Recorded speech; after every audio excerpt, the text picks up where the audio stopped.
thank you so much for tuning into No Soundbites Allowed today. I'm the political dragon, Michael Voss, and I hope you've enjoyed this conversation as much as I did.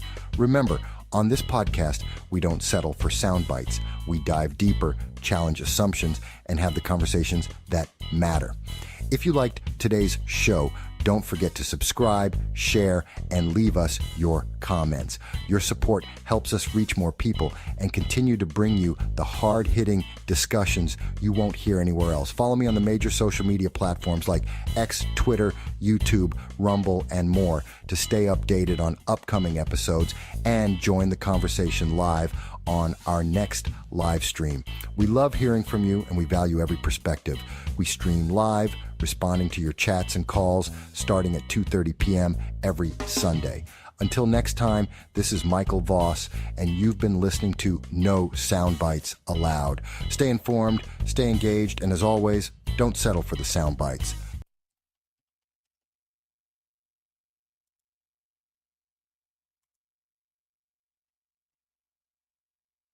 All right. Hello, everybody, and thank you for joining me. This is No Soundbites Allowed. Hello, and I'm happy to be here with you today. It is January 26th. It is 2:30 in the afternoon. I apologize. Started a little bit late. Didn't realize it. Was literally just got off of a business call. For those that don't realize, I do some consulting, political consulting in particular, and I had a couple of clients that got in touch with me and said, "Hey, Mike, have an emergency." I was talking with them, and that kind of threw me off. So I apologize. We were starting about 2 minutes late, which is uncommon for this channel. But that being said, I am Michael Voss, the political dragon here in our offices in the Bronx, New York, and we are happy to have everyone with us. If this is the first time that you're here with us, we appreciate you being here. We want you to know we do long-form political commentary, and every week we reach out across the world to hear what you have to say about the issues that are affecting each and every one of us, because we believe in the First Amendment.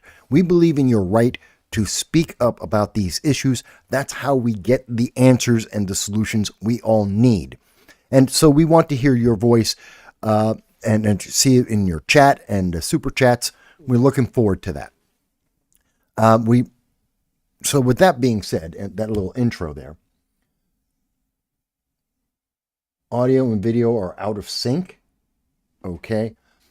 I think that may be a YouTube issue. I apologize. I'm trying to fix a couple of things all at once. Don't know why it's not syncing up. That could be just YouTube.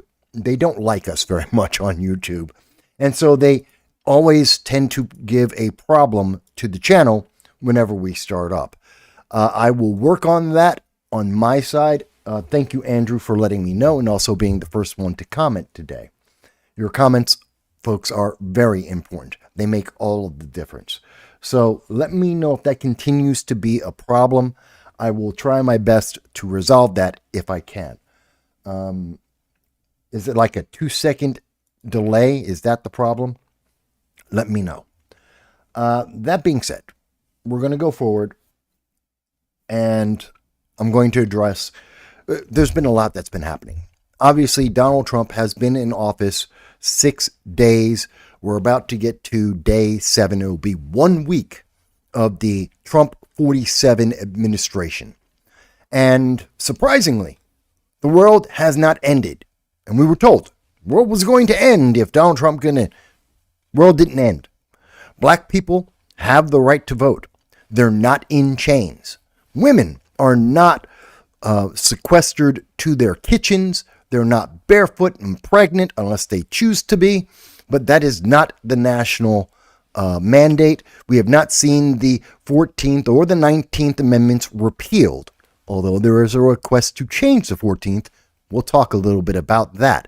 So overall, the average American has not seen a difference in their life to the negative, which we were guaranteed was going to happen. We were absolutely promised throughout the entire bizarre election cycle of 2024 that if Donald Trump got in, everything would end overnight. there would be no return, no recovery to freedom, that there would be a dictatorship and an oligarchy that would be running America. And we will go to people like Bernie Sanders, who directly said this to the American people. We'll look at Hakeem Jeffries, who will hear his argument about what's happened under Trump and the truth that is actually affecting everyone. And of course, I'm going to respond to all of your comments. Please do let me know if there continues to be that delay, Andrew, or anyone else for that matter. So what we can initially say in this first week, which is both international news and domestic news, Donald Trump did not end the world. World War III has not started. Americans have lost no freedoms. These are the facts. And you were lied to. You were promised this would not be the case. And we've seen, like on January 20th, when Obama and Bush and Clinton and Hillary, Joe Biden and Kamala Harris, when they were all there at the inaugural ceremony, no one was pissed off. They weren't losing their minds. Well, that's not quite true. Kamala Harris looked absolutely livid. She was pissed off. And reports have come out since, there are rumors, that Kamala Harris is going to be divorcing her husband because she thinks that Doug Emhoff, her husband, was the cause of her losing her election because of his indiscretions prior to marrying her, that he was somehow a cause. This is why women and black men and Hispanics and every other type of American, why didn't they vote for her? Why did she lose?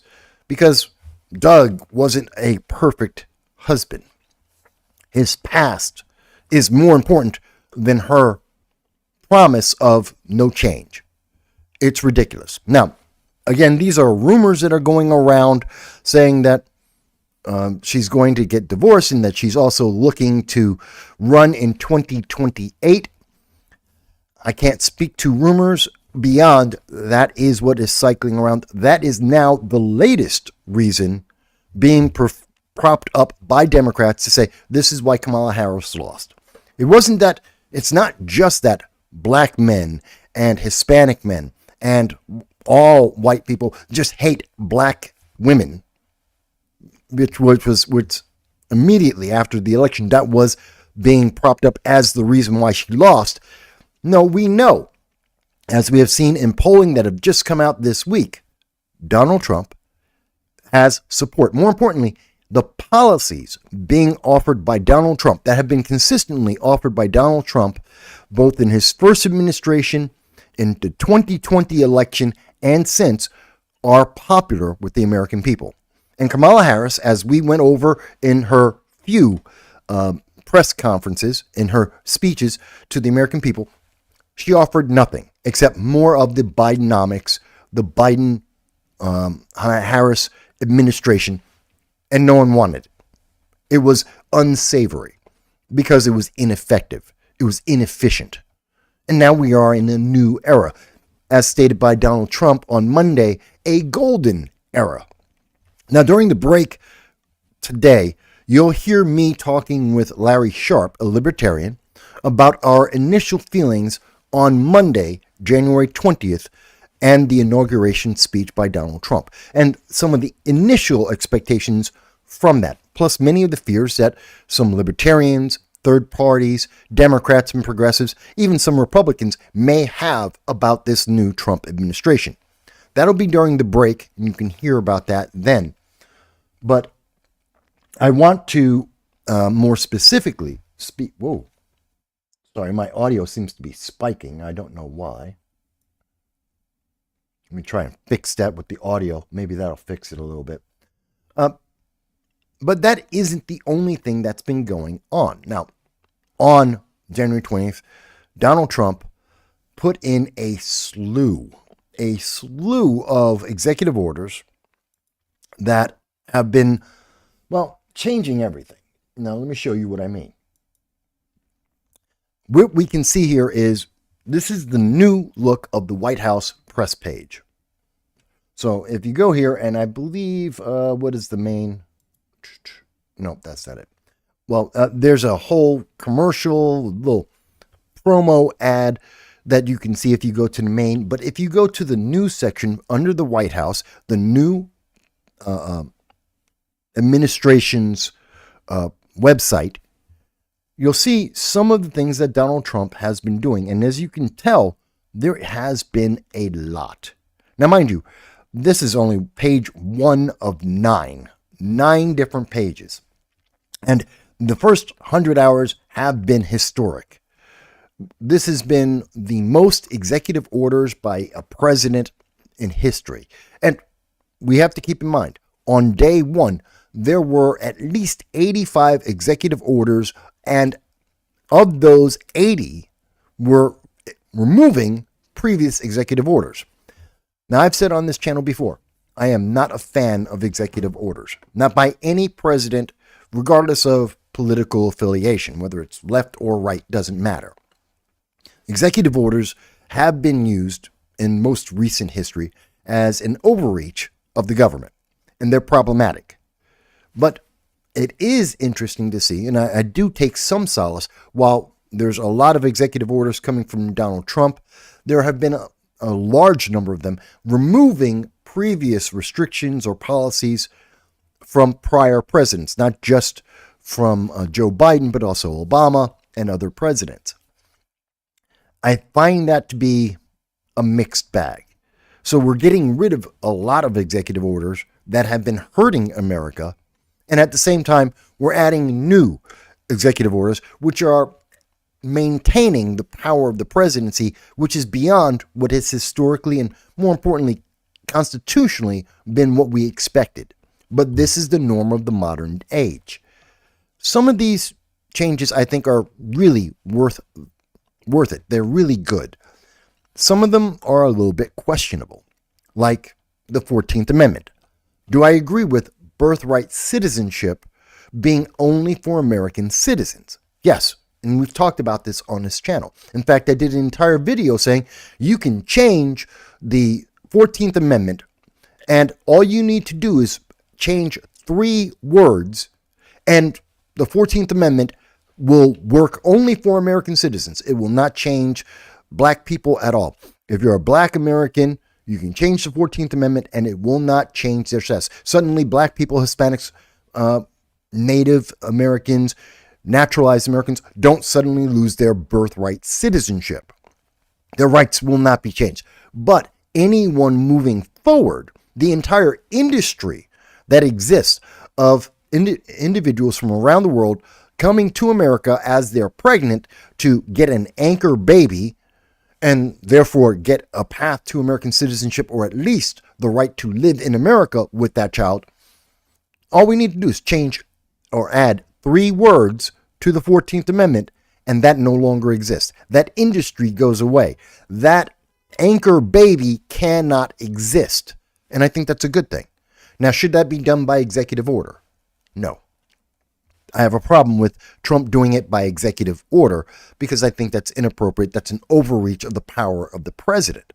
But I do believe that it is something that should be offered or suggested by Donald Trump to the Congress, to the Senate, and say, let's make this change to the Constitution. Go and use the proper power of the government. Go to the legislature and say, change the amendment. That birthright citizenship is only for American citizens and not for anybody who shows up in the last 5 minutes of a pregnancy so that they can have a way to lock themselves into America.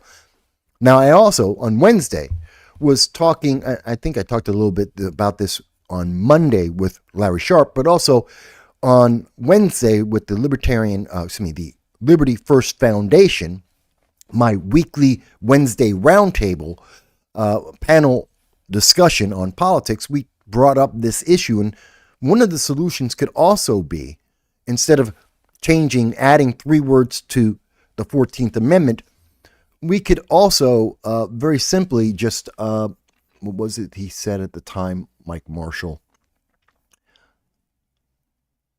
Oh, God. You know what? Now it's going out my head because I want to say it. It's out my head. There are other changes we can make to the 14th Amendment. that would allow it to still be something restricted only to American citizens. I would like to see that. I think it is something we need to change in America. And this is very accustomed or very similar to what we see in pretty much every country in the world. America's not the only country with birthright citizenship, but almost every country that does have that has a stipulation that the parents must be citizens first, at least one of them. And that's, I think, important because we do need to discourage the abuse of our Constitution, of our amendments, to use that against America. Oh, the other solution, there it is, now I remember it, as offered by the Liberty First Foundation is you have an American baby that is born on American soil, and they get deported with their parents. Instead of America taking the child and leaving the parents, and the child has to go through the system being raised by the state, just send the parents back to their home country with their child, who is an American citizen.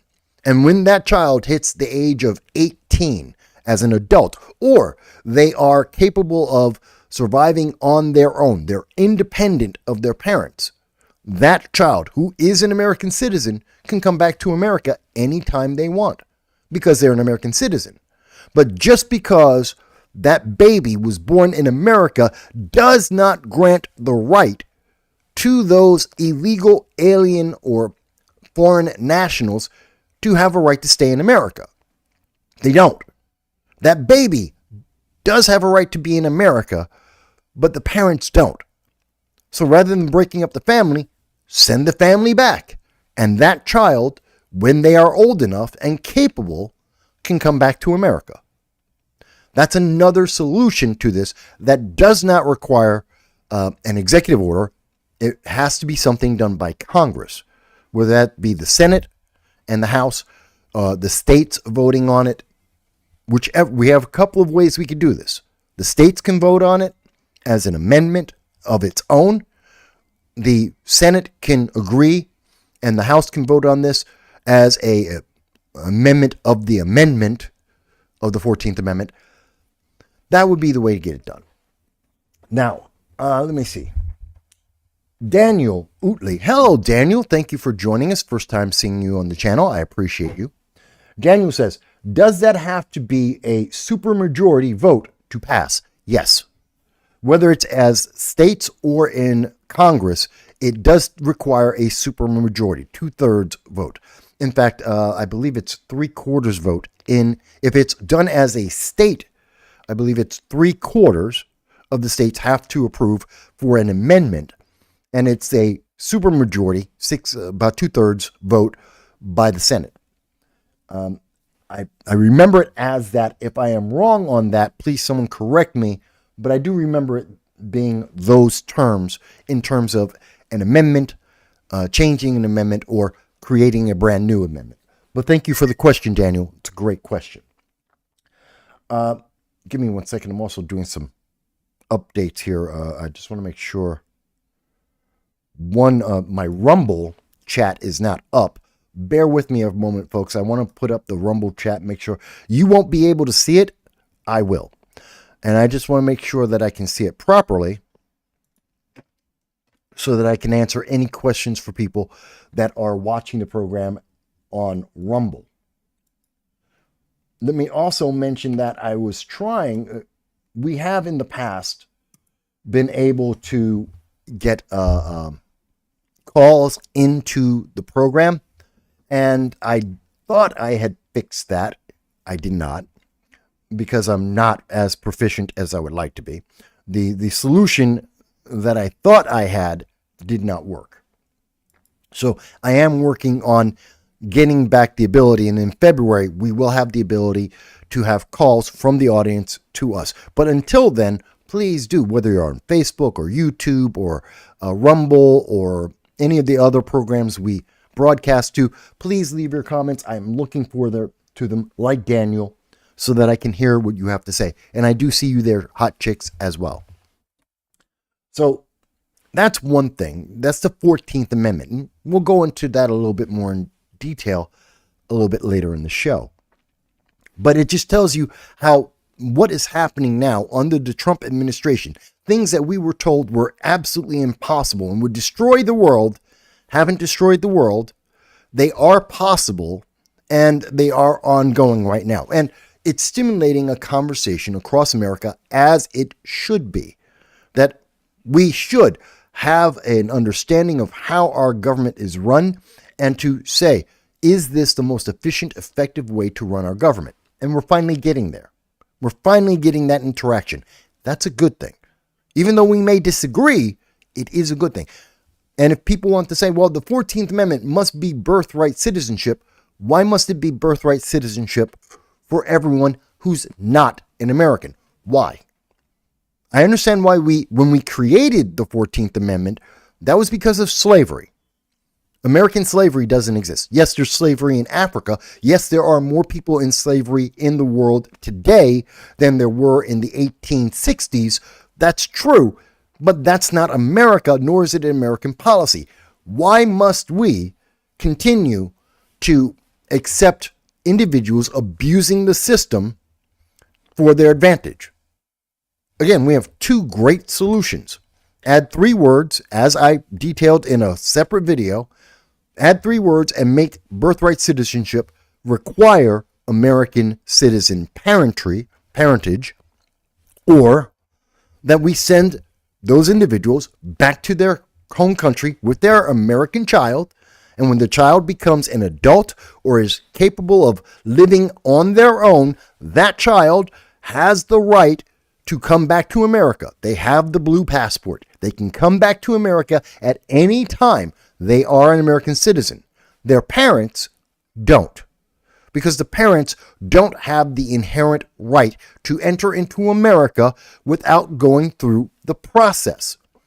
And until that process is changed, and it's an entirely different argument if we want to say, well, we want to give those parents a right as well, then let's pass that law. Put that into an amendment or add an addendum, make a change to the 14th Amendment that says that child born on American soil would also allow the parents to stay in America. Let's make that law, if that's what the American people believe. I don't think that is what the American people want. I know that's what progressives want. I know that's what Democrats want, because they've already told us they want a path to citizenship to create a second class of American citizen that is dependent on Democrats to be able to be in America, even though they're not under any other circumstance, they wouldn't be allowed in America. So we're engaging again with our government. And when America engages with our government, we get better solutions. Because we can't just blindly accept that Chuck Schumer said it, so it must be good. I'm sorry, that's not the case. Same thing about Mitch McConnell. Just because Mitch McConnell said it and he's a senator doesn't mean it's automatically good. We need to have the public interacting. And I think Trump is getting that, which is a good change for America. It's going back to how America traditionally had its laws and its government run, which is more effective and more efficient. I think that's the case. And I am double checking as I speak for comments from back and forth.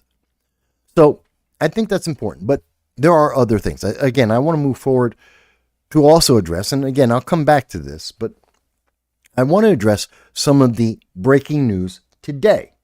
And part of that news is that if you're not aware, there were 4 more individuals were released by Hamas, the terrorist organization that runs Gaza, that killed over 1,200 individuals on October 7th, 2023, for no reason other than they believe in genocide and they wanted to commit a genocide of everyone that was in Israel on October 7th.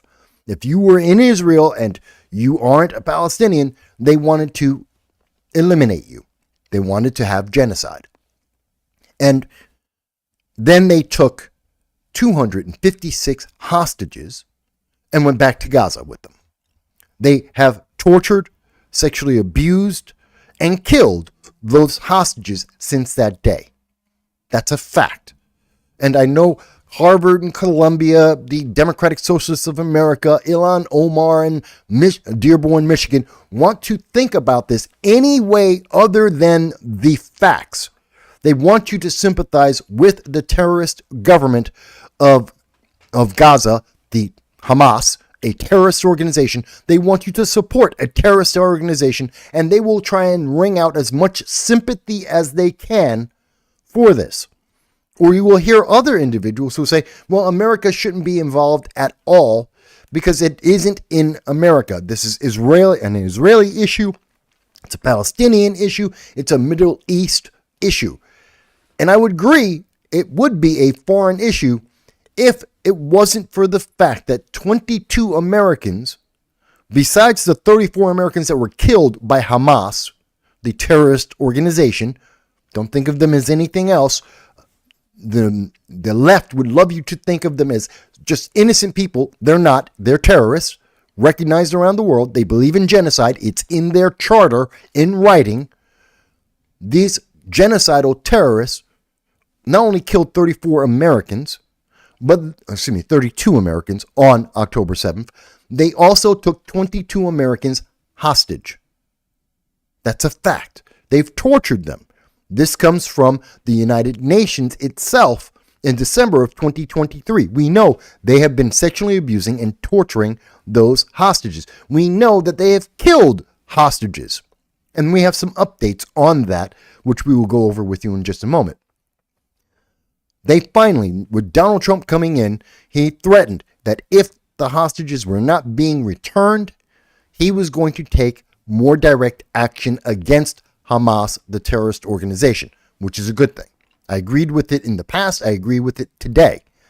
And as per that threat, as much as Joe Biden wanted some kind of credit because his other international policies have all failed, and getting the hostages back failed under the Biden-Harris administration, the fact is Trump got them home. He's getting the hostages back. And we see more hostages are released today. I believe it was actually yesterday. 4 more hostages. They were Israelis, part of the first group of 33 hostages to be released, were released and sent home. Now, for those who have been following us for the last 15 months, every single week for 15 months, we missed exactly 1 week out of 15 months where we weren't at some point reminding everyone about the hostages that remain. We know that somewhere in these 33 will be the remaining 3 American hostages. That's it. Yes, I mentioned 22 hostages were taken by Hamas that were American. Eight were taken by that were British citizens that were taken by Hamas as hostage. Only 1 British civilian still is alive, and they were released last week. There are 3 Americans that are still alive. That's it. Now, part of that is we know, as you see in reporting now, something that has been the New York Times, the CNN, MSNBC, ABC News, they have all avoided for 15 months talking about the American hostages because they know there would be an outrage if Americans knew that their fellow citizens were taken hostage by a terrorist group, tortured and sexually abused for well over almost a year and a half, and the president did nothing about it. That all the might and power of the most powerful nation in the world was incapable of getting back our hostages from 10,000 terrorists in one city? It's ridiculous. Well, now we know. We know that 2 of the hostages were killed by Hamas initially. That means that out of the 22, there were 20 left. We know that 3 were released in November of 2023, a child and 2 older women. So that means there's 17 hostages left. 17. We know that 3 of those Americans are still alive. That leaves us 14 Americans unaccounted for. Well, now we know that 7 of those 14 were killed by Hamas. We have the reporting here. We now have the reporting internationally. It is recognized and confirmed that at least 7 of those hostages were killed by Hamas. That leaves us another 7 that are unaccounted for. And this is why you do not have answers from the New York Times or CNN or any of the left-leaning news media. In fact, even the right-leaning news media have avoided this story en masse. They do not want to talk about this because the American people would react and they would want an effective and efficient response. I mean, think about 9/11. The American people on September 12th were more than willing to drop nuclear bombs on any country who were responsible for the 9/11 attacks. We went to war because of the attacks against Hawaii back in World War II. That's what got us into World War II. So this is an important and big deal. What happened to the other 7 Americans? I believe that like the 7 that we are now being told were killed by Hamas, the other 7 were as well.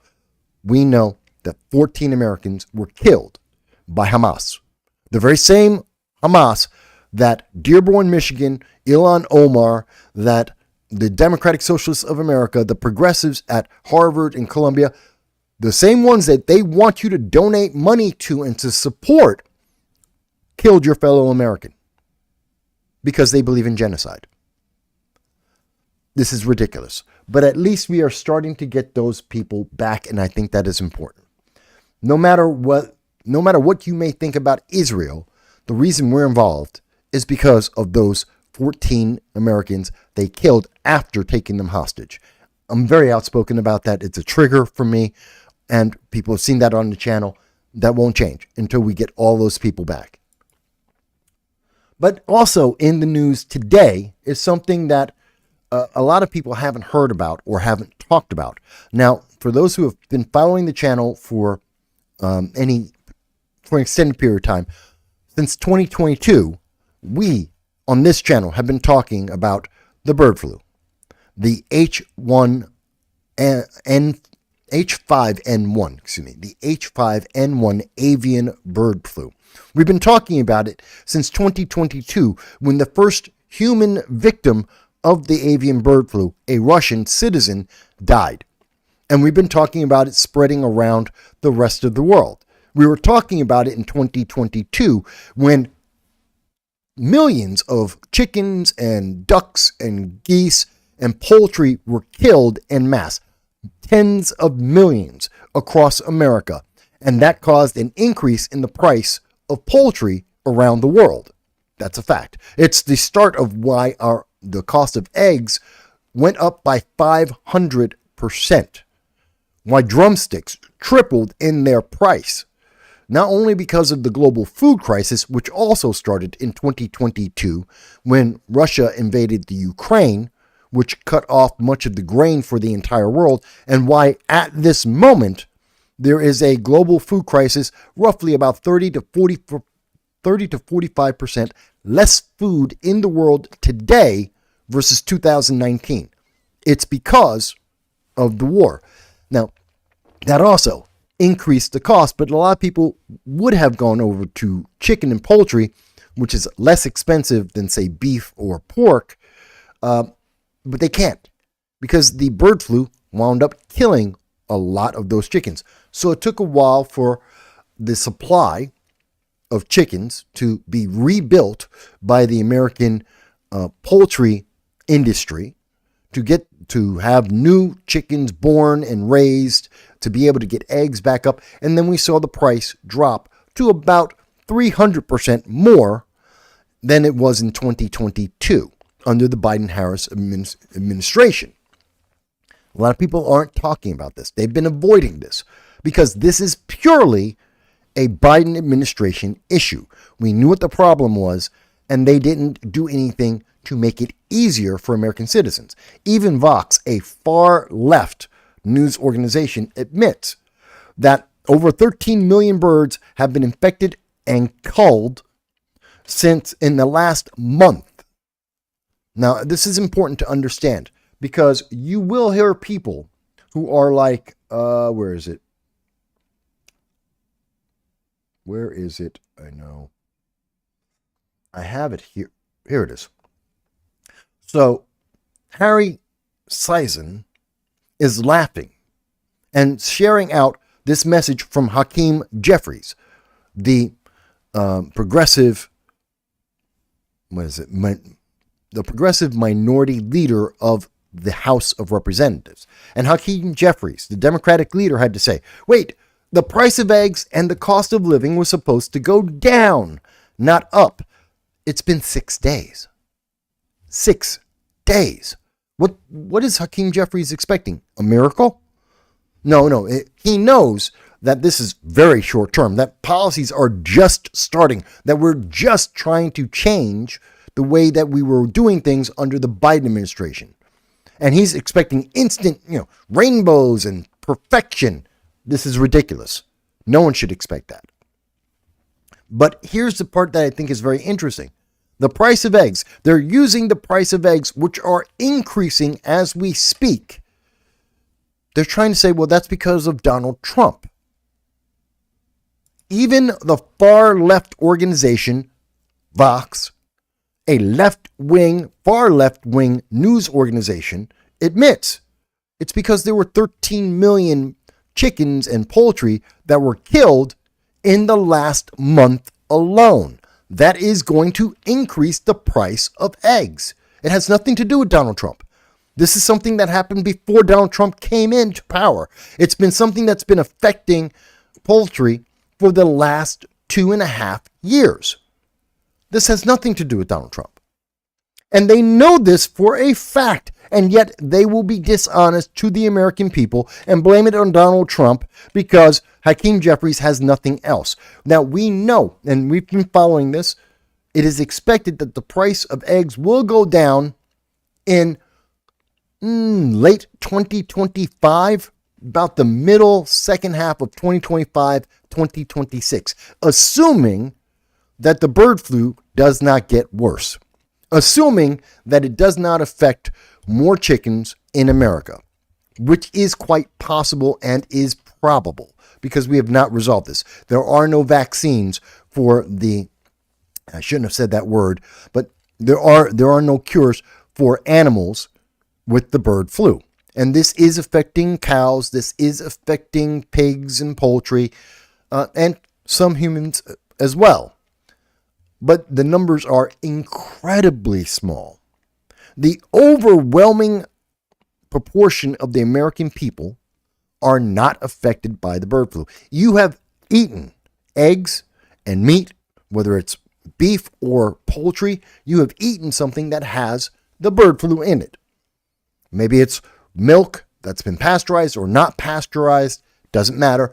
You have, in the last 2.5 years, you have had a product that has the H5N1 avian bird flu virus, and you didn't notice because most Americans won't notice. Now, there has been one American who died from this, and there are about 70 Americans that have been diagnosed with the avian bird flu over the last 2.5 years. Most of those individuals have survived no problem. They got sick, they got better. It was a flu. But one individual did die, and that's because of their age and the fact that they had comorbidities. These are other factors affecting their health at the same time as their age. I believe the individual was 69 who died and had other health issues at the same time. And like with any flu, if you are old and you have pre-existing conditions that are affecting your health, you may die. You're in a high-risk group. And that's true of every flu, including the flu that affected most of the world in 2020. If you're old and you're already sick, having the flu might also kill you. This is not new. But the news media is now using this as if it has something to do with Donald Trump and the Trump 47th administration. And that's ridiculous. Now, again, you don't have to like President Trump. You don't have to like the man or his policies, but let's at least talk about these things on an even playing field with honest answers. Is the bird flu a problem? Potentially. Not so much for humans, but for our food, yes, it is affecting poultry. Tens of millions of birds have been killed over the last 2.5 years. That affects the price of food and the availability of food. So that is an issue. It is affecting some cattle. It is affecting some pigs and pork, but not in a large number. It is not an issue overwhelmingly for the American people. Some 350 million Americans versus the 70 that have been affected in the last 2.5 years. One human being died. And around the world, I believe the number of people who have died from the bird flu are about 12. 12 out of 8 billion people. It is not a major concern at this time. That could change in the future. But this means that we should not panic, which was the problem in 2020. We panicked. Rather than gathering data, rather than thinking it through, rather than trying to find a solution, we panicked. And it destroyed the economy. It destroyed the society. We are seeing the impact on children at this time who lost the ability, a large amount of the ability to socialize, and it affected their learning cycle. It has had a negative impact around the world, but also massively in the United States. And we are suffering from that as we speak. That is the consequence of acting by emotion without having any facts behind us. In addition, again, according to Vox, we know that they are working on a vaccine for the bird flu for animals. They don't have one yet. They're also working on a vaccine for human beings. They don't have it yet. They are in trials right now. And you might wonder, well, if this is so deadly and this is potentially the next major thing, aren't they going to give people the medication now? No. Why? Because it's experimental. And the process is that they will spend 7 to 10 years testing on vaccines, possible medications, and to see the side effects over that 7 to 10 year period before they mass produce that and allow other human beings to have this vaccine, if it winds up being necessary. That's the way it's supposed to be handled. That's the way you minimize the amount of side effects on human beings. As opposed to the 2020 medication, the jab that has been put into, 2021 medication that was forced into a huge, more than half of America was forced to take this if they wanted to have a job. And guess what? They suffered. They suffered en masse. And we don't even know what are the full range of side effects that we now know do exist. Remember, 2021, this channel was almost shut down for daring to say that every medication created by man has a side effect, and that would include the experimental jab that Joe Biden and Democrats were trying to force on you. And that is un-American, because you don't even know what you're putting in you. It's an experiment, and they wanted you to be a lab rat. And most of America is. Most of the world is that lab rat, and we don't know how it's going to affect them. Obviously, I am right here in front of you today and can tell you it was unnecessary for the majority of Americans. Children weren't at risk. Here I am, 56, about to be 57 years old, and I was not at risk. Still haven't been. The jab was not necessary for you to survive. In my opinion, I am not a doctor, but I do read medical papers and the studies and data that come from scientists. You don't need to be a scientist to read the report that they have made, to read the reports from the CDC, the WHO, the various universities across America, and to understand the impact that these things are having on you. You don't need to be a scientist to understand the data. You may need to be a scientist to run the experiment. You may be need to be a scientist to create the vaccines, but you don't have to be a scientist to read the data, the consequences.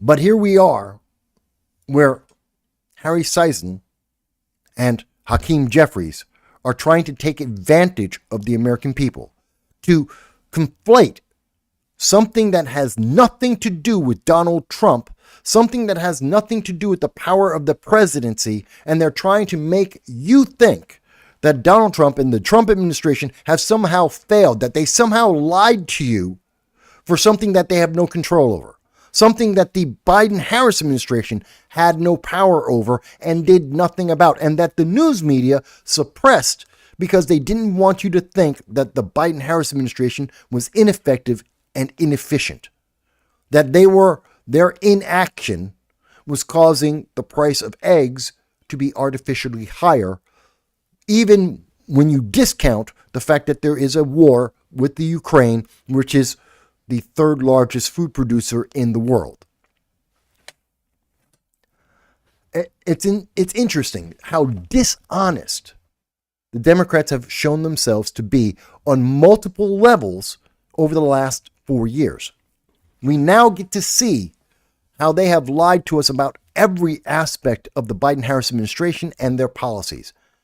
And now, when they have lost all of their power, what are they doing? They're trying to find a way to demonize their successors, individuals who have policies that the American people have wanted for, in some cases, decades, and they're trying to maintain their power. They're doing anything to try and regain their position, their political agenda, and that's not necessarily effective or efficient for you.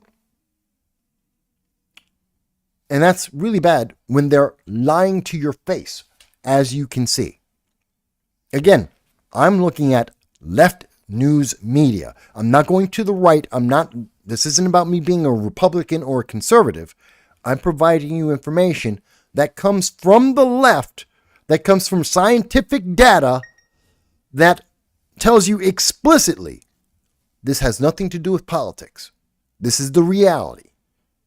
There is no subjective truth here. This is the empirical truth. This is the fact. And Hakeem Jeffries thinks you're too dumb to figure it out. Harry Sison thinks you're too dumb to understand what is really happening. And they think that they can use you and your lack of knowledge because they're not promoting the information. They're not letting you know the information exists. And they're going to use your lack of knowledge to emotionally manipulate you so that they can get back power, because that's ultimately the only thing they care about. They want power. And they're going to use you to get it, even if they have to lie. Again. Let me see. We have a comment, and that's from Far North Cal. So I believe you're North California. I'm thinking you're from North California. Thank you for joining us on the channel. I hope you're okay with all the fires that are going on. I know I have some friends in California. I've lived in California as well. Luckily, my friends are okay, but I'm still concerned. I know there's another wave of arsons that have been taking place that have created another zone. I think it's the Hughes region, where there's another set of fires that are going on. And again, the failed policies of Governor Newsom and also Mayor Bass, but Governor Newsom in water management and forest management are again destroying people's homes and businesses and lives. I feel bad for you guys. I'm sorry that you continue to have one of the worst governors in quite some time that have created the environment that is now affecting you so much. But Far North Cal says, "Hi, Mike. This is my first time listening to your show. This is a great topic." Well, we try to get a few of them out there. "The egg issue has been going on in California for years and years. Well, I know that definitely since 2022, because we have been reporting on it since 2022. You can check on some of our any of our live streams in 2022. You will hear me mentioning it and telling people what is the latest news on the avian bird flu. and since then as well. Prices go up and down like a yo-yo. And you are from California. Fantastic. Again, I appreciate and thank you for being on the show. Please let others to know to subscribe, because since we are talking about this and this isn't positive news for the Democrats and progressives, we see that we get suppressed on this channel. They don't want you to know this. They don't want you to see this. The story from Vox is not national news. They'll tell you that the price of eggs went up, but they won't tell you why the price of eggs went up. They'll tell you that it's Trump's fault because everything is Orange Man bad. And so everything is Donald Trump's fault. But they won't tell you the truth, the actual data, the actual information you need to know. And everything we have said is, and we will show it in the links at the end of the show. You'll be able to go and see some of the articles we're talking about for yourself and see how they're manipulating you. They're using the fact that they won't tell you the full story to be able to use that politically against you. That's very upsetting. I find it absolutely aggravating that they would do this. It's dishonest at the highest level. They want to talk about misinformation. This is misinformation. Again, let me show you. This is misinformation. Hakeem Jeffries and his team know that the price of eggs has nothing to do with Donald Trump, the Trump administration. It barely had anything to do with the Biden administration, except that over the last 3 years, he has failed to address this issue. They know this for a fact, and they don't care. Because it's not about being honest and truthful. It's not about being empirically correct. It's about manipulating your emotions. It's evil. But I did want to address that. And of course, the fact that America is short on eggs, this is a food crisis in America. It is a crisis around the world. America being one of the largest food generators in the world. When we're having a problem, the rest of the world is continuing to have a problem. And this is on top of the food crisis that started in 2022 when Ukraine went to war, and one of the largest producers of wheat and corn in the world and fertilizer in the world stopped making food. Thus, 45% less food in the world, why many nations in Africa and in the Far East are starving as we speak. South America as well. So let me move on. Now, again, hang on. Breaking news. Donald Trump says he's going to impose a 25% tariff on Colombian goods in retaliation for the country's rejection of 2 U.S. flights carrying illegal aliens. Okay, that's breaking news. I'll come back to the breaking news in a minute. That's interesting. But Donald Trump has also said, going back to Hamas, talking about what's happening with Hamas, the terrorist organization, that Trump has pushed forward a policy, an idea that has been pushed forward before. Some people will be upset about this. If you went to one of the Ivy League schools, you'll probably be upset about this because you've been taught that Hamas is good and Israel is bad, simply because Hamas is small and Israel is bigger. That's not true. That makes no sense logically, but it is an emotional response. And so one of the solutions is obviously, and you may have heard about this, the two-state solution. And a lot of people have talked about this. The two-state solution is essentially that Gaza would become a nation in and of itself.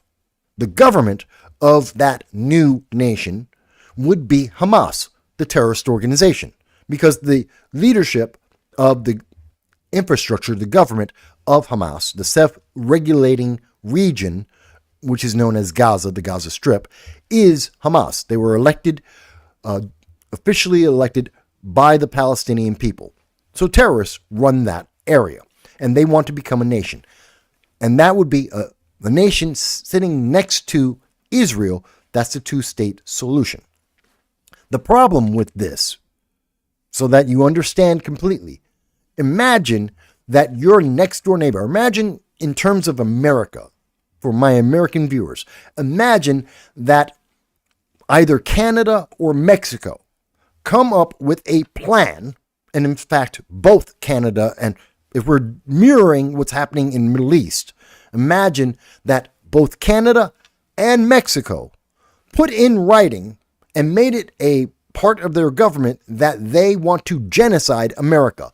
Imagine if they came out and declared that, made it part of their charter, part of their constitution of their governments, that it was a goal of the government to genocide every single American, regardless of your political ideology, regardless of your sex or your sexual preference, the color of your skin.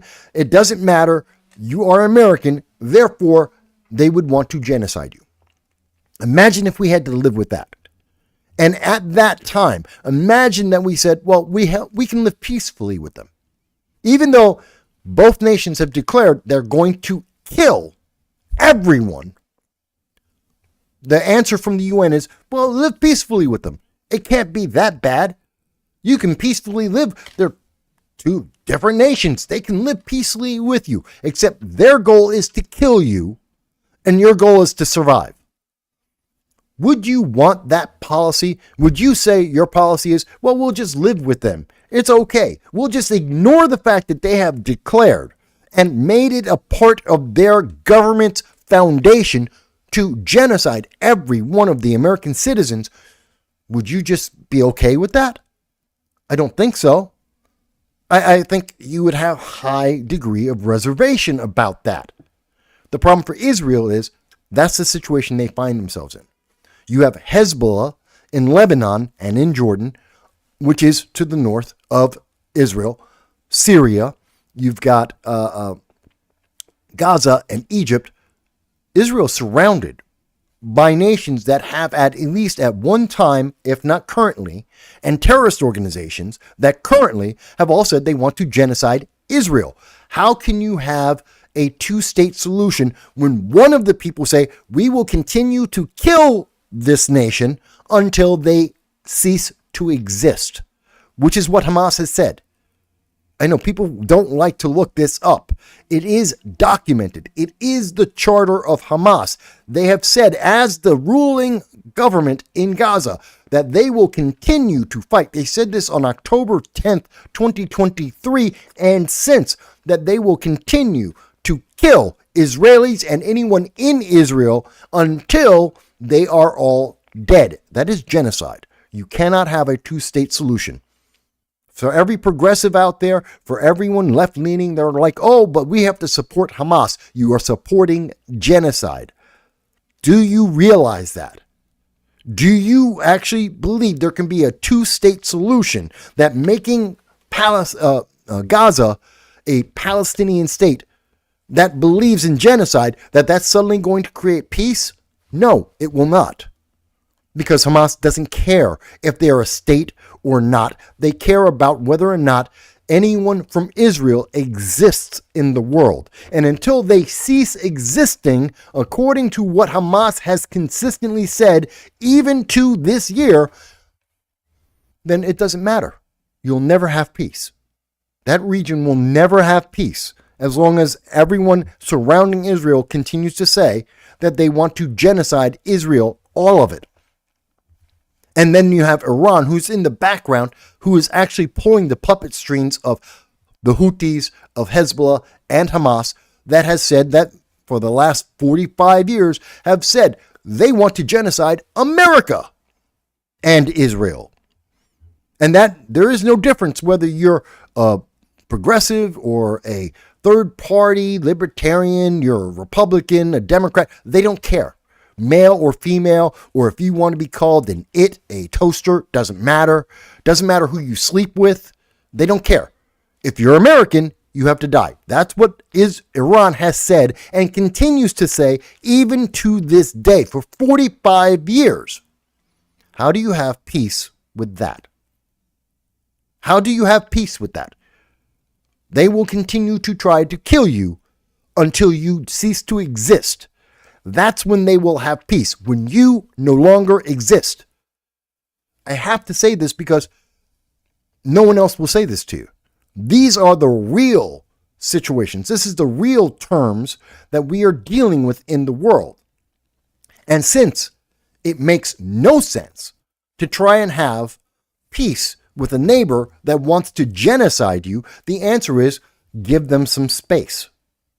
And so Donald Trump has suggested take the Palestinian people and move them to Egypt and or Jordan and Lebanon, where many of the Palestinians already live, in Lebanon, in Jordan, and in Egypt.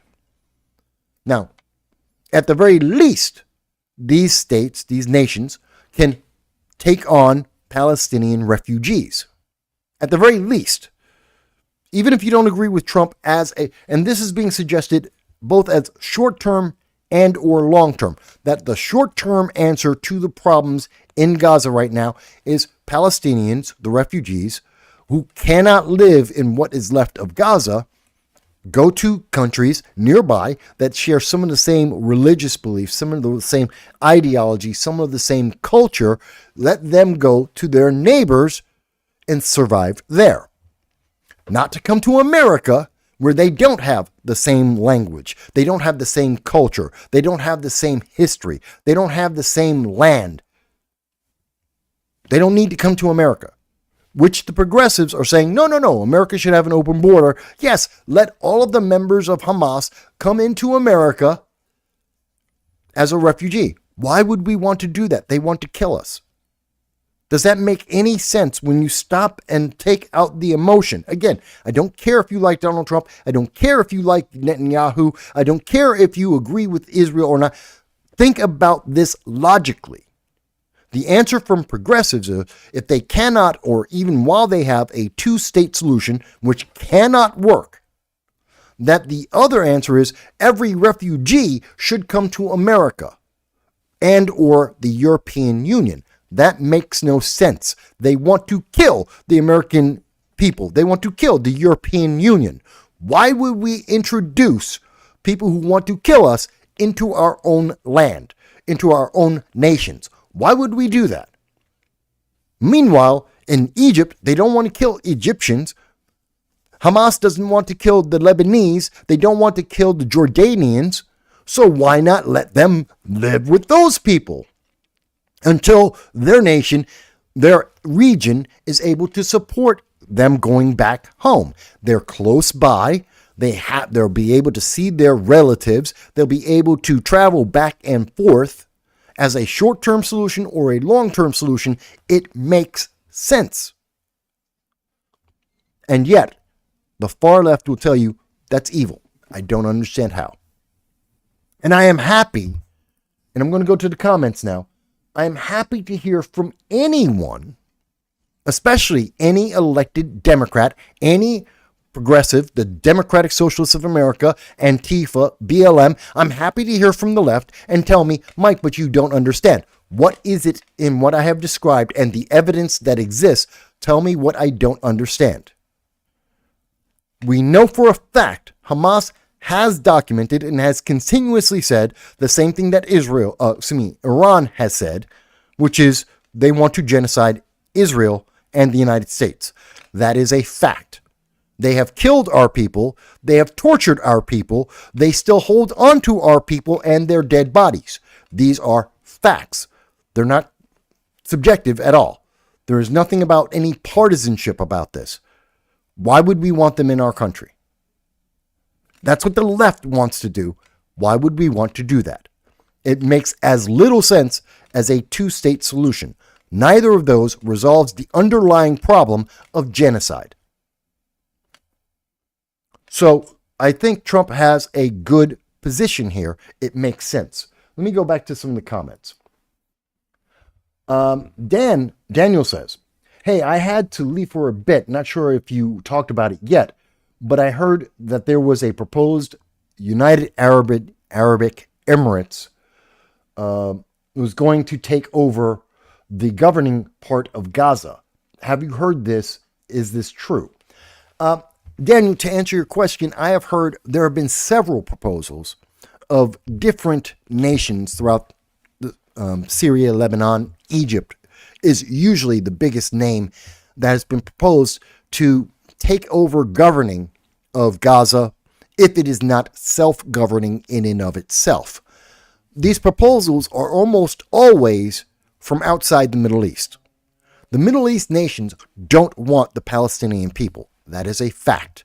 They have been resistant to take in refugees. In fact, the United States takes in more refugees from Gaza than Egypt or Lebanon or Jordan. That's a fact. I believe, depending on the year you're looking at, the United States in 1 year has taken in more refugees from Gaza than all three of those nations combined. That is something that happens. This has been historic. This is not a new thing. So having the United Arab Emirates take over is unlikely.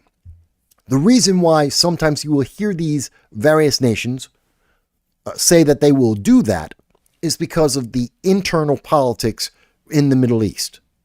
There is a battle for the top spot in the Middle East.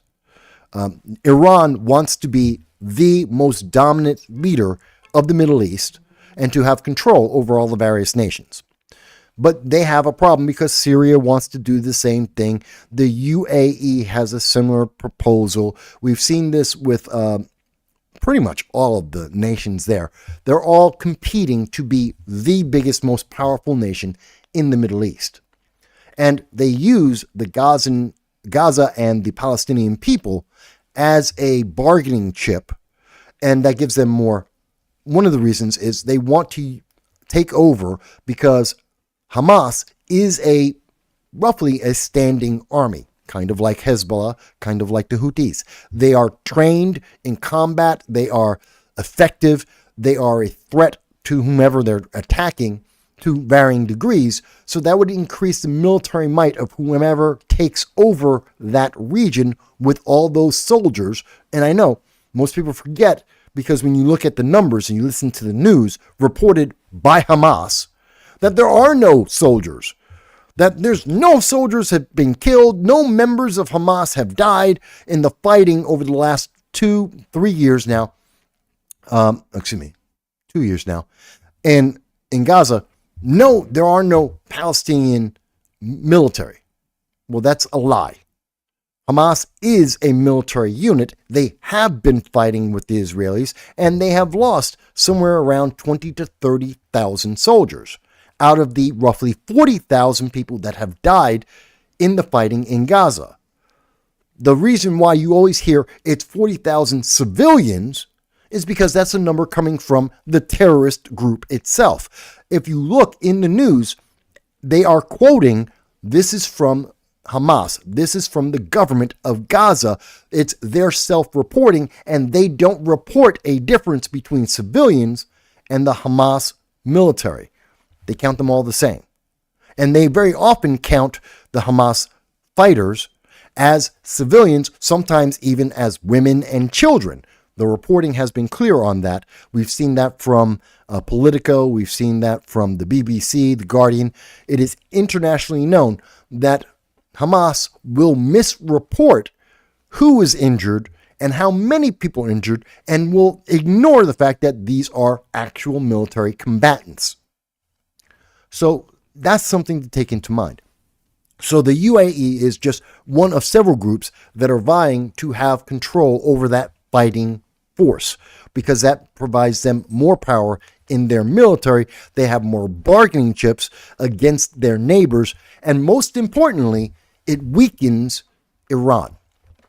If someone else has control over Gaza, Iran, which is funding Hamas and Hezbollah and the Houthis with over $100 million worth of money, weapons, and training, they lose their power. And they become less important in the Middle East, which is why they're having so many wars within the Middle East. Iran will never allow this to happen. So even if the UAE want to do this, they can't.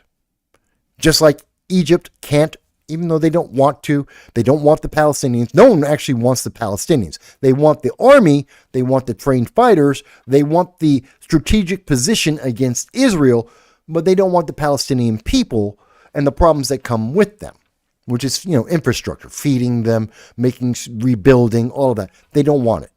They just want the strategic position, and they want the military. So that elevates their nation. So in effect, just like the two-state solution, this will not work. This will not happen, because no matter which nation wants to go in, every other nation in the Middle East will reject them being able to do so. They will fight against it actively, because they would rather have the status quo of no nation gaining that strategic land and not having the strategic experienced fighters. None of them are going to let any of their neighbors get that. And so it's a stalemate on that end. Plus, none of those nations want to have to deal with the cost of the infrastructure that needs to be rebuilt in Gaza again. So, no, it's not likely. But I hope that answers your question, Daniel. Thank you. It makes sense. Yeah. So, again, it takes more than 30 seconds to understand the nature of the situation, which is what this channel is for. That's why we don't do sound bites. The mainstream news media is going to tell you, oh, it's a great idea. That's their answer in 30 seconds. It's fantastic, and everything will resolve itself and it will be peaceful. No, it's not, because they're trying to give you their partisan summary with bright, rosy-colored glasses on, not looking at the reality of the situation in terms of geopolitics and infrastructure. It's just not realistic. Tony is with us. Hello, Tony. And Tony says, hello, Mike. I'm listening while getting ready to go. Well, I hope you have a great trip wherever you're going to. Please be safe. I know down in the South, a lot of people have been having problems with the 1 inch of snow that they received in some places. 1 inch of snow. From the Northeast, that is like the funniest thing to hear. I'm in New York. I've lived in upstate New York, and I currently am in New York City. And we always get like 2, 3, 4, 6 inches of snow, and people just, go to school. Life is normal. That's not considered something to shut down a city for. It just doesn't happen. You got to have like 2, 3 feet of snow, and we'll consider shutting down for a day. But, down south, they get 1 inch of snow and, the entire state shut down. It's just funny to me. But again, be safe wherever you are, no matter what. So I've gone over a little bit of that. So again, this is Trump affecting geopolitics. He has a definitive plan. This is the thing that the news media does not want you to recognize or address or even consider to contemplate. Trump has a focused view. The two-state solution will not work. Having Israel in charge of Gaza isn't working well at this moment, because every time, if you give a little bit of time for Hamas, they will get more money, more supplies, more weapons from Iran.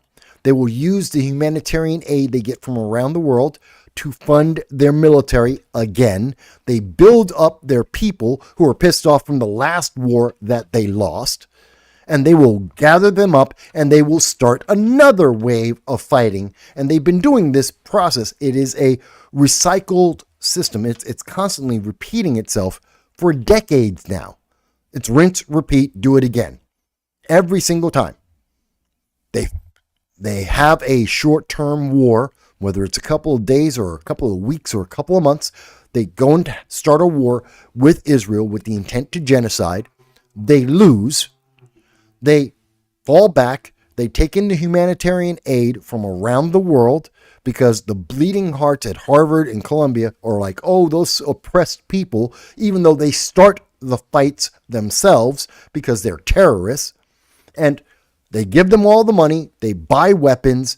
They build up and train their military with the kids who survived, who are the survivors of that war that Hamas started. And then they go back to war again every single time. So this is important to take into account in the military, and the news media does not want you to think about it. They do not want you to think about it. It's not about the military industrial complex. I know a lot of my libertarian friends who watch this are like, well, this is because of the military industrial complex. No, this is mostly because of the clash of culture and ideology, and it is supported by a political ideology as well, both in the United States and overseas.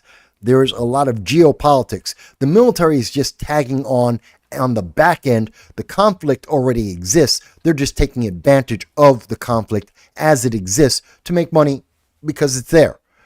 And if the conflict wasn't there, they'd go somewhere else. And this is a conflict that has been going on for decades upon decades. And it's part of the bigger conflict that has been going on in the Middle East for well over 1,000 years. So there's that.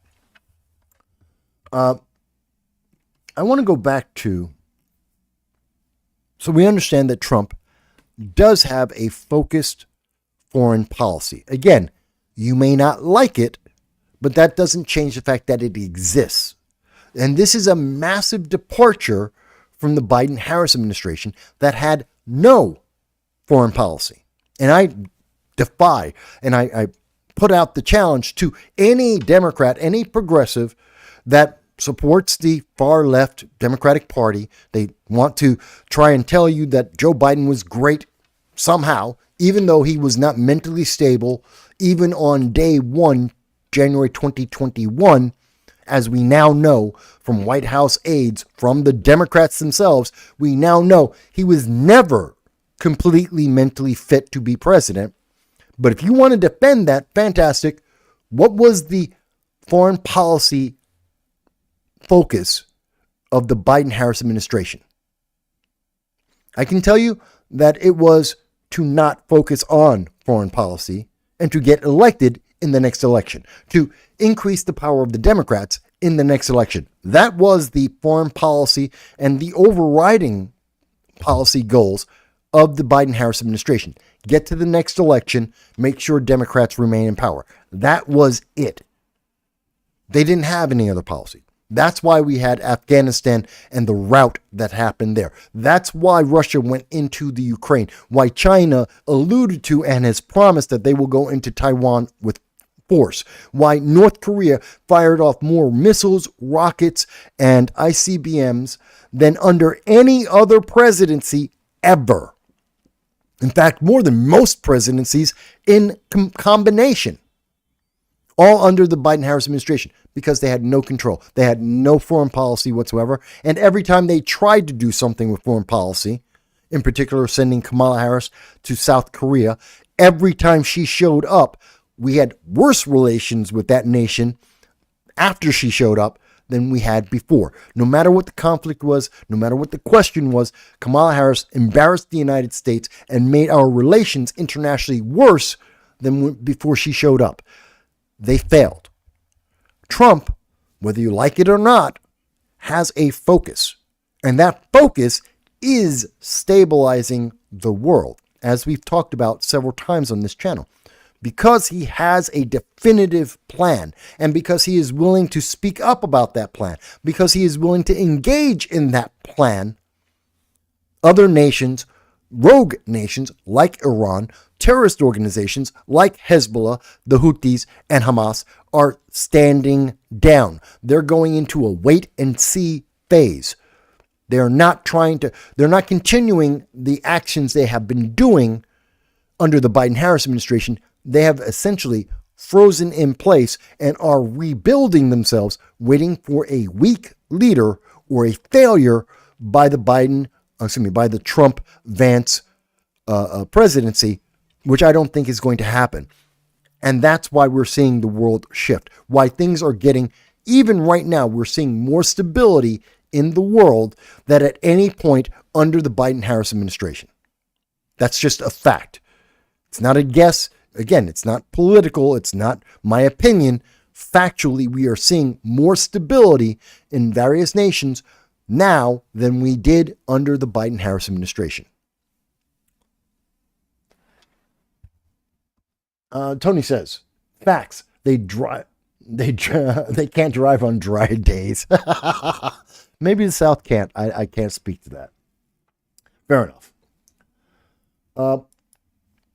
And this is part of the reason why we see people like over on foreignpolicy.com, where they're saying Europe, and this is an opinion piece by Emma Ashford, a columnist at foreign policy. She's a senior fellow with the Reimagining U.S. Grand Strategy Program at the Stimson Center, and Jennifer Kavanaugh, a director of military analysis and a senior fellow at Defense Priorities. So, this is their opinion, but it's pretty significant, which is why it's showing up at foreignpolicy.com, a well-respected, internationally credible news agency. And they're saying Europe isn't prepared for Trump. And I think that's true. Because Europe wasn't prepared for someone who had a defined and definitive plan. Somebody who spent the last 4 years looking at both his administrations and administrations for the last several decades and looking at what were some of the failures. And some of the biggest failures have come from America not having a well-defined foreign policy. It is absolutely essential for U.S. national security to have a defined foreign policy. And when we don't have that, the world goes crazy. It's basically we let the crazies run. What is it? The hens run the roost or something like that. There's a saying about that. I can't think of it at the moment. But it's true. And when we have defined policies, when the world knows that America has a stance, whether you like it or not, that they have a definitive plan in place, the world gets a lot more calm. Now, we're not just seeing that in Europe.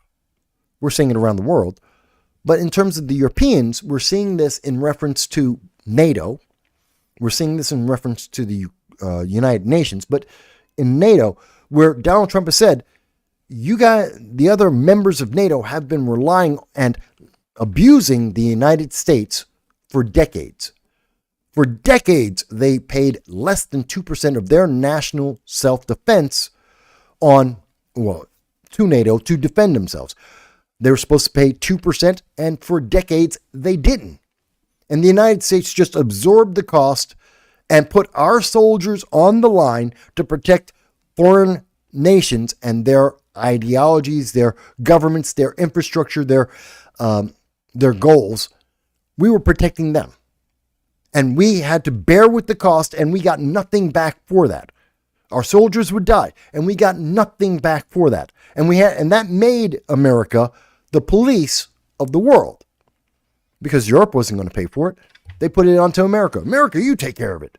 You have all the soldiers. You have all the money. You have all the technology. You take care of it. And they spent their money on buying baguettes in France. Okay, sorry.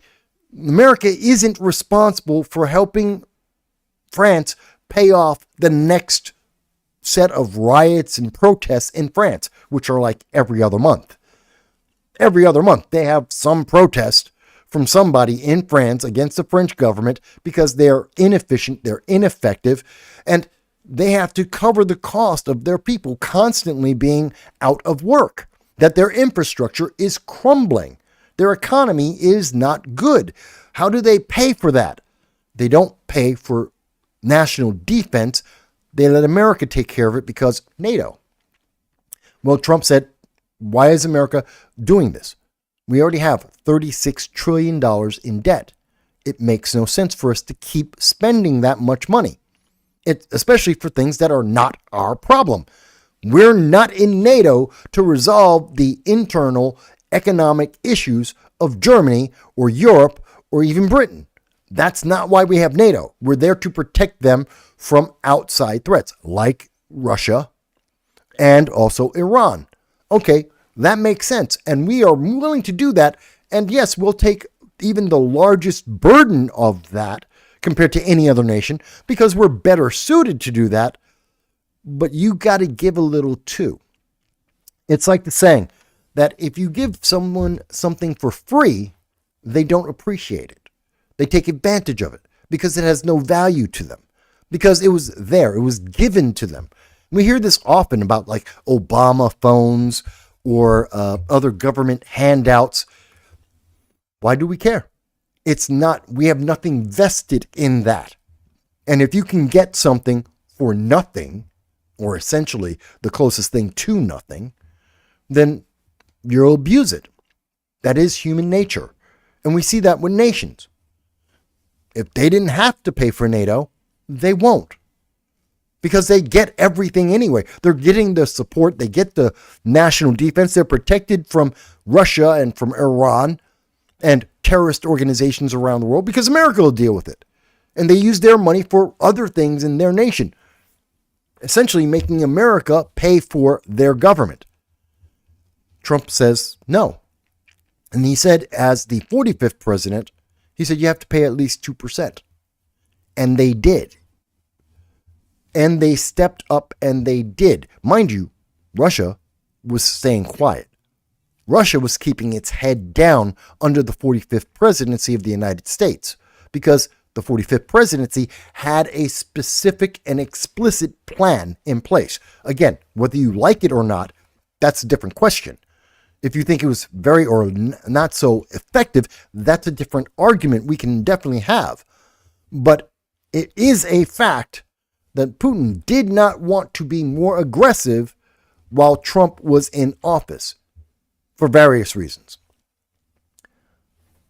So now that we have an ongoing war where the United States is funding the Ukraine, we have provided the Ukraine more than a year's worth of the entire GDP, gross domestic product of the Ukraine, the United States has given to the Ukraine in loans and weapons, and training.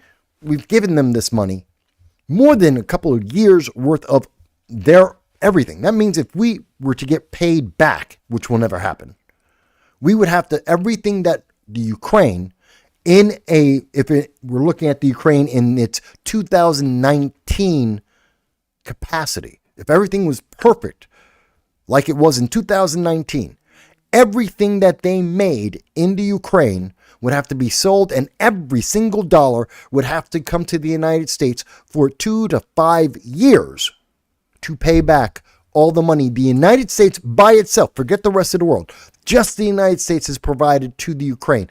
They would have to spend 3 to 5 years of work every single day. Every single product would have to come to the United States just to pay us back. And they can't do that. No one can. No one can run a country like that. We are never getting this money back. And we spent all this money, and the rest of Europe said, well, America's got it. I mean, they did hand in a couple tens of millions of dollars. We put in billions. They put in tens of millions. We put in billions upon billions, hundreds of billions of dollars. And our neighbors are putting in less than $1 billion. They're not carrying their weight. They let America take care of it. Even though it's in there. Germany is directly affected by that. France is directly affected by this. Europe is absolutely concerned and directly affected by all of this. Sweden and Norway know that this is a serious concern for them. Latvia and Estonia and Lithuania, they're all aware of this. Poland. And so Donald Trump said, look at all the money we've spent already. And you guys have done nothing. You're riding on our coattails. Step up and do your part. And he says, you have to pay 5%. And if you don't pay 5%, why are we spending so much money? We're not directly in danger. If Russia takes over the Ukraine tomorrow, that will not negatively impact the United States directly. I mean, yes, Russia will have more power. They'll have more food and more grain, some more uranium. That's true. So the threat would increase eventually against the United States. That's true. That's a future problem for the United States. It won't negatively impact America. If Russia goes in and starts fighting against Germany, that's not a direct threat on the United States. That's something that we can withstand.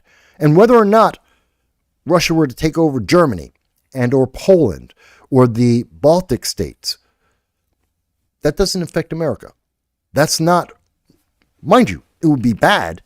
And long term, it is a problem.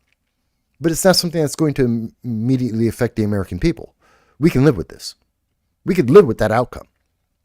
But we're paying for a war and for protection that doesn't have an immediate impact on America outside of politics, outside of some trade deals. No, they should be paying more. So Donald Trump has suggested that Europe has to pay, the NATO nations have to pay 5%. And they're pissed off because they can't afford it. Guess what? We can't afford it either. The United States is going bankrupt, in part because of the wasteful spending. It is inefficient and ineffective for us to cover as much of the bill. We're covering 80% of the spending on something that is not the most immediate threat for the American people. France has been spending the last 2 years trying to convince the world to force American troops to land and fight in Ukraine. Now, Macron, a far leftist who always believes in the more socialist idea, which is use someone else's resources before he has to use his own. So Macron wants to use American soldiers because he doesn't want to use French soldiers. He wants to use American resources because he doesn't want to use French resources, because it's incredibly expensive and it is incredibly difficult. And it will be costly, especially politically. So he's not willing to risk the French or their French assets. He wants America to do it. No, because it's a French immediate issue. It's an immediate problem for France if Russia is being an aggressor. If Russia is taking more land, more food, that's a problem for France immediately. It's not an immediate problem for the United States.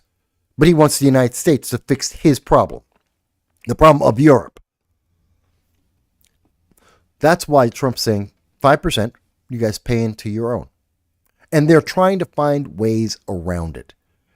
They're trying to find every excuse, every way to pinch pennies so that they don't have to try and balance their budgets and realize that they will go more in debt, nation after nation, that they can't afford it. They don't have the infrastructure. They've been spending their money on the newest protest from the socialist far left of their countries. They don't have the money for this. But that means they have to change their governments. They have to change their policies. They have to do for themselves, just as America has been doing. Because we don't have to take everything. We said we'd protect them if they were attacked. Fantastic. They're not being attacked. We don't have an obligation here. Other than, obviously, in the Ukraine, one of the most corrupt nations in the world, a lot of American politicians' families have made tens of millions of dollars with their family members being in boards of companies that they know nothing about.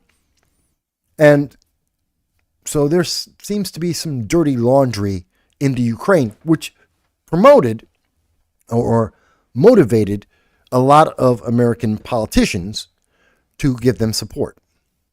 There is something behind that. It seems dirty. It seems like something's bad. Mind you, I don't think that justifies Russia taking over the Ukraine. Russia is worse, absolutely. As corrupt as the Ukraine is internationally known for being, they're still better than the Soviet Union. Rather, Putin, who is a remnant of the Soviet Union. And I know this because I've lived in the Soviet Union. I lived in Moscow. I lived under the Soviet Union's existence. Trust me, I don't wish that on anyone. Least of all the Ukraine. As corrupt as it was better than the Soviet Union. It was better than the Soviet heyday that Putin wants to bring back. Still doesn't mean that it's America's priority, nor should we be spending this much money, 80% of all of the funding, for a war that is not ours, that we will never get paid back. That's the part that really gets me. We will never recover the cost. And there is no plan to recover the cost. Think about that. No one has ever told you. They'll tell you that, oh, we got to give more money to the Ukraine. We got to give more money to the Ukraine. How are we ever getting it back? What are they going to do to give us back even the equivalent of even 1 year of funding that we have provided to them. They can't. It would break their bank. But no one's ever really talking about that. Just give more, protect them, take care of it. Why are so many Democrats so motivated to take care of the Ukraine on something that isn't an immediate and clear and present threat to the United States? Again, I don't want Russia to win, but I don't want us to carry the entire load, because it doesn't make sense that we should. Germany, France, England, Sweden, Poland, they should be carrying more of the burden because it affects them more directly. We should be helping them, absolutely, but we shouldn't be the ones who are carrying the primary load. We should just be one of the other nations involved. And that's what Trump is asking for, and that's what Europe is not ready for. They didn't expect someone to actually stand up and say, pay your own way. I'm not going to carry you anymore. This is your responsibility. This is your obligation. This is your problem, not mine. Let me go back to some of the comments here. Let's see. King of the Swamp, hello, and thank you for being here with us. Thank you for that. And King of the Swamp says, it's foxes running the hen house. That was the saying I was looking for. Foxes running the hen house. I just couldn't think of it for some reason. Thank you for that, King of the Swamp. Far North Cow says, why buy the cow if the milk is free? Yet another one of the sayings I was trying to get there. Thank you for that as well. That is correct. Tony says, they never do, and NATO is just as bad, fairly contribute or paying their share, yet they think they can dictate to us. Yes, and we hear this often. And by the way, you've heard this from Emmanuel Macron. I know most Americans don't follow international politics. They don't know what the other world leaders are saying or how it affects us. For about 2.5 years now, Emmanuel Macron, the president of France, has been trying to get the French, use the leverage of the European Union to get the United States to pay for and fight for France. It's ridiculous. Meanwhile, he's also saying we should abandon America, literally. March 2023, Macron said that Europe should abandon the United States and make friends with China. He was hitching France on the Chinese Communist Party's wagon, except for when it came to paying for protecting France. No, that was still American. He still wanted America to protect Europe and France in particular, but in terms of the economy, in terms of trade, in terms of technology, Macron wanted France to be buddy and friends with China instead of the United States. Again, that makes no sense. Why are we going to pick up the slack for France when France is actively looking to do trade deals with China instead of us?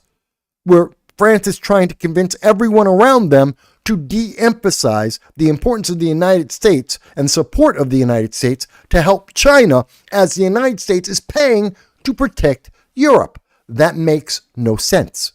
Again, you don't have to believe me. March 2023, you'll see it. Macron has said he wants to de-emphasize the United States and he wants Europe to focus on being friends with China instead. Why are we paying for the Ukraine war then? Why are we paying so much to protect Europe? Doesn't make sense. That's all Trump is saying, and it makes sense. It's an argument. It is a discussion that we, the American people, should have. And if you think that the Ukraine is worth that much, fantastic. Let's have that conversation. Let's have that conversation. Let me go forward. User has been banned is with us. Hello, user. Good to see you, man. He goes, America pays for too many other places' defense. Yes, we do. And now it's time for some of these nations to pay their own. And yes, it will hurt their economies because it's been hurting our economy. And we're paying for multiple countries. They just have to pay for themselves. And we're talking about 5% of the cost, not 100%. They're balking and they are screaming because it's going to hit their economies negatively for 5% of the spending to protect themselves. We're paying for all of them. We're paying for all of Europe. We're paying for all of the NATO allies. They just got to pay for their own country. Think about that. Are we being bad guys to say we're paying for 15 countries, 23 countries? You have to pay for one. Just pay more of your own load. That's all we're asking for. But, Trump is orange man bad, so that's got to be evil somehow. I don't understand it. Tony says, we may as well completely annex the Ukraine. Let me be very clear about this. I've said this about Afghanistan. I said this about Iraq. I will say this about every conflict that the United States is involved in. If any American soldier puts a foot on the ground of foreign soil to fight in a war, then the United States must have as part of its mission taking over that land. So when we went into Iraq, part of our plan should have been we take over Iraq. In Afghanistan, we landed troops. Our goal should have been to take over Afghanistan, that these nations will become commonwealths of the United States, that we will introduce freedom and voting and education and plumbing and electricity and better buildings and construction and technology and business development. We will do all of that, and they will pay for everything in dollars, and we will use those resources and we will build them up, but they will be a commonwealth of the United States. They'll get all the freedom, they'll get all the education, they'll get all the infrastructure, the quality of life. They will get all of that as our commonwealth, but we own it because our soldiers fought for it. Our soldiers bled for it. And if we are not willing to allow the United States to take the proper fruits of war, of winning, if we don't get that, and they get all the freedom, they get all the other benefits, if we don't get to have that land as a commonwealth, then it's not worth us fighting in. It's not worth it. So we shouldn't do it. And I say the same thing about Europe. If one American boot hits foot on the ground in the Ukraine, then the Ukraine becomes a commonwealth of the United States. They're no longer an independent nation. They don't have to worry about being part of NATO. They'll be part of the United States. They will be a commonwealth of the United States, just like Puerto Rico, just like Samoa. That's the choice. And we will build up their infrastructure. We will make sure that they have technology and education and the right to vote, and women will have rights, and it'll be fantastic. We will elevate their quality of life, but they will be a commonwealth of the United States for at least 2 generations. Then they can vote to be independent. But we get that back. Why? That's how we get our resources back. That's how we get paid back for the commitment we have made. Not one soldier should hit the ground. Not one soldier's boot hits the ground unless we are willing to do that. And as a nation, if we are not willing to have one soldier die, if we're not willing to take in new commonwealths, we should not have our troops on the ground in any nation for a conflict. Period. You may not like my idea. You may not support that, but I want you to consider the value of it, because it means that we won't be in every conflict around the world. There will be less fighting for the United States. And every nation in the world is more acutely aware that if the United States is saying, we're contemplating putting troops in, we're going to fight, then every nation we're fighting for and every nation we're fighting against instantly knows the threat that they are now facing. It makes things more calm. Nations will not just randomly throw in random attacks to see what they can get away with and how much they can strip away. They know that if the Americans are going to be involved, they will have to slog it out with us. And we have a bigger stick than they do. And we will use our big stick where they might not. I think it's a better plan. People may not agree, and I'm happy to hear the chat and see if you guys say, no, Mike, that's just a bad idea. Fantastic. Tell me why. Tell me why and tell me what's a better plan. Because what we're doing right now isn't working. That's a fact. And I think Trump is more in line with my way of thinking than what we've been doing. So let me go on. Tony goes on to say, and we should annex the Ukraine and make it a U.S. territory, as they are so far in debt to the United States. We will never get repaid. That is a fact. We will never get repaid.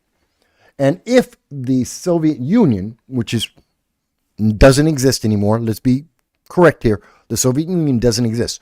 Putin is a remnant of the Soviet Union, but the Soviet Union itself does not exist. The ideology of the Soviet Union, in many ways, still is resurging because of Putin, but the Soviet Union doesn't exist at this time. Let's be clear on that difference. But if Russia actually steamrolls the Ukraine, there's absolutely no way to get our money back. That's true. Let me see. Let's see. User's been banned. It goes on to say the French are such ungrateful POS. From looking at World War II, Vietnam. Yeah, the United States have been bailing them out since Napoleon. I mean, seriously. They haven't won anything anywhere in the world since Napoleon. And very often, almost always, the United States is the one to save their butts. And yet they think we're the savage ones, that we're somehow the bad guys. I don't get it. User has been banned, says we should have let West Germany keep France or split it with England. Well, that would have really, talk about changing maps. That would have been interesting. I'm sure there's some of the English would agree with you about that one. Perhaps Agent Black will agree. Yes, give me 15 minutes. I'm talking to my dog. He wants to go out. Give me 15 minutes or thereabouts. User has been banned also says, even Japan is stepping up and elite soldiers are taught there's no honor in a street fight. Well, that's true. Street fights aren't worth it.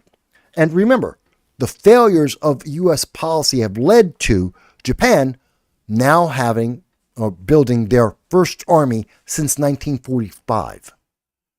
That's over 45 years. It's over half a century that they have never had it. Even though we have a base on Okinawa, even though we have a 1960 treaty, U.S.-Japan treaty, that guarantees that the United States, regardless of the reason, will defend Japan. If Japan is wrong, if they're the bad guy, if they're the aggressor, according to the 1960 U.S.-Japan treaty, the United States will defend Japan no matter what. That has been good enough for Japan to go without an army since 1945. And under the Biden administration, Japan decided they were going to build a new army. That should tell you a lot about why it's so important for the United States to have a focused foreign policy, which the mainstream media doesn't want you to know about. Because every time we get weak Democrats in, the world goes to hell in a handbasket. And that's what Japan is afraid of. So we've been talking a lot about some of the other things here. I want to, and all of what we're talking about is what the left is afraid of calling it's the American imperial presidency, that this is about the empire of the United States. And let me say that, is America an empire? Yes. Yes, we are. That's neither good nor bad. The world always has an empire. The Holy Roman Empire, the Genghis Khan and his empire, Alexander the Great and his empire, the British Empire, the French Empire, the Spanish Empire. We've had empires always. There's always been an empire in the history of the world, and there always probably will be. That's just human nature. That is just the fact of the world. So some of those empires are very good. I understand. You've got the far left, they're like, oh my God, that's just so horrible. Everyone should be equal. And that's just not the reality of the world. Okay. That's not reality of history. That's not the reality of human nature. There's always been an empire. There's always been someone at the top, the king of the hill. And there's always a bunch of people trying to get that. There's always someone who's trying to take the resources you have because they want to use them, either because they can do it better or they just need it. That is a fact of the world.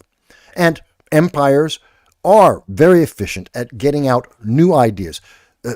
Depending on the stage of the empire, they will bring in innovation. They will bring in new technology. They will bring in different ideas. They will integrate people from around their empire in positive ways. We wouldn't have computers today if we didn't have the ancient Roman Empire. That's just a fact. If we didn't have Genghis Khan taking over most of the world, we wouldn't have almost anything that we have right now. That's a fact. So, yeah, empires aren't always fun at the end when they fail, when they fall apart, when they leave and the next empire starts.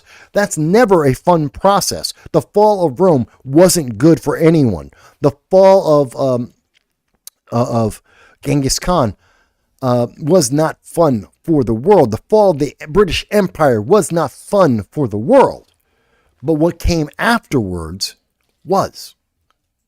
So this is a cycle we go through. The American Empire isn't bad. We've brought more people out of poverty than any other nation, any other empire in the history of mankind. We have brought more freedom, more education, more quality of life than any other empire in the history of mankind. To say that American imperialism is bad is an understatement. It's a mockery of the reality and totally discounts any of the benefits that America brings. Even now, and many will say, and I think it could be accurately said, that the American empire is in its decline. Okay. And even in the decline, we bring more peace and stability to the world than any other country on the face of the earth. When America is focused, we bring more peace, more innovation, more quality of life, more food to the world than anyone else before us, even in our decline. That's just a reality. Now, some people may not like that reality, that truth. Fine, you don't have to like it. It is still the effective, efficient, and real answer. That's the reality. And the fact that Europe doesn't like it doesn't matter. But at the same time, Trump isn't an imperial president. He's somewhat isolationist at the moment. He is focused on America first. That doesn't make America an imperialist nation. It does make America American-centric. And that's not a bad thing for the rest of the world or America, because we want an orderly world. We want to be safe. When Americans go around the world to spend our money, to build businesses, to develop nations around the world, it's good for everyone. We just want safety with that. And we want America to be the best at it. We want to have the most safety and the most profits around the world. Well, guess what? You can have both. That doesn't make America imperial. We're not the British Empire. We could be. Some can argue that we should be, but we're not. Some would say that we should go back to the manifest destiny of the past of America. That says that America should be, the entire North American continent should be America. Well, I'm not willing to say that because I don't want to deal with the infrastructure problems of Mexico. Really don't. Don't want to deal with the infrastructure issues of Canada. I really don't. I don't want to take on their debt and their problems and restructure and rebuild their nation. Don't really want to. And we can be the American empire without having to expand. Doesn't mean we shouldn't, just means we don't have to. But that doesn't make us imperial because we're not trying to take over Afghanistan or the Iraq or Ukraine or any other nation for that matter. But that being said, I want you guys to think about that. I want you to think about that. And what I'm going to do, for those who are new to the channel, we always take a break for about an hour right about now, because I need to take my dog. Hey, come here. He's 13, almost 14 years old. In about 2 weeks, he will be 14 years old. Come here, old man. Come here.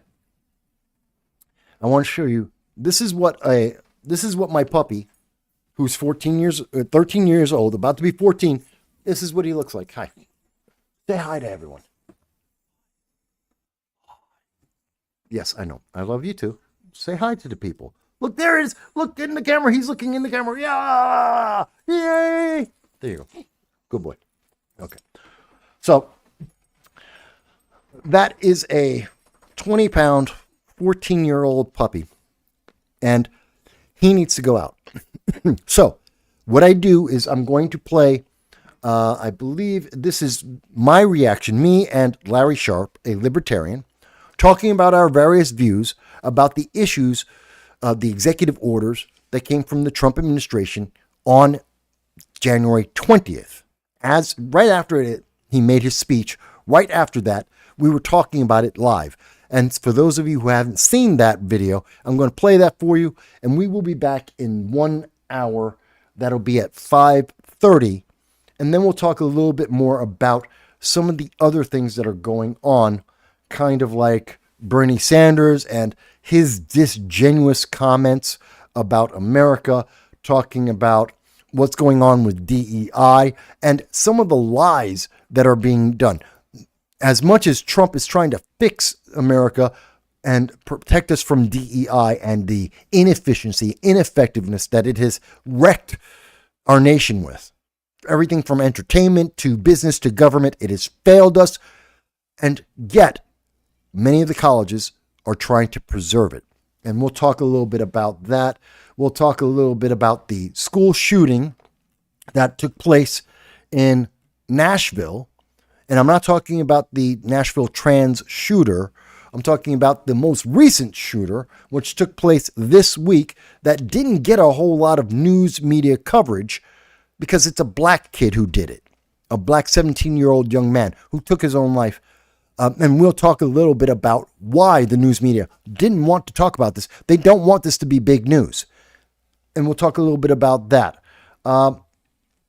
So we're going to talk about a few things there. And we'll also even talk about the latest thing with the Bronx Conservative Party, which if you saw at the beginning of the show, you saw some photos that I took from Friday from the live event that we covered of Bronx conservatives, Hispanics and blacks, and everyone talking about politics, what the consumer needs, what the residents of the Bronx need, and how they may be able to address the changing environment in New York State, in New York City, for the better. We'll talk a little bit about that as well. Yeah, my dog is lovely. He is a good dog. I love him. He is my pride and joy, and I'm going to take him out. So, again, we will be back at 5:30. Until then, I'll put on this tape so you'll be able to see it. So I'm not going away. We're just going to be stepping out. Go out, smoke a cigarette, have a drink of coffee, grab something quick to eat, go defecate if you have to, and watch this, and then come right back.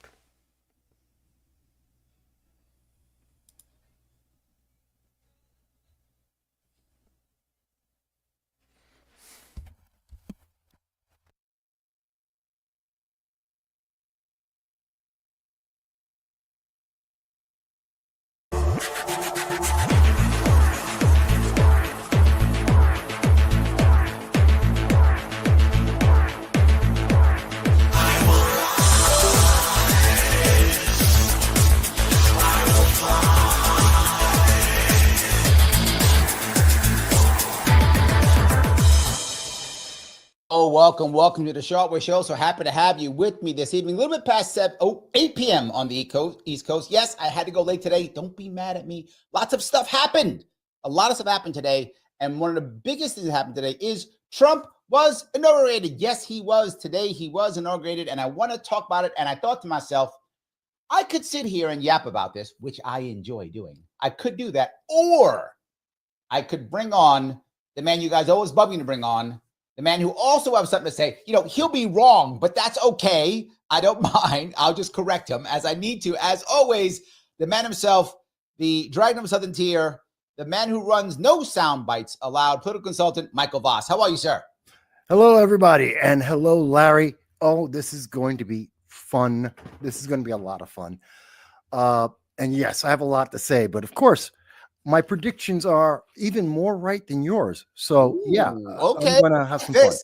Okay, I like this. Look, I got to tell you, the thing that when I first, for those of you who didn't watch the actual speech, I was very happy with the way he did it. Because his last speech when he was first elected was that American carnage thing.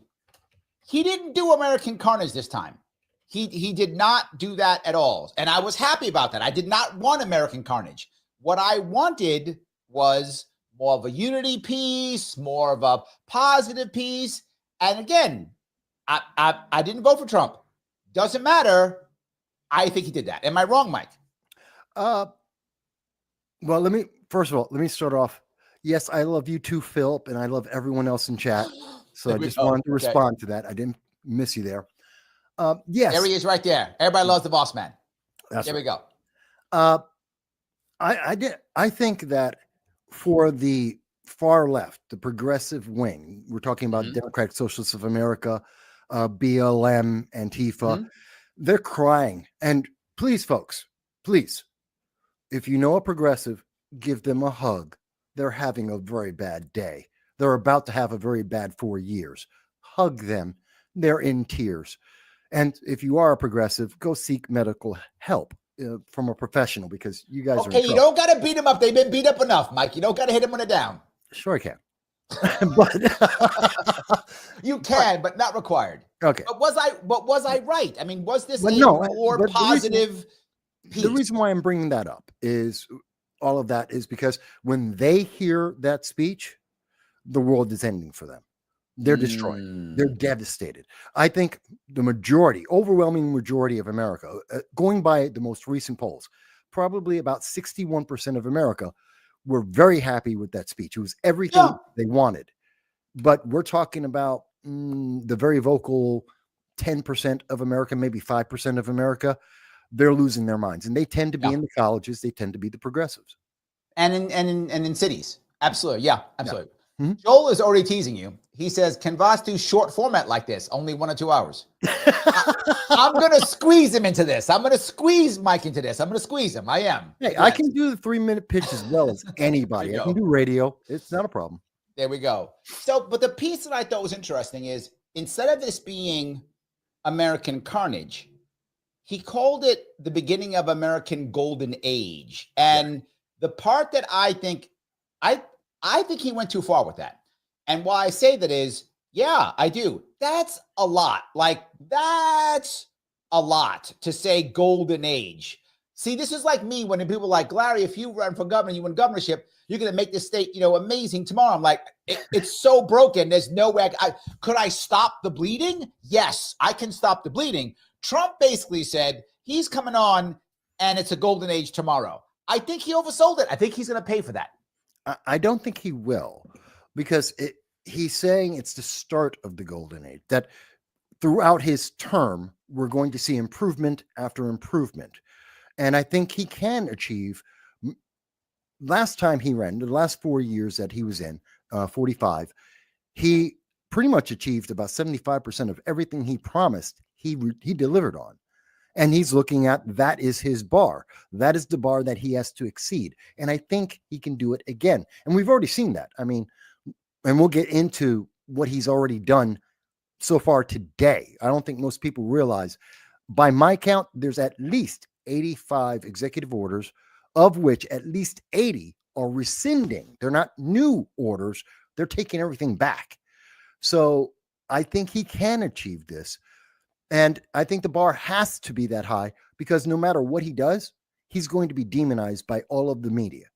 All the media, all the schools, they're going to say every step, everything he does is evil. It's Satan itself.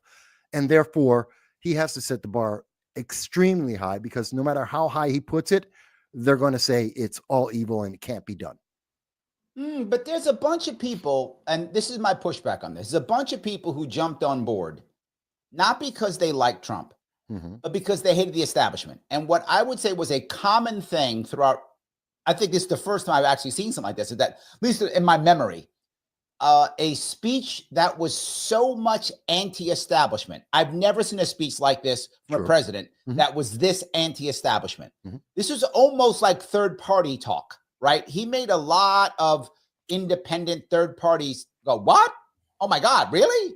I mean, I think that was, I mean, he literally did give a shout out to Elon Musk and to, making our kids healthy. He gave a shout out to RFK without saying their names. I wish he had said their names, but he didn't. And I took it. I take what I can get. Yeah. So I feel like there's a lot of people who are just anti-establishment. They weren't necessarily pro-Trump, but Trump represented the best anti-establishment they thought he could get. So they went down that road with him. And those people don't need a golden age. They need like the FDA to ban like red food coloring, right? They don't require a golden age. They just need some things that they wanted to get done. And I feel like we may be going too far. Phil's teasing. He says, we're planting a flag on Mars. Dude, yeah, I heard that. Mean, he's going too far, man. He's going too far. Wait a minute. No, he's not. I mean, remember when JFK said we were going to the moon, and we did. Yep. Okay. Yep. That's not too far. To say we're going to cure cancer, that's too far. Yes, okay. and Biden got laughed at because of that shit. And yes, that's my point. But and Kennedy didn't say no. Hold on. Kennedy didn't say I'm going to do it. He said by the end of the decade is what he said. Now he couldn't be president by the end of the decade. He only could do 8 years. So he knew he might not be president when that happened. And sadly, for the wrong reason, he wasn't president when that happened. But he knew that. Trump is like tomorrow. He's like, we're going there tomorrow. Well, here's the difference. We have the technology to be able to get to Mars. We do have it. That's scientifically going to the moon at that time was considered impossible. It was beyond reach. We had to create new technology to do that. We have that technology. We have the capability to get to Mars. We can send probes there, and it is realistic, scientifically realistic, that we can land on Mars. Yes. We can do it and return. So he's not saying something that's impossible. It is unlikely. I give you that. That's what I'm saying. He's going to pay for this one. But he's not, because he's, again, if you don't set the bar high, extremely high for Trump, then you're going to be dragged through the mud because they're already doing it. They've been doing it. I'm going to tell you the part that I liked. Yeah, I did like that he said, if I get his quote right, I think I wrote it down someplace. I like this quote so much I can find it. Hold on. I wrote his quote down somewhere I really liked. He said, I don't remember it. I'm just going to paraphrase. You'll remember it. He said something like, doing the impossible is what America does, or something like that. I'm getting it wrong, but it was something like that. And I thought, that's a good one. That's a good one. Yeah. And you know what? Set the goal. There's a saying that I always used to like to say, and is, I want to reach for the stars because if I only get the clouds, I've already succeeded. And that's a way to live your life. Reach for the stars. If you only get the clouds in the sky, you've already had success. Because too many people set the bar too low. Set it high. Let's try and achieve. If Trump gets us back to the moon, or we have all the other things that we all every day say we need, and we get them, no one's going to care that we didn't get to Mars. I'm sure the left will say, oh, see, but Trump, he overestimated. We didn't get to Mars. He's a liar. Well, yeah, but lowered inflation, stabilized peace in the world, improved. Oh, okay. Hold on. I'll touch that in a second. Let me first go to Garrett. Garrett, thank you for the memberships, my friend. Guys, if you want to become members, please do so. Garrett's throwing some out there. Thank you, Garrett. You always come through. He threw 6 up there. Please grab me if you can. I really appreciate that, guys. Every bit counts, Garrett. You are the man. I appreciate your support so much. I really do. And while I'm at it, guys, if you do like what we're doing, please click the button known as Lima, India, Kilo, Echo. And I say that to mess with Mike usually, because Mike used to be in the Marine Corps like me, and that's how we used to speak. So now I'm giving him PTSD whenever I say that. So that's Especially why since I I do was that. a radio man. Yes. So you did that all day long. All Exactly day right. long. Yes. So also you can share this or repost this now wherever you are. Put it into a Facebook page, put it into back on X, whatever you like. If you haven't subscribed on YouTube, please do so. And more importantly, select all notifications when you subscribe. I found that only 14% of you who are subscribed actually click all notifications. That's 86% too low. So I need you guys to go and click that number so that you can get everything. It's important. If you want to become a member, always good on YouTube, the join button, $49 per month is always good. And literally, Garrett just threw like 6. So grab one of those if you could.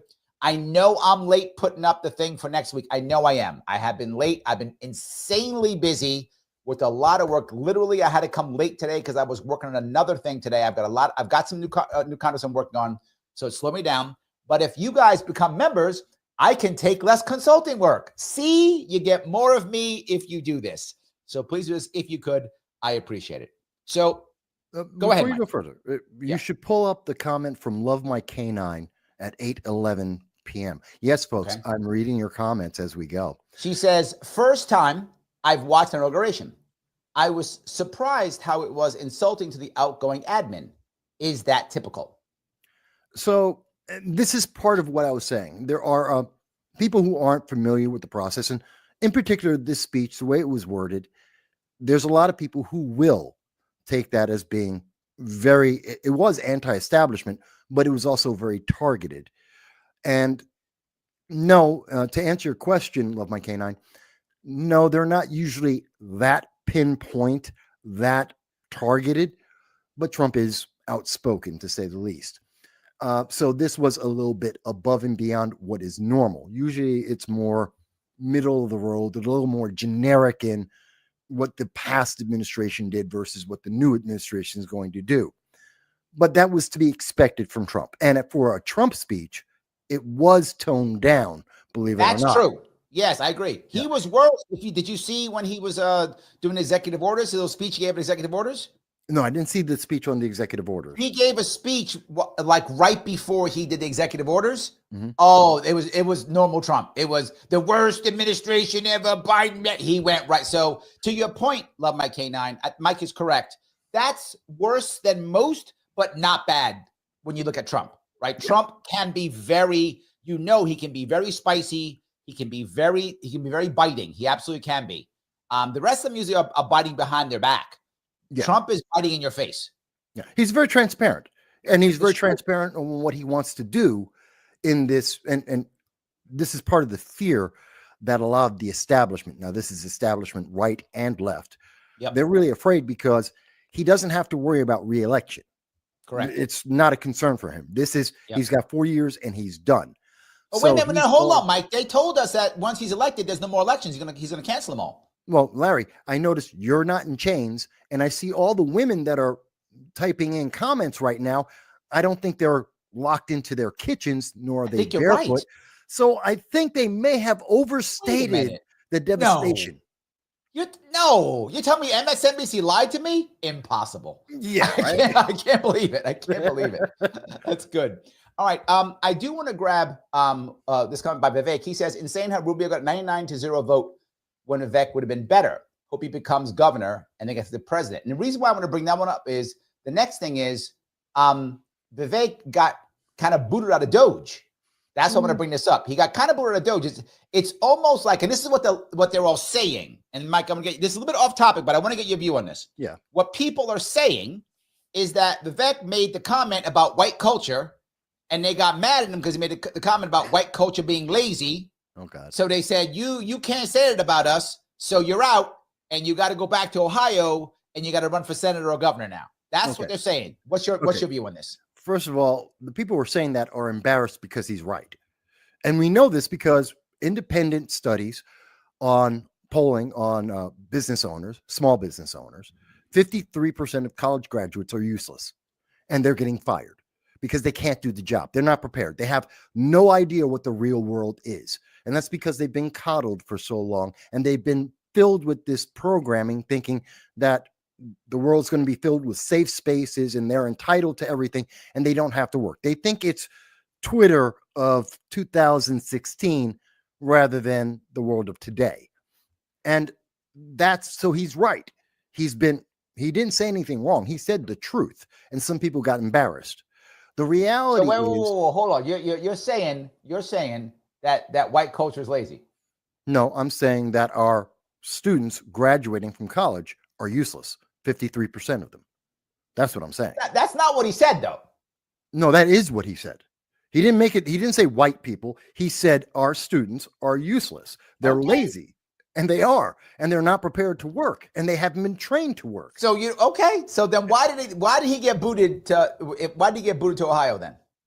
Well, there's a couple of reasons for that. One, like anywhere where you have two co-leads, they bumped heads, him and Elon. Okay. And they have a difference in the way to get things done.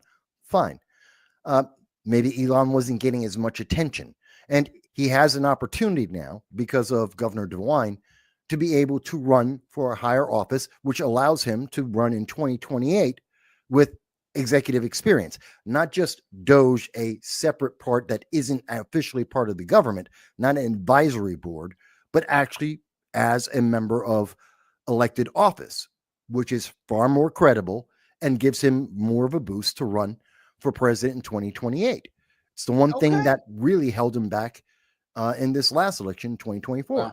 I don't think he had a better opportunity. I think it's 2036 for him. I think it's 2036 for him, not 2028. I think 2036. No, I don't. He's going to run. He's definitely, whether he gets it or not, he will run in 2028. If he's the governor of Ohio, no, he's not. No, he's not. He's going to finish out at least one term, if not two. No, I don't know that he would. But yeah, but you know what? It's a setup for. He's got governor's experience. He's got executive office experience in government, which gives him the opportunity to run. He doesn't have to share the limelight with anyone else. And Elon Musk loves to suck up all of the limelight. And executives, all executives, not just technology executives, every executive and everyone in politics is an egomaniac. You have to be, otherwise you wouldn't run. It's the only way. You have to be that thick-skinned to actually get through it all. You're not wrong. And you have two egomaniacs that are tech geniuses, that are billionaires, and they're fighting against each other. It's not good. Let me move on, if I could, to the thing that I thought was very interesting. And he actually talked about, which people don't talk about. He talked about free speech. Yeah. He talked about ending censorship. Government censorship. Correct. Yes. Sorry. Yeah, correct. You're correct. Let me be clearer. He talked about ending federal government censorship and about free speech. Mm-hmm. This to me was what I wanted to hear. Like that made Larry go, "Oh, okay, right." That made me feel good. I really enjoyed that part. Do you think, how does that, here's my worry, right? My worry is he says that, but then there's a crisis and he falls like he fell last time to the Faucis of the world. And he all of a sudden goes back and go, well, yeah, free speech, but this is an emergency, so shut it down. That is my concern. Okay. We're talking about two separate things there. Actually, three. So, by the way, Fauci, he got a pardon. I know. Yeah, he's a criminal. That's why he got a blank. And by the way, we're going to talk about pardons in a minute. Finish this one, though. Don't go down there. You'll talk for an hour on him. Just give me this one. Give me this one. Trump didn't silence people talking about the lockdowns and the jab or any of that. He never suggested, he never went, there's not one article that says the White House contacted social media and said, shut people down about talking about this, which we do know for a fact from multiple sources around the world. The Biden White House did do that. Democrats did try and silence. No, what I'm saying is he fell back to believing in Fauci when he got worried and concerned because it was emergency. Okay, so that is my worry, that he will do the same thing next time some censorship guy says, you don't understand, Mr. President, this is critical because XYZ. So you got to shut this down. No, because they're two separate things. One, there's freedom of speech, which Trump, even in the face of an emergency, global emergency that nobody understood what was going on, he still did not silence the public. He let people say whatever they thought about this and have the conversations, and he left it alone. So I don't think there will be any new emergency that would cause him to stop people from talking, because he didn't. Okay. So we have that experience, when you have that track record. In terms of taking the advice of individuals in government who have a history of doing nothing but be government, I think he has learned now from experience that he has to, have a pound of salt, as these experts who've done nothing but politics are giving him advice. And he's a little more hesitant to just blank, straight down the line go, well, that's his job, I'm going to listen to him. Now he's going to get more advice. He's going to get more opinions, professional opinions outside the government to confirm what he's doing. That's the experience he learned. That's what he needs to do. So I don't think we will get another lockdown, even if there's an emergency. We're not going to wind up in another lockdown scenario, because that only happened because he didn't know that he couldn't trust a Fauci. He didn't know that a guy like Fauci is all about the establishment and protecting himself and all the things that he's done that are somewhat shady at the very least, and potentially criminal, which is why he got a pardon. And now he knows better. And we see that with many of the people he's picked. All right. We're getting more of that rounded, experienced president that we didn't have then. Robert says, all hail proxy President Elon Musk. Now, this was a weird thing. Two things I thought were weird. Mm-hmm. His first one, his American Carnage, when he first came on, he spoke a lot about, I'm the guy who's going to help out the weak. I'm the guy who's going to take care of the people who were forgotten. Mm-hmm. A lot of that. Yeah. He didn't say much of that this time. That wasn't a big deal this time. And he had on stage gazillionaires. Okay. So I understand why guys like Robert say, hail proxy President Elon. There was a bunch of very wealthy people up there. And the biggest one, now, don't get me wrong, I didn't want them to ban TikTok. I was against the TikTok ban the whole time. I'm glad he's not banning TikTok. However, here's my however on this.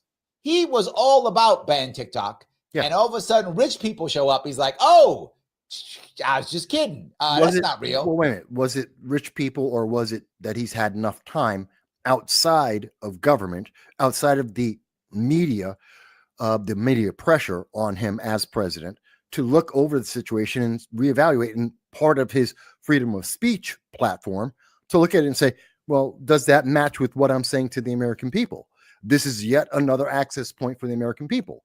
Now, people are going to say, oh, no, it's because of the billionaires. Okay, take off the 3 billionaires that were in the audience there for the inauguration.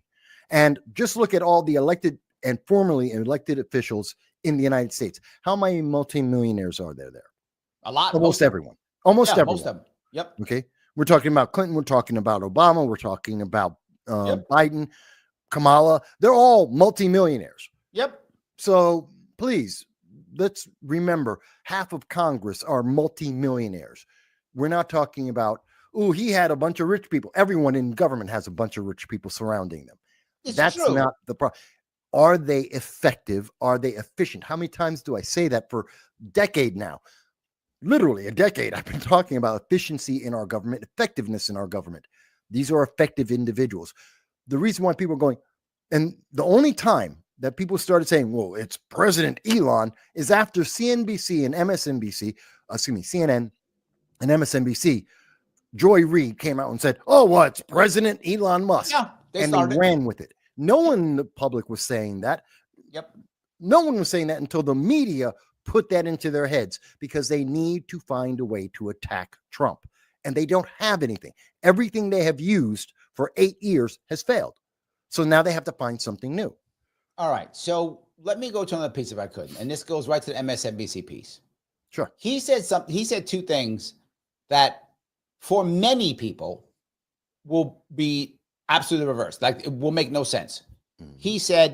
He He spoke specifically to Hispanic and Black Americans, which again, that part I liked. I liked that he brought that up. That was good of him to do so. And he thanked them for the support that they gave him, which I think is a good thing to do, because in the past, Black and Hispanic Americans have not supported the Republican Party anywhere near as much as they supported Trump. Trump got the most support from those two communities in at least 50 years, if not more, since maybe Reagan. I mean, it's been a long time since Black Reagan and Hispanic Americans have supported Republicans so much. So he thanked them, which I thought was a great thing. I mean, he's usually not very magnanimous, and in this case, he was. Yeah. So that was a good thing.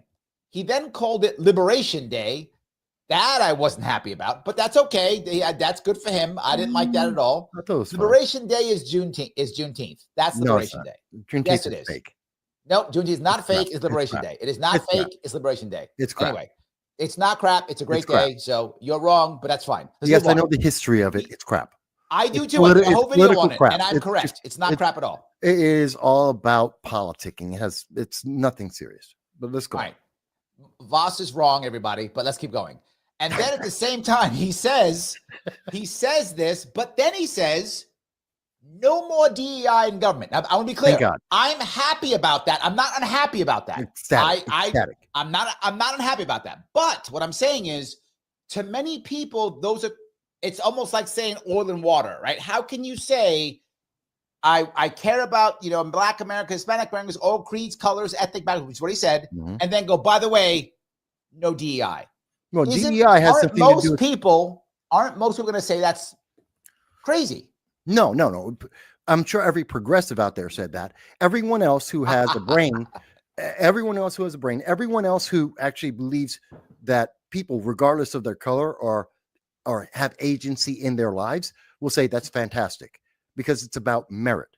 It's about being qualified. It's about being the best person, not the right checkbox. And DEI is dehumanizing. It absolutely dehumanizes everyone. You don't got to piece you on DEI. I stopped doing those types of training in my day. You know what my day job is. I stopped doing that training because they all wanted me to do anti-racist training. I'm like, I'm not doing that bullshit. It's garbage. Yeah. So I had to stop. I literally stopped doing diversity training because it became garbage. So I stopped doing it. So I'm with you.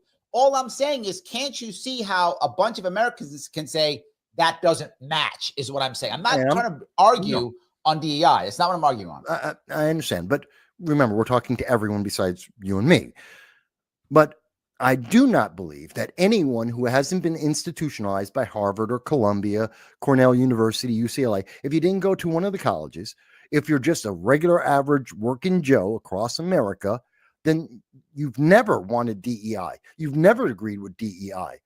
And there is no disconnect there, because DEI doesn't represent the capabilities of people of color or women or anyone else you want to put out there. DEI is an artificial political enslavement. Did you see what Bill Maher said about it on Friday? No. Bill Maher literally on Friday. Stuck up. Nope. You're wrong on that one. Bill Maher is an establishment guy who does have something that most of them don't have, which is he actually has a libertarian streak in him, because he used to be libertarian back in the day when he was doing his politically incorrect show. So he still has a libertarian streak in him. And he literally said, no, I'm telling you it's true. And he literally said on Friday, he actually said one of the reasons for the fires being bad was DEI diversity. And he brought it up. This is Bill Maher. Well, and again, he's Mr. Establishment, said Trump is evil, said he's going to destroy the world, said Harris was the best answer. This is this guy. And he said that. So what I'm saying is to say, I'm validating your point. Yeah, but I'm validating your point. I'm saying even he gets this is bad. Yeah, because he goes with wherever the flow is. Remember, he was also the guy who said that Me Too doesn't apply to Joe Biden because Joe Biden has to win in 2020. He's also the guy in 2018 that was saying, I hope that everyone in America goes into a recession. Yes. Maybe even a depression, because it would help get someone out. I remember that. Yes. Yeah, he's an evil. And I'm saying that guy said it. That's my point. Because everyone has said it before him. Where was him saying that in the months? He was all about Gavin. He was all about these policies. He had Caruso on. He had the guy who ran against Newsom on his show Friday. Okay. Fear ye most, ye lukewarm Christian. I understand that today it is popular to be against Newsom and all the policies that he supported for years. And now, because it's disadvantageous for him and his friends all lost their houses, that he's now saying, oh my God, who could have understood this? Newsom screwed up. You were supporting them every day. Bill Maher is the least welcome opinion that I ever hear, which is why I don't really listen to him, because he'll say whatever it takes to get, he's selfish. He wants to advance himself no matter what. I think we are torn. The audience is torn on this Liberation Day thing. Ryan says, I was also taken aback by Trump's Liberation Day comment. I didn't like that comment at all. Then I realized that it was Trump that that said that, and I was no longer, no one should be surprised. Yeah, I agree. It is that, but I didn't like it. Christine says, I'm not mad about the Liberation comment. I feel more free. Okay. And hold on, I got a couple more I got to pop up before you go. Let me go a couple more. Okay. I got a couple more here. Joel's on your side. He says, I'm with Mike on Juneteenth. Yeah, Joel, you're also wrong. Mike likes you. He goes, I like Mike on point and factual. I like Mike too. He's wrong, but I like him too. I agree with both of them. So yes. All right, go ahead. All right. By the way, folks, you should see when me and Larry are in person, we know each other. We've known each other for like a decade. You should see when we sit down and we're just having a conversation. It gets really wild. Anyway, liberation. Let's talk about that. When you heard him say liberation, I just want to understand, what did you hear that as? What do you think what context do you think he's saying that in? He was trying to say, and that's how I heard it. Like, oh, now you're liberated because I'm here. And that's what I heard. And I'm like, no. Go further. What else what's the context? The context wasn't about That's what Trump. It was. He literally said, he was like, I want to say thank you for supporting me, blah, blah, blah. And he said, I'm going to make sure that I support everybody who is Black. And he said, if I remember his words, it was regardless of race, ethnic culture, or creed. I believe that's what he said. Yes. Or something like that. He said, this is your consider this Liberation Day. Yes. And I'm like, no, Liberation But that's not about Trump. He's talking about liberation of your freedoms, the American liberation, or liberation from the establishment, from the policies that have been holding people back, that have been dehumanizing them. He was talking about liberation. Don't say Liberation Day. Yes. That's the wrong phrase. No, liberation for the American people, for American freedoms. He's talking it's almost like the royal we, or the royal I, or what is it? You know what I mean? It's the royal we. Royal we. It is the royal. Yeah. He's saying it in that sense. He is encompassing America. It is a liberation from policies that have restricted and but he said it right after he was talking about Blacks and Hispanics. And they have been some of the most oppressed. Christine says the right thing. She says he's literally liberating J6 prisoners. Yes, then say that. I'm okay with that. I'm totally fine with that. Yes. But that's another aspect of the royal liberation, the national liberation. It wasn't about, and that's the problem. People assume that everything Trump is saying that is very grand and very all-encompassing, as in it's all about Trump, because he has a huge ego, even among people who are egomaniacs in government. But sometimes he's just talking about the aspirations and the benefits to the nation, which that speech, as much as it was poking at Democrats and progressives and Biden and Kamala, it was also talking about the aspirations for America, the inspiration for America. Both things were happening in that conversation. Look, a lot of people on your side, Khalil says liberation from the old and stepping towards new. Agreed. Yeah. He's saying a liberation from the establishment. Agreed. I'm with you, right? Matt says, I heard as liberation for Americans from what we have been burdened with. Agreed. Yes. But whoever wrote that speech, you put that in the wrong spot, speech writer. I don't think so. I think it worked perfectly. Speech writer, you put that in the wrong spot. No, I think some people are overly sensitive, especially. Yes. Well, that's because you've been so suppressed for the last 4 years, and By the way, since Obama with his transformation, we have been so oppressed for a couple of decades now that people are very sensitive when they hear these things because they instantly click in, oh, well, it must be some kind of racial or some Which kind is, of you segregation. should know It's better not. as the speechwriter. You're explaining why I'm right. I am No. correct. No, I think you're taking it the wrong way. I took it exactly as it was written, as it was spoken in context of the total speech. It was aspirational. It wasn't derogatory. It wasn't limiting. It was, yeah, it wasn't limiting. It All was right. freeing. This is the part that I want to bring up too. We're going to move it to the next, if you don't mind. And this part, and again, I'm not unhappy about this. I want to be clear. I'm not saying I'm not judging this. I'm saying this was surprising. Like, this is not what people have done in the past.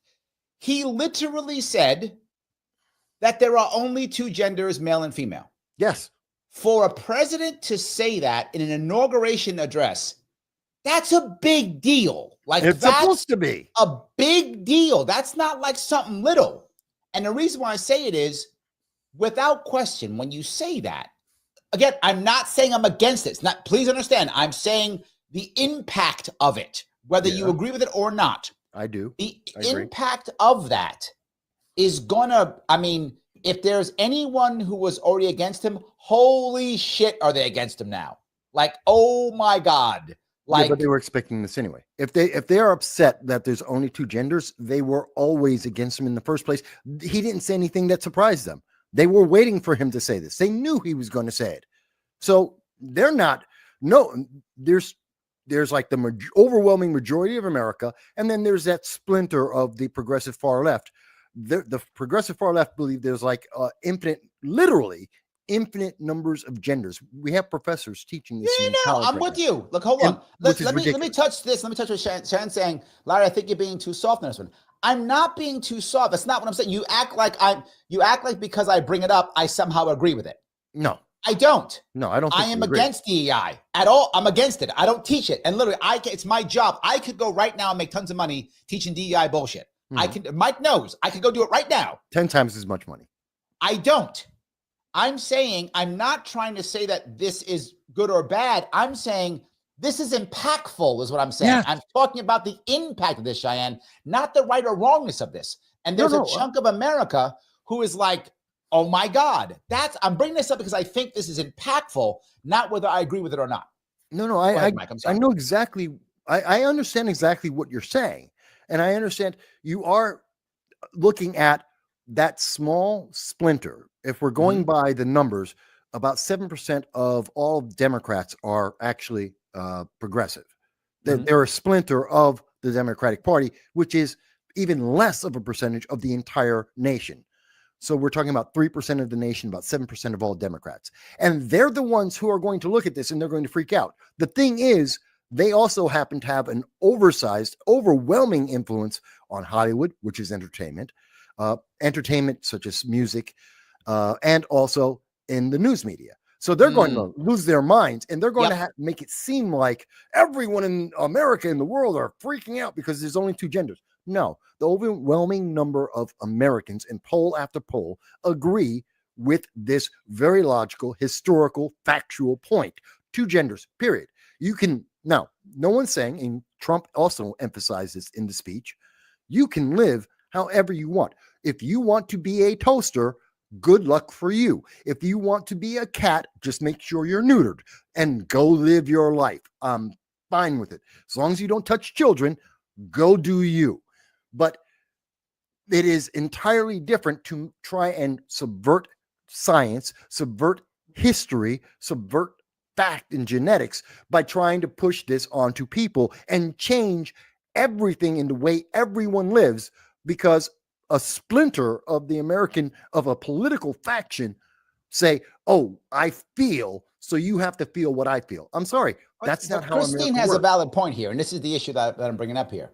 Before I go there, hold on. Mike says, Larry plays devil's advocate to view both sides. 13th man, so to say. It's true. It's one of my skill sets. You're absolutely correct. That is one of my skill sets. With me. Yes. Yes, absolutely. Yes.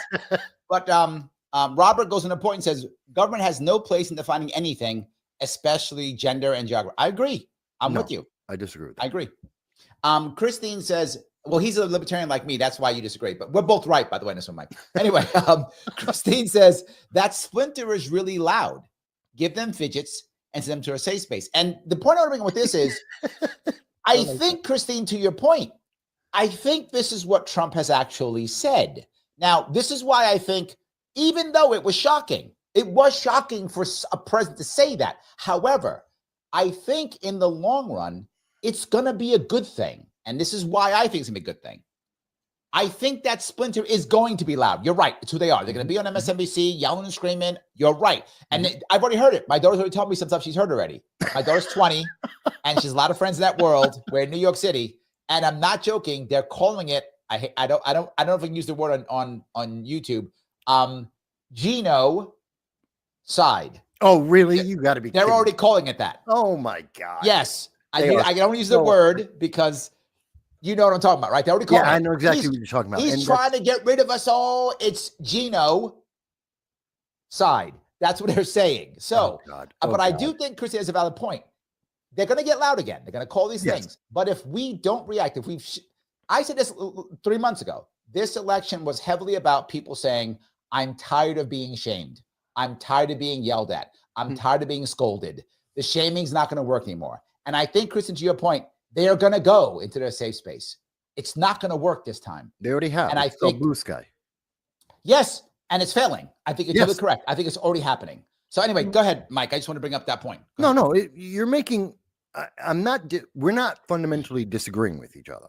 We're looking at it from slightly different aspects. You're highlighting and pointing out, and fair enough, because I'm very right wing. I am a Republican conservative, and you're pointing out that there is another wing, there is another voice in this conversation. So I appreciate that. And I understand your libertarian point of view on this. I respect that. At the same time, I disagree. I think that it is meant to be shocking because we need to shock America. It goes back to what Vivek said about America. We have failed the next generation. When 53% of those leaving college can't do any job, that they are complete failures, then we need a shock to the system. Our system has failed our next generation, which means America has failed, and we have to fix that as fast as possible. That's not just a leak in the boat. That's a torpedo to the side, and the boat is listing. We have to fix this immediately. And that means we don't have time to coddle them and make them feel better and soothe them as we go and remind them that life is real. I'm sorry. That's fine when you're 5. You're 25. I got no time to waste on you. If you didn't figure it out before, if your parents and the schools didn't get you ready for it, hello, wake up. This is America. This is the world. Live with it. Deal with it. Michael Velov's got a good point. He says Blue Sky should have been named Snowflake. That would have been better. I like that. That would have been better. I agree. Because you can go, could have been called like Safe Space. Well, Andrew says Blue Pill. James says woke Twitter. That's not bad. There's a lot of them. There we go. I like that. That's good. Yeah, we got a bunch of those going back and forth. So the other piece I thought was amazing. This part I liked. And I think this sets a precedent that I think really helps. And that is, he said he's going to allow the people in the military who were thrown out for not taking the stick. I don't want to say the word because I'm going to get canceled. You know what I mean? When I say the stick, jab. They didn't take it. The jab. Thank you. The jab. They did the jab. That they can come back and they can even get back pay. That was huge. What I like about that is it teaches a lesson to the DOD. You're going to be embarrassed by this. Don't do this shit again. Right? That is what I like, the precedent of this more. I'm happy the guys get their jobs back in cash. I am. But I think it's actually bigger than that. I think that move is bigger than just helping those guys out. And 2 reasons. One, for those you don't know, Mike knows this, but some of you in the audience may not know this. A lot of those guys, they were some of our best and brightest when it comes to our fighting men. They were some of the most hardcore guys. These are Navy SEALs. These are Marine Corps recon. These were tough guys, and we got rid of them all because they're like, no, I'm in great shape. I'm a badass. I'm a killer. I'm not doing this. and they left. We lost some of the best people that we had. And so I think that also works, but I think precedent's good. Go ahead, Mike. Well, I agree with you. We need it for the defense of America. We need the experience in our military, especially in a world where we now have Russian troops that are experienced. We have Iranian troops. We have North Korean troops. North Koreans that are all getting trained. And I wouldn't be surprised if there's Chinese involved in there, drones operators from around the world that literally hate America. They all have real world experience, current real world experience. Mind you, we have some too. I mean, we've had our wars, but we need our wars against people who wore sandals, not boots. Exactly. And not using drones in the way that they're using drones now. So we need these experienced people. But you're right. That's one aspect of it. But there's also the legal pile on from this. The federal government has admitted that it made a mistake, that it failed our military, it failed the people. And that means that every state government, like New York State, like California, like Illinois, that fired its fire department, its nurses, doctors, its police force, its nurses, that they were wrong. This is something you now can go and use in the courts. Even the government has admitted this was a failure, this was a mistake. Rehire all these people and give them the back pay because it was a violation of the Eighth Amendment. It was above and beyond, and it wasn't criminal. There was no reason for this.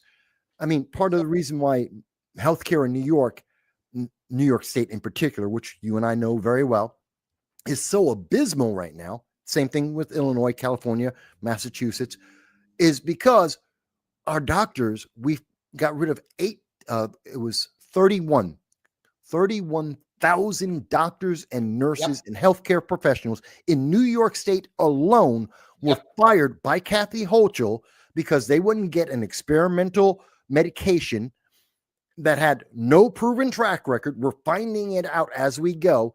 And they fired these frontline individuals. And now we don't, we already had a shortage. State. Have you been to a New York State hospital recently?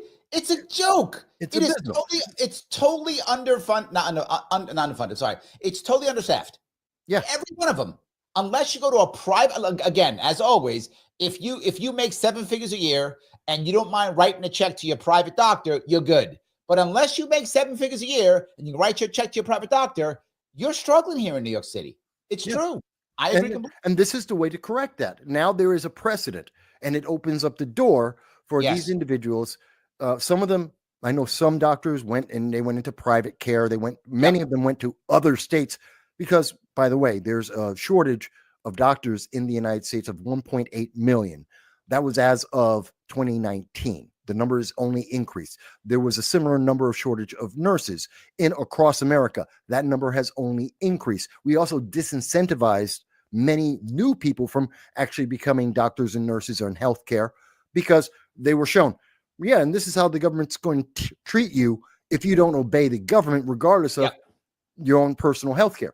So this is a way to get them back and deal with that. So he's looking long-term, big picture. How do I fix America? How do I fix the medical situation? Part of it is separate of whatever program, besides getting rid of Obamacare. But even if you don't, we still need doctors and nurses and practitioners. Yes. We have to get them back. And we have to get them back in some of the places like the biggest density populations. How do I do that? Well, this is the jumpstart. This gives that way, opens that door. So yeah, he's really been thinking this through. This speech is incredible because it shows that he has been thinking long-term and to the benefit of American citizens first and foremost. And as much as the left will hate this, the average American citizen will love it. I mean, we haven't even gotten to the Title IX, how he's protected people with that. Let me go down a road that is bad. And you're going to be mad at me, but I don't care. This is bad. I get mad at you all the time. It's true, but I was right. And this is where I'm going to say I was right. Everybody was talking trash about Trump and how the second he comes into play, he's going to stop all the wars and everything's going to be done. No, everything's going to be a peace treaty, blah, blah, blah. And I said, this shit is hard to fight. The military-industrial complex is no joke. They don't want these wars to end. They got to make sure they're making their money, whether they're fighting wars or not. He will be stifled at every point. Not just that, everyone around the world, they got their own reason to fight these wars. He's only one man. He's not getting a peace treaty and I said it more than once, he's not going to. And how do I know I was right? Because he spent almost no time on foreign policy on his speech, almost none. He said like 2 light things and he walked up. He's like, Wait. He was like, war is bad. And then he walked away from that shit. No, he it wasn't light. He was going to have peace. I got the hostages back. Yes, that's one thing. That's not ending the war. No. That's not ending the war. No, it isn't. That is a temporary ceasefire. No. That's not ending the war, and that's not a peace treaty. Okay. And you and I both know the Israelis may not even go through phase 3 of this. They might, and they might not. They will. You know that. No, they will, and there's a reason for it. But as who might not is Hamas, but that's another thing.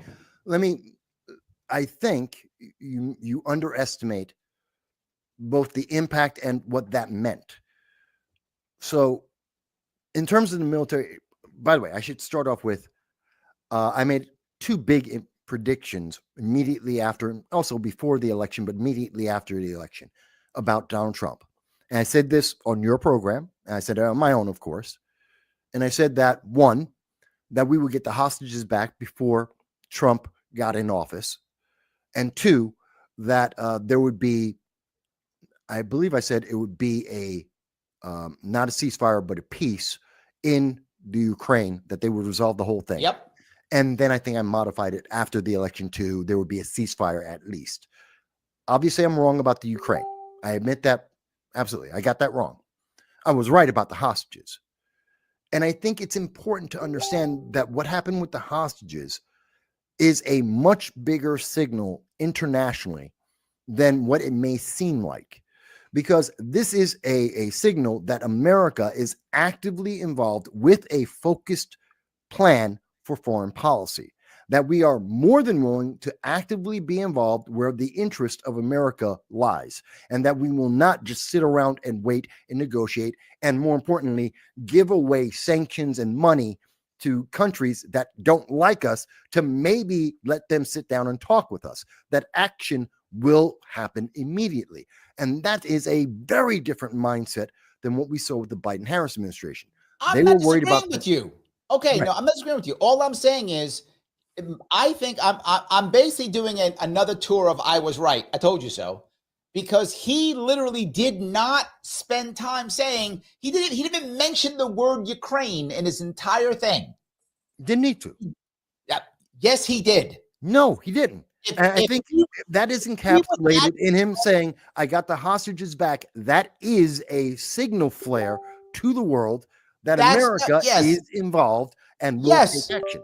America is involved, but we've already known America's been involved in Israel-Gaza war. America's been involved in that. That's not surprising.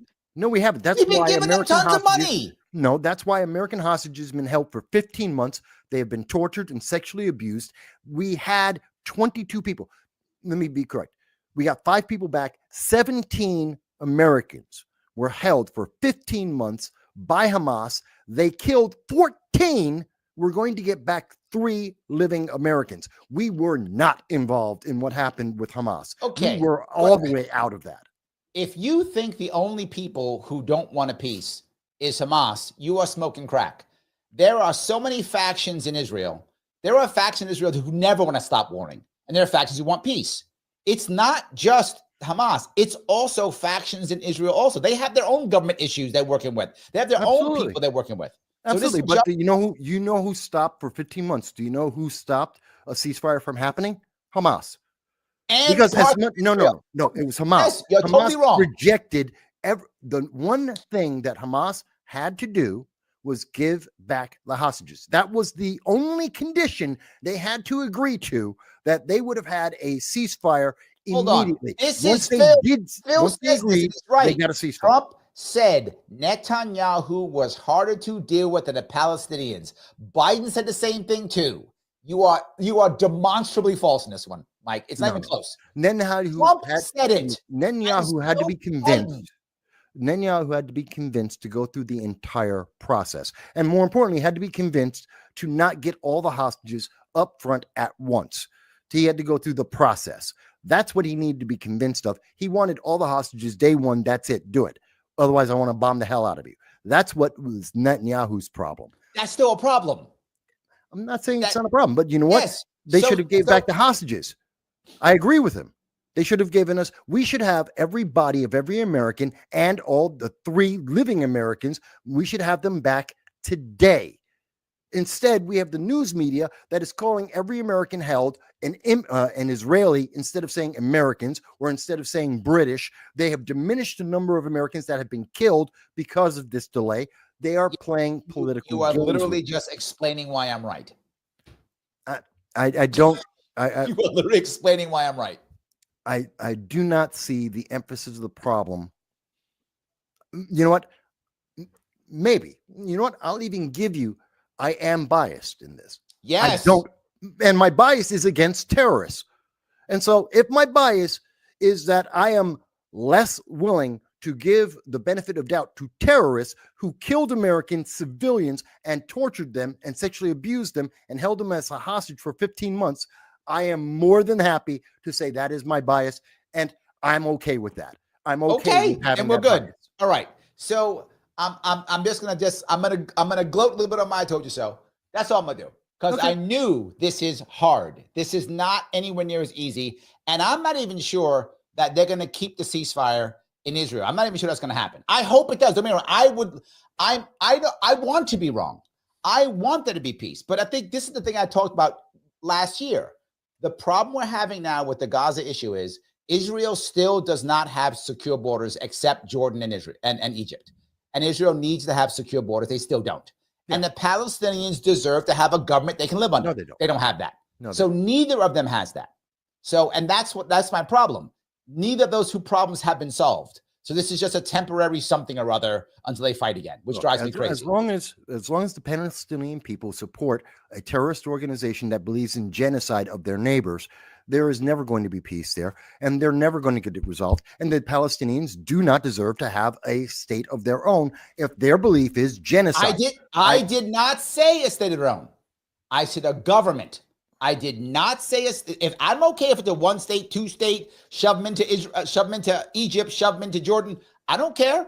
I'm not saying that. What I'm saying is they deserve to have a government. They didn't have that, and that's what they deserve. I don't care where it is. Shove them into Jordan, shove them into Egypt, put them into Israel, 1 state solution. I don't know what the answer is. I don't care what the answer is. I don't care. All I want is that there's no difference in my comment. I mean, it's a little bit off, but it's comment's the same. DC is a problem. The people in DC, Washington, D.C., can't vote the way every other person in the state can. People go, we make D.C. a state. Okay, no worries. Then make D.C. really tiny, only government buildings, and give the rest of it back to the states. Give it back to Maryland. Give it back to Virginia. Don't make it a state. Just give the people a way to vote. I don't care how you do it. DC. Thank you to No Soundbites Allowed today. I'm the political dragon, Michael Voss, and I hope you've enjoyed this conversation as much as I did.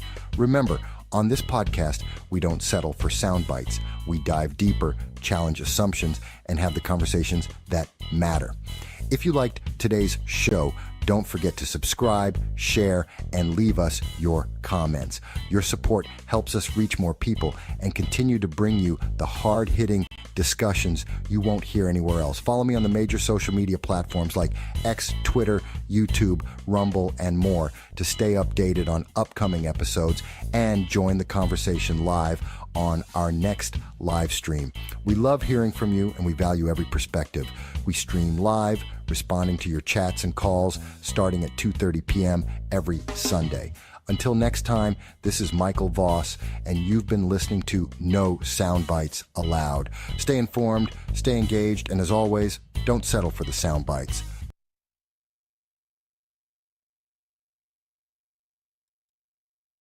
Hey, everybody. Oops. Let's see. There we go. Hello, everybody, and thank you for being back with us here at No Soundbites Allowed. I am your host, Michael Voss, the political dragon, and I'm in my office in the Bronx, New York. It is the 26th of January at 5:30 p.m. Eastern Standard Time. I am happy for you. If you are just joining us now, or if you have been watching the entire program so far, I appreciate you. I thank you. I welcome you, especially if you happen to be new to the channel. I love to hear from new people as well. this is a reminder. This is a conversation.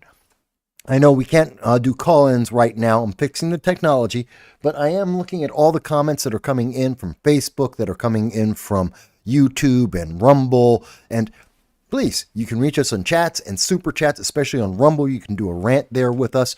And we are always open to hearing your voices, your opinions, and your questions. Whether you agree or disagree, that's okay. I'm not a progressive. You can disagree. And I just want to know why. Don't tell me it's a feeling. Don't tell me I'm ugly. Don't tell me I'm evil. I don't care about that. I want to hear what you have to say about the issues themselves. That's how we fix things. That's what the First Amendment is for, to talk through these things and try and get the best solution possible. And I think the more people that are involved in the process, the better the solution we can find together. So that's one of the things I wanted to mention, and I'm happy everyone is back with us as we're going to go forward, and we're going to be talking a little bit about immigration, about the breaking news that happened while we were in the middle of the show on the first half. That's about Colombia and what's going to be happening there. That involves tariffs, that involves illegal aliens. We're going to be talking about DEI, which the Trump administration has essentially shut down, and some of the ways that we are seeing groups, in particular colleges, are trying to find a loophole, to find a way to keep DEI alive, but yet still get federal funding under the Trump administration. Plus, the Nashville shooter. Yes, there was another Nashville shooter, not the Nashville trans shooter, but another shooter that the news media doesn't want to talk about because it doesn't fit the leftist narrative and they don't know what to do. So they don't want to talk about that. But let me move forward a little bit because, as I said, there is breaking news, and I think it's important to start there, and then we'll go into the other domestic news and how it's affecting the United States and the world. Immigration in the United States is affecting everyone in the world. And let me give you an example of what I'm talking about. So it just came out about an hour ago that Donald Trump, President Donald Trump, 47th administration, is imposing a tariff or tariffs on Colombia. And the reason for this, and this isn't limited just to tariffs, there are additional sanctions that are going on, and there are going to be visas that will be revoked. We're going to see a massive backlash against the Colombian government and its people because they refuse to take their people back. And this has been the problem of open borders. This has been the problem of illegal immigration run rampant under the Biden-Harris administration more than any other president. And we were told, we were promised for decades now, you can't do mass deportations. It's not possible. We don't have the resources. We don't know where the people are. We don't have the money. We can't make that many flights. We've been given for decades now every excuse under the book to not even try to resolve illegal immigration in the United States. We've been given every excuse. And is that accurate? Not really. Let me be clear about that. It's really not that correct. Because we know that, and I'll go into it in a moment when we go into beyond the breaking news, we know that the Trump administration already in the first 6 days has been gathering up illegal aliens, violent illegal aliens that after breaking the law to come into the United States, then compounded the problem and their criminality by continuing to be violent criminals, whether it means going into Aurora, Colorado and taking over apartment complexes, running guns, drugs, attacking citizens, even killing citizens. We're talking about burning a woman alive on the New York City subway. We're talking about Laken Riley being targeted and attacked on a college. Yeah, these are the people that we are trying to get rid of. And Trump is going out and he's getting them as well as other illegal aliens. And he is deporting them. And we suddenly now see, it's kind of like when Joe Biden got done with his debate against Donald Trump. And suddenly we found out that all of the lies from the news media, from the political left, that Joe Biden is sharp as a tack, he's the best he's ever been, they were lying to us. And since that time, we have learned that Joe Biden has been mentally incapable of holding the position of president since January of 2021. They knew it, and they didn't tell you. They didn't care. They wanted power. And we were told in the same vein that you can't deport the illegal aliens. Yeah, and we also know from Kamala Harris in one of her few interviews, the one with ABC News in Pennsylvania, she admitted the open border policy is about having those illegal aliens getting a path to citizenship, to be able to vote in our elections. And because Democrats would be the ones responsible for bringing them into America and giving them that path to citizenship, they would be virtually required out of self-preservation to vote Democrat in every single election. Think about that. That would be 8 million votes for Democrats across the nation. They would win every presidential election. They would win every seat in Congress. They would win every governor and mayor with 8 million extra votes, all on the Democrat line because of the self-preservation instinct of the illegal aliens that came into America because of the open borders. This has been the process and the plan. And it has nothing to do with you as an American citizen. It has nothing to do with your concerns, your safety. It's about politics. So Donald Trump, in reacting to that, has said, yes, we can deport these illegal aliens. We have every legal right to do so, and we have the capability to do so. We just haven't had the political will by any president, whether it's on the left or the right. They just lacked the will to do so. They were so busy being part of the establishment, the status quo, kicking the can down the road and blaming the other guy without doing anything to make a difference. They've been so busy doing that the problem grew and grew. And there are some 20, possibly 25, possibly 30 million illegal aliens in America as a result of that. It didn't all happen under the Biden administration, although a big chunk of it did. But it's something that's been going on for quite some time. So Donald Trump said he was serious. And we knew. He made this promise to the American people. He is going to do mass deportations. And about 62% of Americans, that's Democrats, that's Republicans, that's independents, that's third parties like the Libertarians, they agree with him. They want to have the mass deportations. So he's doing it. He's doing exactly what he told us he would do. Exactly what the American people in majority voted for, to have the mass deportations. And now we're seeing the reality. Colombia doesn't want them back. Mexico doesn't want their illegal aliens back. Countries are saying, no, don't give us back these people. We can't handle it. Again, it's very much like what we saw with France in terms of NATO.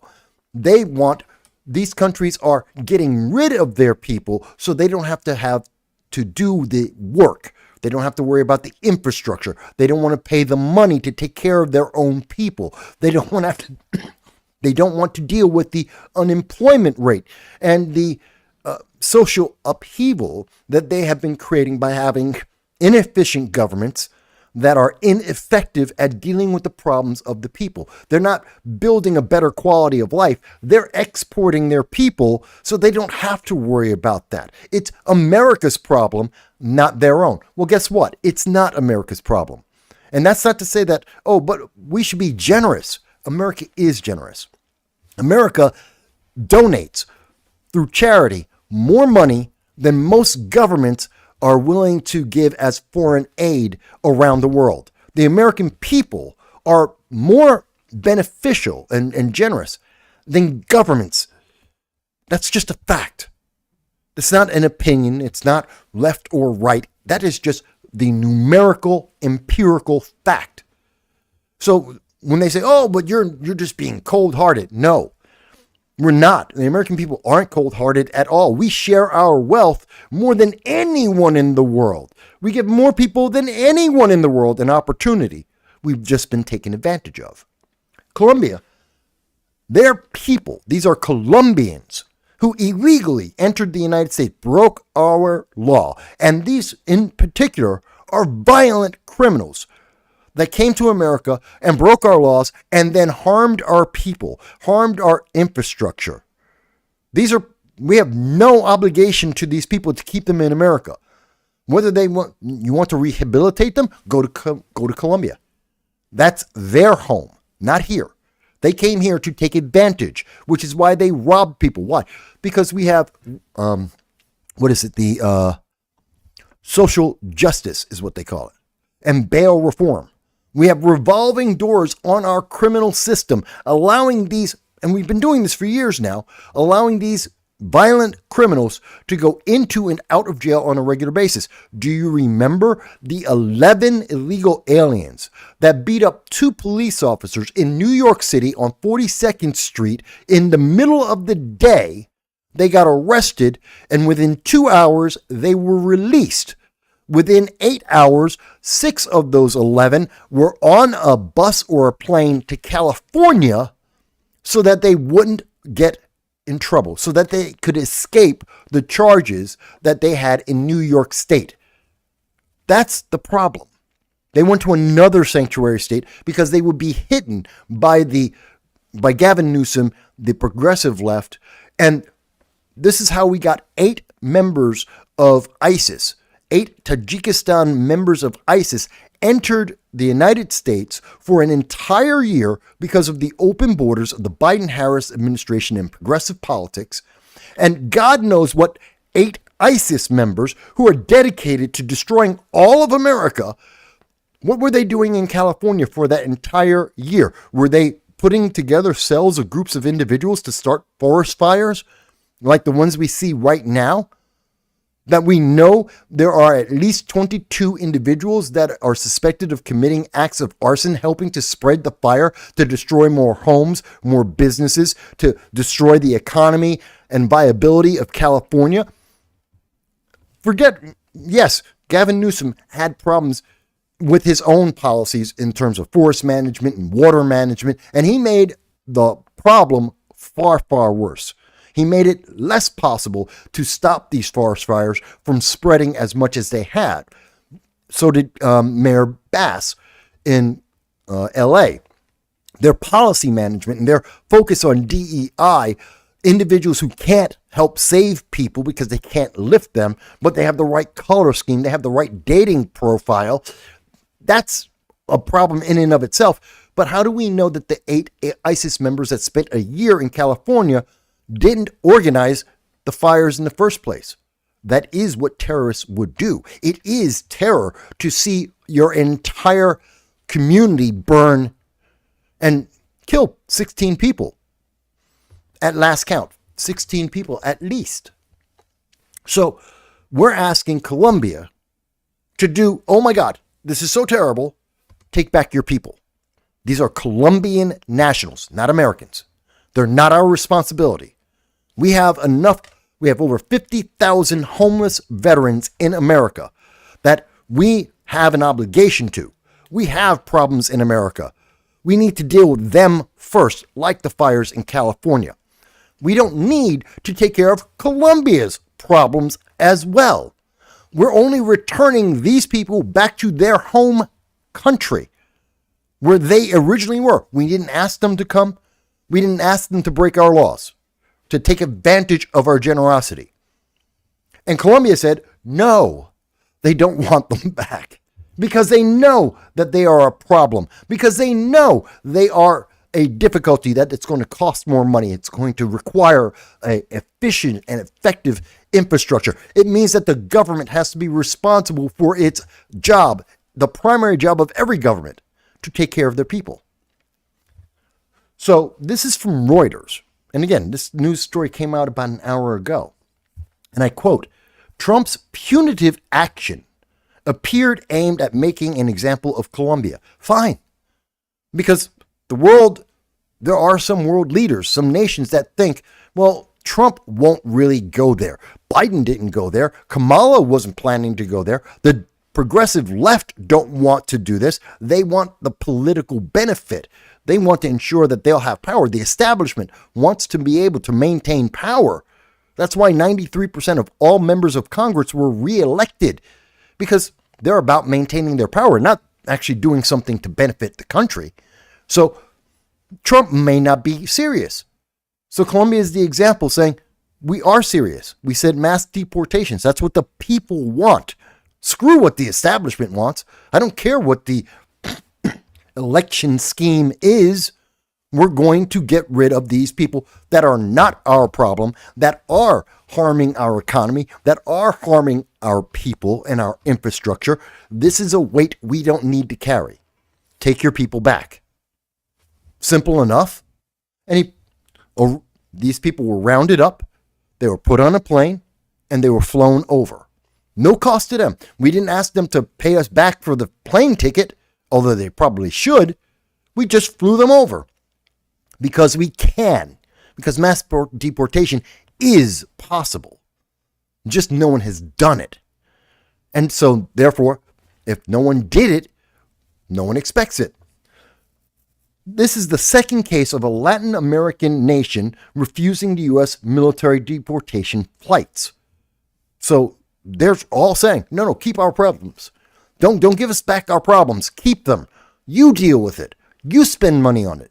Your people have to deal with the increased risk to their lives, to the increased devaluation of the dollar, because more money has to be spent on them, like the $73,000 a year being spent per illegal alien in New York City alone. Something that is paying for these illegal aliens that is bankrupting Boston, Chicago, New York, Baltimore, LA, everywhere that these illegal aliens are congregating in large groups. That's just a fact. It's not, again, these aren't opinions. These are financial facts that have been stated and restated and have been documented by the governments in those left-leaning states and those left-leaning cities. There's no opinion about this. These are facts. He's saying take them back. They don't want it. It was a demonstration of a more muscular U.S. foreign policy. Remember I mentioned in the first half about having a focused American policy that the world reacts to. And like I was saying during the break, and you saw me speaking with Larry Sharp on Monday live, as I said, this is a focused policy. The world is reacting.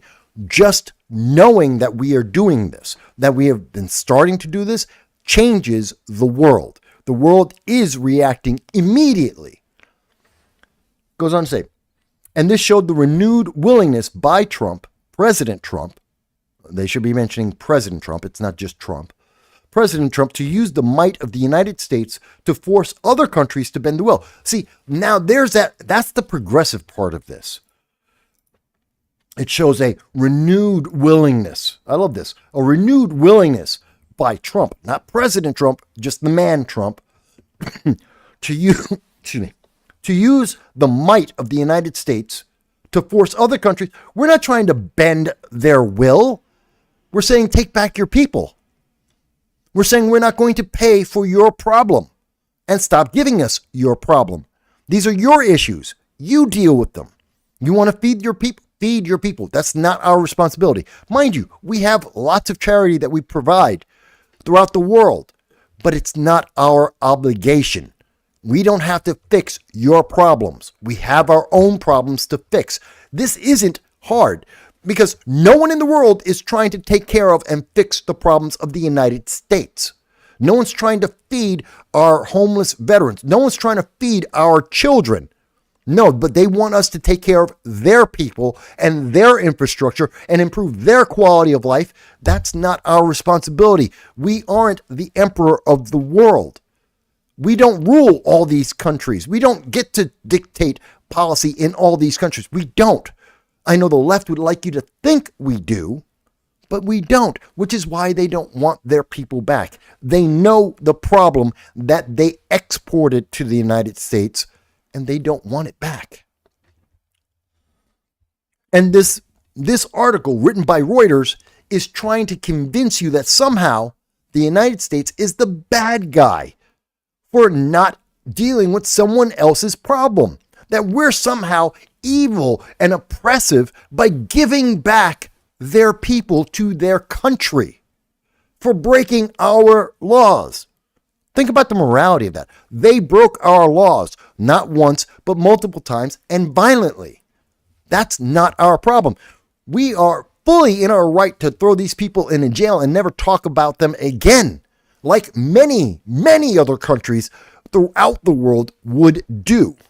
And they've done to Americans as well. And we treat their people better than they treat our people, even when our people haven't broken as many laws or been as violent as they are in our country. And there's not nearly as many of them, of Americans in other countries that they want to claim as a problem, as opposed to that are here in America being a problem. So, as a reaction, Donald Trump has said he's going to impose a 25% tariff on all Colombian goods coming into the United States, which will go up to 50% in a week. And there will be a travel ban going into Colombia and out of Colombia. And visas will be revoked on Colombian government officials, not the people, the government. And there will be emergency treasury, banking, and financial sanctions. If we have to pay for your problem, you don't deserve the money that we provide to you in loans. You don't deserve that economic help that we pay, the foreign aid that we provide around the world. You don't deserve the benefits that we have provided to you as a trading partner on North America and South America. You're taking advantage of our kindness, our generosity, our opportunities, and quality of life. And we're tired of it. Because we should be. This is an oppressive, abusive relationship.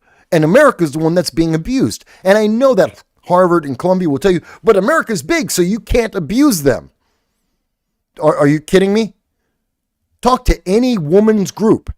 It doesn't matter the size of the person that is being abusive.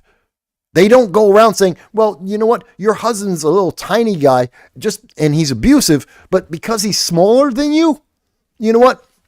The abuse is okay. There isn't a single women's organization in America or around the world that will say that's okay. Not one. There isn't a psychologist or any kind of group that'll say, oh, well, it's okay. You know, the man is not that big. So the oppression, the abuse that person might be doing, you know what? That's okay. We can live with that because, you're big. So why is that different because of nations? Abuse is abuse. Call it out for what it is. And again, I'm going by leftist principles. They would say this is wrong. That if this was a human being, they'd say it's abusive. If it was reversed, they'd absolutely go apeshit about telling you how abusive it is. Well, it's still abusive. There's no reason why America shouldn't. So Trump is taking proactive actions to not only, and this is not only about Colombia, it's not only about Mexico, this is about all the illegals. Remember, we get a huge number of illegal aliens from Africa, Angola in particular. We get a huge number of illegal aliens that come over from Southeast Asia. We get a lot of them from China itself. We get illegal aliens from everywhere in the world. We're one of the only nations in the world that every other nation in the world has illegal aliens coming into America for. We're the only nation where everyone is trying to get in. So there is a difference here. So I think this is fantastic, but how is this, and I'm going to get to the comments in just a moment, please bear with me, but I want to make sure people understand that how is this being played out? Because around the world, what we're seeing, as an example, I used to live in the city of Binghamton. People who've been watching the program for the last 8 years or the last 15 years that I've been doing, actually 2 decades I've been doing political commentary, you may know. I lived in Broome County in Binghamton for about 20 years, 25. And now there is this group only in Binghamton. And this is an example of what we're seeing in progressive cities across America, in progressive states across America. Only in Binghamton. This organization has a political bias. There's a comment by Melly Mel, who's in Endicott, one of the cities around the Binghamton community. And they're making the comment, and I want you, I think you can see it. It's been reported that ICE agents are in Broome County. Matter of fact, I think I have one better. There it is. This is the comment, and there's a couple of them. ICE is in Broome County. They're across the country. They've targeted 650,000 illegal aliens, of which some 400,000 are violent, convicted illegal aliens. So that's a problem. That's 400,000 across the country, 650,000 that they're looking at this time, out of 8 million that came in the last 4 years alone.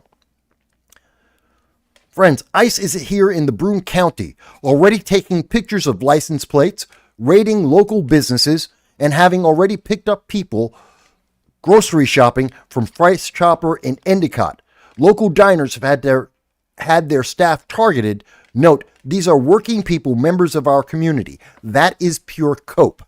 That is to make you think that we have some obligation to these individuals, that there isn't an abuse of law because they're working illegally. They are taking away your money because they're not paying taxes. Because I know. And Pelosi has said, well, they paid, illegal aliens are great. They are a benefit. They're a bonus. They help grow America. Then why is New York, LA, Chicago, Boston, why are they all going bankrupt because of illegal aliens? If there's such a bonus, shouldn't we be in a surplus of money? But we're not. Factually, we are not. So that's a lie, yet another lie coming from Nancy Pelosi, from many members of the left. And here we see that only in Binghamton, they're trying to convince their community, wait a minute, but these are people who are members of our community. No, they're not. They're illegal aliens. They're criminals, first and foremost. And they're taking jobs away from other American citizens. But no one wants those jobs. How do you know? The job's held by an illegal alien. Maybe it would be held by another American and get paid far better, which would be more helpful to the community if that illegal alien wasn't there. Because those jobs have to be filled for that business to work. Oh, but we don't want to talk about that. We don't want to think about the consequences. Why do we have an obligation to these people? We don't. Notice that's why they won't say that. But they want it to sound like, oh my God, it's so terrible. No, we're just getting criminals and we're treating them the same as we would treat any criminal. They have to be punished for the crimes they have committed. It's that simple. Let me go on. I have friends fearing their outcomes.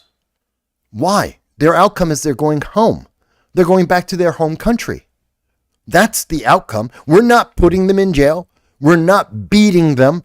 Like other countries around the world, we're not trying to kill them. We're not poisoning schoolgirls because they learned how to read like Iran and Afghanistan have done. No, we're sending them home. That's it. Picking them up, putting them on a plane, putting them to their home. What's to fear? That's more than we are obligated to do, quite honestly. It goes on. There are trainings we can take to learn what rights immigrants have. No, they're not immigrants. This is always the way that you hear the progressive left speak about this. They're trained from Harvard and Columbia and UCLA, at Cornell University and Binghamton University. They're trained to say these things that they know are not correct. These aren't legal immigrants. Notice they're rounding it off. So the legal immigrants are terrified because they keep saying immigrants. No, it's illegal aliens. That is the correct legal term. And that is what they are. Illegal, and they are alien to the United States. These illegal aliens, not legal immigrants, not just immigrants, not undocumented workers, because the documentation they miss is any authorization to actually be in this country. These illegal aliens, and if you don't like the word illegal alien, fantastic, criminal, because that's what they are, each and every one. Whether they commit additional crimes on top of the first crime doesn't matter. They're criminals or illegal aliens. Those are the two correct legal terms that should be used. What are the rights these criminals have? They do have rights. And they can go to the courts and they can go and wait online to get into America like legal migrants have been doing for years. You want to change those policies? You can do it. Go to court. Go to the Congress, talk to your local congressman, have them introduce a bill to change the law, and let's see the argument and let's convince them. If they don't, that's it. But the law is that they are illegal aliens. They have committed a crime against America. And you cannot have a society where some laws are valid and some laws aren't, depending on the color of skin of somebody from the nation that they show up in. You can't have exclusions on every single different category. Either there's a law or there's lawless anarchy, one or the other. And guess what? No nation can survive as lawless anarchy. It just doesn't work. Going on, they go on to say, all of us concerned should take these sincere, I guess they say threats, all of us concerned should take these sincere, since, that's my eyes, since there is so much confusion and misinformation about immigrants' rights. No, this is illegal alien rights, criminal rights of those who've committed crimes. And and one of those rights is to be deported. That is one of the punishments and consequences of breaking the law. So, yes, we do have a right to gather them. We do have a right to deport them. That is a legal right of the United States, both from the president and just in general. So, yes, we are executing our laws properly. But they want you to feel differently. They want to feel like they are correct. This is what they go on to say. I feel very ill-informed and look forward to learning more. It's look up the laws in Congress. Congress.gov. It is that simple. You have a cell phone. It is the Library of Alexandria. It is absolutely point blank simple to find out what is the law. You can look it up on any smartphone. You can look it up on your computer. Everyone has access to this. This isn't some shocking new development that these laws are in place. Trump is enforcing the law. He didn't create the law. He didn't just pop out and say, this is the law of America. He's enforcing law that already exists. Let's go on. I feel very ill-informed and look forward to learning more. This is stupid. Contact me if you want the link to register as well. This is indoctrination. Emotional manipulation to indoctrinate you. This can't be legal. I don't know if it's legal, but it can't be legal. No, you're aiding and abetting a criminal who, in some cases, rare as it may be, could be a terrorist that came into America, like the 8 members of Tajikistan, ISIS, and also the 370 other illegal known terrorists that entered America in the 4 years. And matter of fact, that was just it was the 4 years under the Biden-Harris administration. 370. That was a 3,400% increase from Trump in the 45th presidency administration. 3,400% increase in known and suspected terrorists. This is what they're trying to support. This is who they're trying to help in part. And over 400,000 violent criminals. This is who they're trying to support. This is who they're trying to make you feel guilty about having in your country. People may need to strategize ways to protect children at schools. We're sending the children with their families. Trump is trying to put the children, they're not alone. He's not trying to abuse these children, the parents in many cases. There are 400,000 illegal alien children that their parents sent them on a 1,000 or 2,000 mile walk with a group of strangers, amongst knowing full well that those children may be sexually abused. They may be forced into sex gangs, that they may be abused by the cartels and used as drug mules. That's child abuse. There is no other way to define that. That is child abuse. And that's what the open border promoted. And they're worried about, well, some of these children, we're taking the entire family. Trump is taking the entire family and saying, go back to your home country. This isn't your country. Go back. He's also saying, hey, if that's your kid, fantastic. Take your kid with you and go back to your home country. The parent is in charge. Keep the family together. The family is a unit in another country. Go to your country, go to the embassy, fill out the forms, wait in line. That's what you do. That's what a civilized nation does. But they want to break the law. What they are asking on Only in Binghamton is to break the law, to be criminals, to aid and abet criminals, possibly even terrorists. That's what they're looking to do. They go on to say, while this post is about Broome County, anyone, anywhere can take the trainings to protect their own community members. They're not your community members. They're not your community. They are illegal aliens that invaded various communities. That is the legal and correct answer, but they want to emotionally manipulate you. Oh, we've got to protect them. Why? They broke the law. They want to protect even the violent criminals. They want to protect them all. The terrorists, they want to protect them all. No, let them all be in. Why? It's not our obligation. We didn't ask them to be here. They are harming our economy and our infrastructure, our way of life, quality of life, and they are, in some cases, costing American citizens to die. Again, this is the Only in Binghamton, 16,400 members. Look at these messages. They're seeing it around Harrisburg in Pennsylvania. It's a national sweep of illegal aliens, primarily focused on violent illegal aliens. Any chance there are pickups, one of the comments, any chance there are pictures of the agents. Now they want to identify the agents. Why? So they can help aid and abet criminals breaking the law. But how dare you? How dare you hold them accountable for that? So far, there's no pictures, but they're still trying to get them. Let's see some of the other comments. Update. They just learned of a local group setting up for rapid response teams.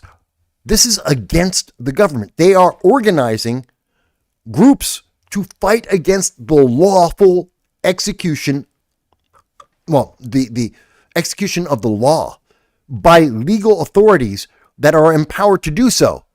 That's what ICE was created for. This is their job.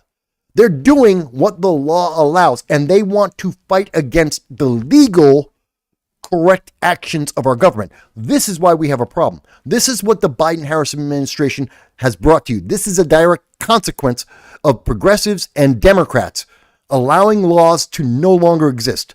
They are actively trying, these same groups, these same progressives, are trying to go out and break the law, not to help you, but to help someone else, to take food out of your mouth and to give it to someone else, to make someone else a priority in your own country, in your own home. So they have rapid response teams, transportation to protect these people. To protect them from what? From the law?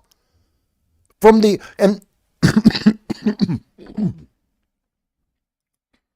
I'm going to get to the comments in just one second. I want to say this very clearly. If laws do not count, why should anyone follow them?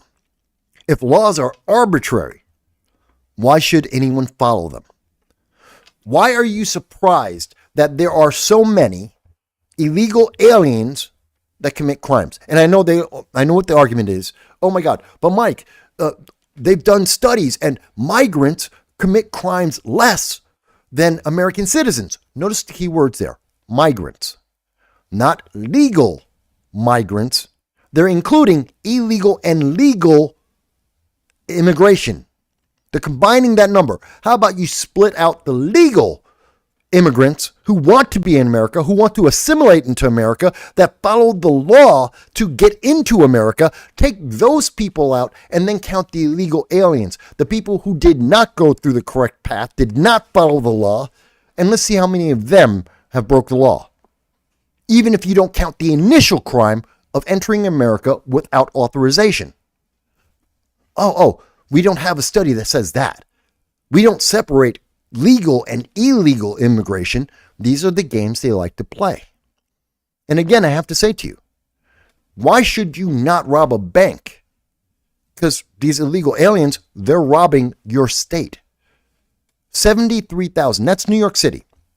New York City puts up illegal aliens and have been for years now, 4 years now, have put illegal aliens into 3 and 4 star hotels, and they've given them credit cards for their food and for general spending. It comes out to $73,000 per illegal alien, not per family, per person. You watching this right now, the average person in America, the average person in the world don't make $73,000 a year. The average American makes $35,000. The average person in the world makes closer to 10,000 American dollars. They're giving them 73,000. Do you think about that? The average person in the world gets 7 times as much money coming to America and living as an illegal alien in New York City, 7 times as much money as living in their own country. Do you wonder why 8 million of them came to America? Why they keep trying to get into America? That's how good we have it. And the American citizens don't live this well. But they're more than willing, Democrats and progressives in their cities, in their sanctuary cities and sanctuary states, are more than happy to take your money out of your pocket to give to those illegal aliens to live better than you do. And there's no reason why they should. They're not going to take care of your kids hungry. Well, that'd be nice, except we got to feed this illegal alien. But why? Oh, you're homeless? Well, we could take care of that, but we're giving that money to those illegal aliens. Disaster relief, Hurricane Milton, Hurricane Helene, North Carolina, people are still 4 months later are in tents in North Carolina, South Carolina, Georgia right now. We could take care of that, but we're going to give some money to the illegal aliens. Does that make sense? I'm asking, does that make sense to you? Why do we have that obligation? Okay, let me go back to the comments. I'm sure I've triggered at least a few people here, and that's okay. Let me again say, and let me say again before I go even further, it is all right to disagree with me. I know I'm passionate.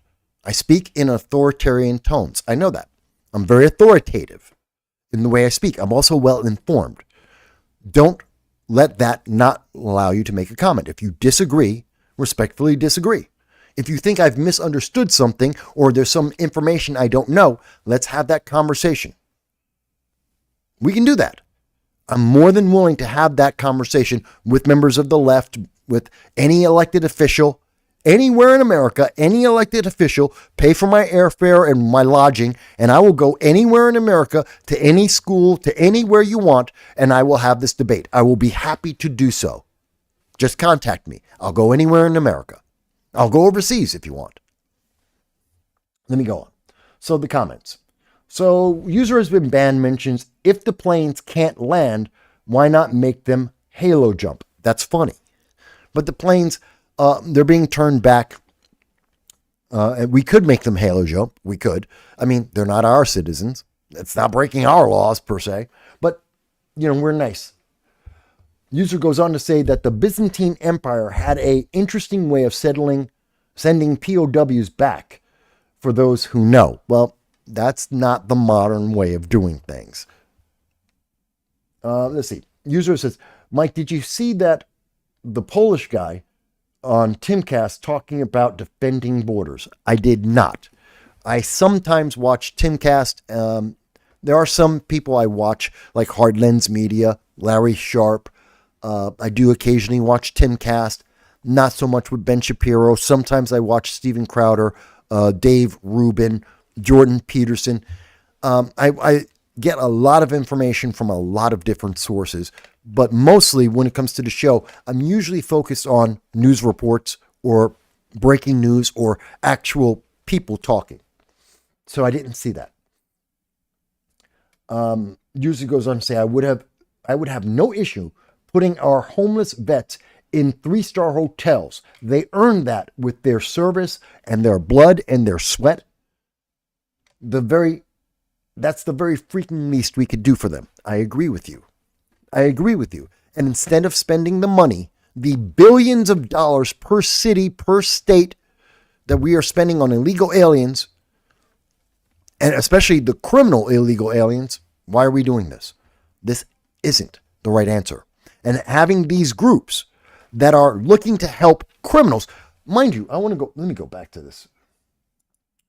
You notice that these groups aren't talking about getting together to take care of the homeless in their community. They're not banding together to take care of the unemployed in their community. They're not banding together, putting their money together, having teams come out to help feed the hungry. They're not doing that.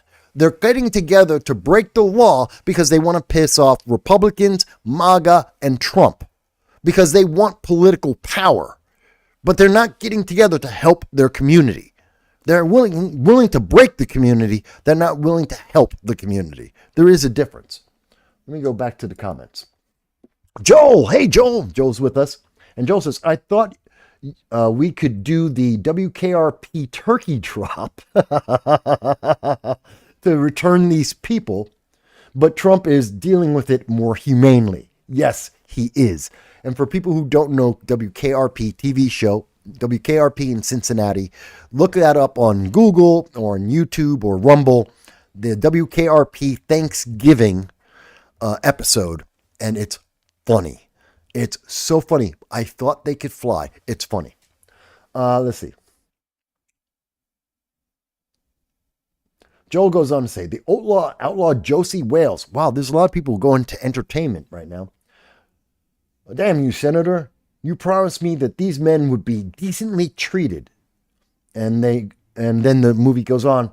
They were decently treated. They were decently fed, and then they were decently shot. That's from the movie Outlaw Josie Wales. Yeah, we've had darker days. And just putting people on a plane and flying them back home, really, not the worst thing we could do. And again, other countries are far more harsh, far less pleasant in the way they deal with illegal aliens.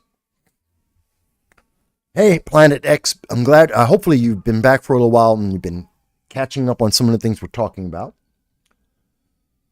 Joel goes on to say, some of those in Broome County were all about defunding the police. Yes, that would be Progressive Leaders of Tomorrow, otherwise known as PLOT, which is a soft offshoot of Antifa. There's the BLM movement. There is the Working Families Party. There are several massive progressive groups throughout all of Broome County, and they are taking over the various positions in government. Why is that? Because there's the University of Binghamton in Broome County. It is a progressive center, hotbed of progressive politics, and so that bleeds over into the entire community. That's why it's so left-leaning, as opposed to everything in the community around it. All the counties around it are right-leaning, but that's why Broome County is so borked. Let's see. For North California, I definitely agree with you, and I appreciate the passion that you have.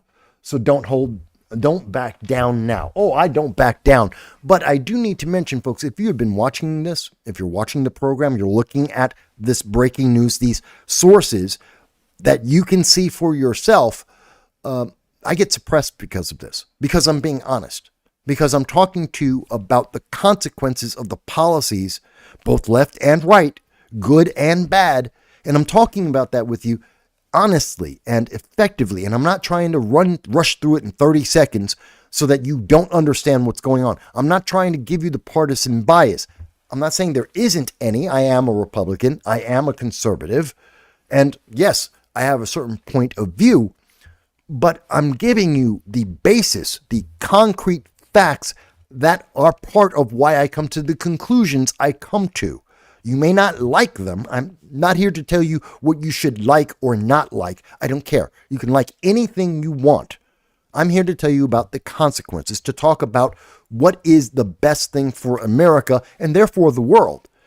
And if Colombia is taking back their illegal aliens, if Mexico and every other country, Angola and China, are taking back their citizens, and they have to make their country better to take care of their people, to feed them, to house them, to provide them with medical help, then we're helping to improve the world.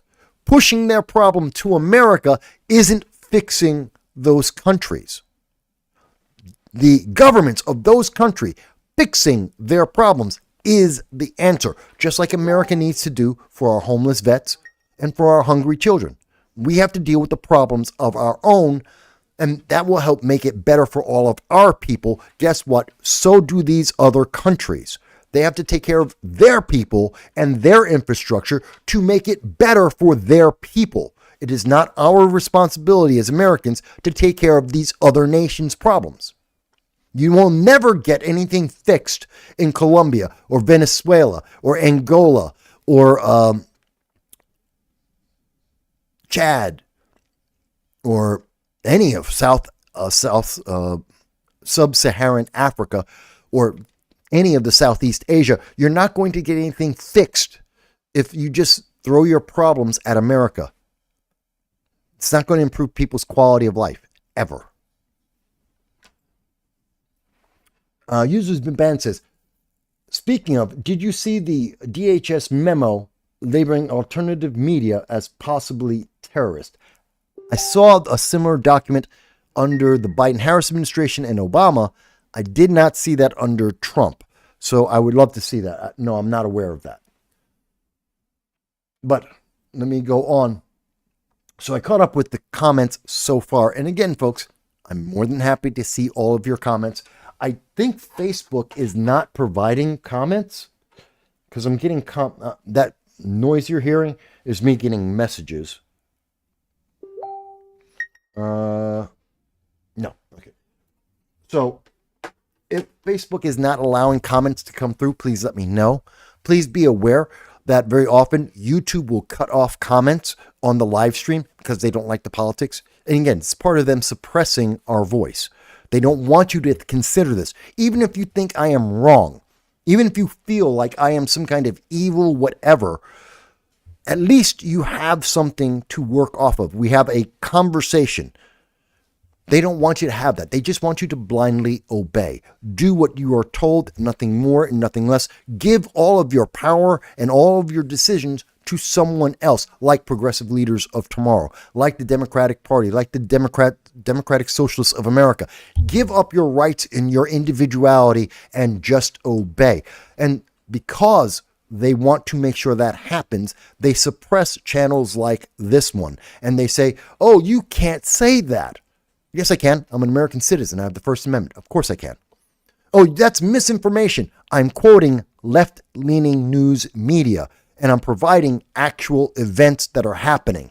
I have the documentation. I have the links. Yes, I can say that. I can make conclusions based on the facts that are in front of us.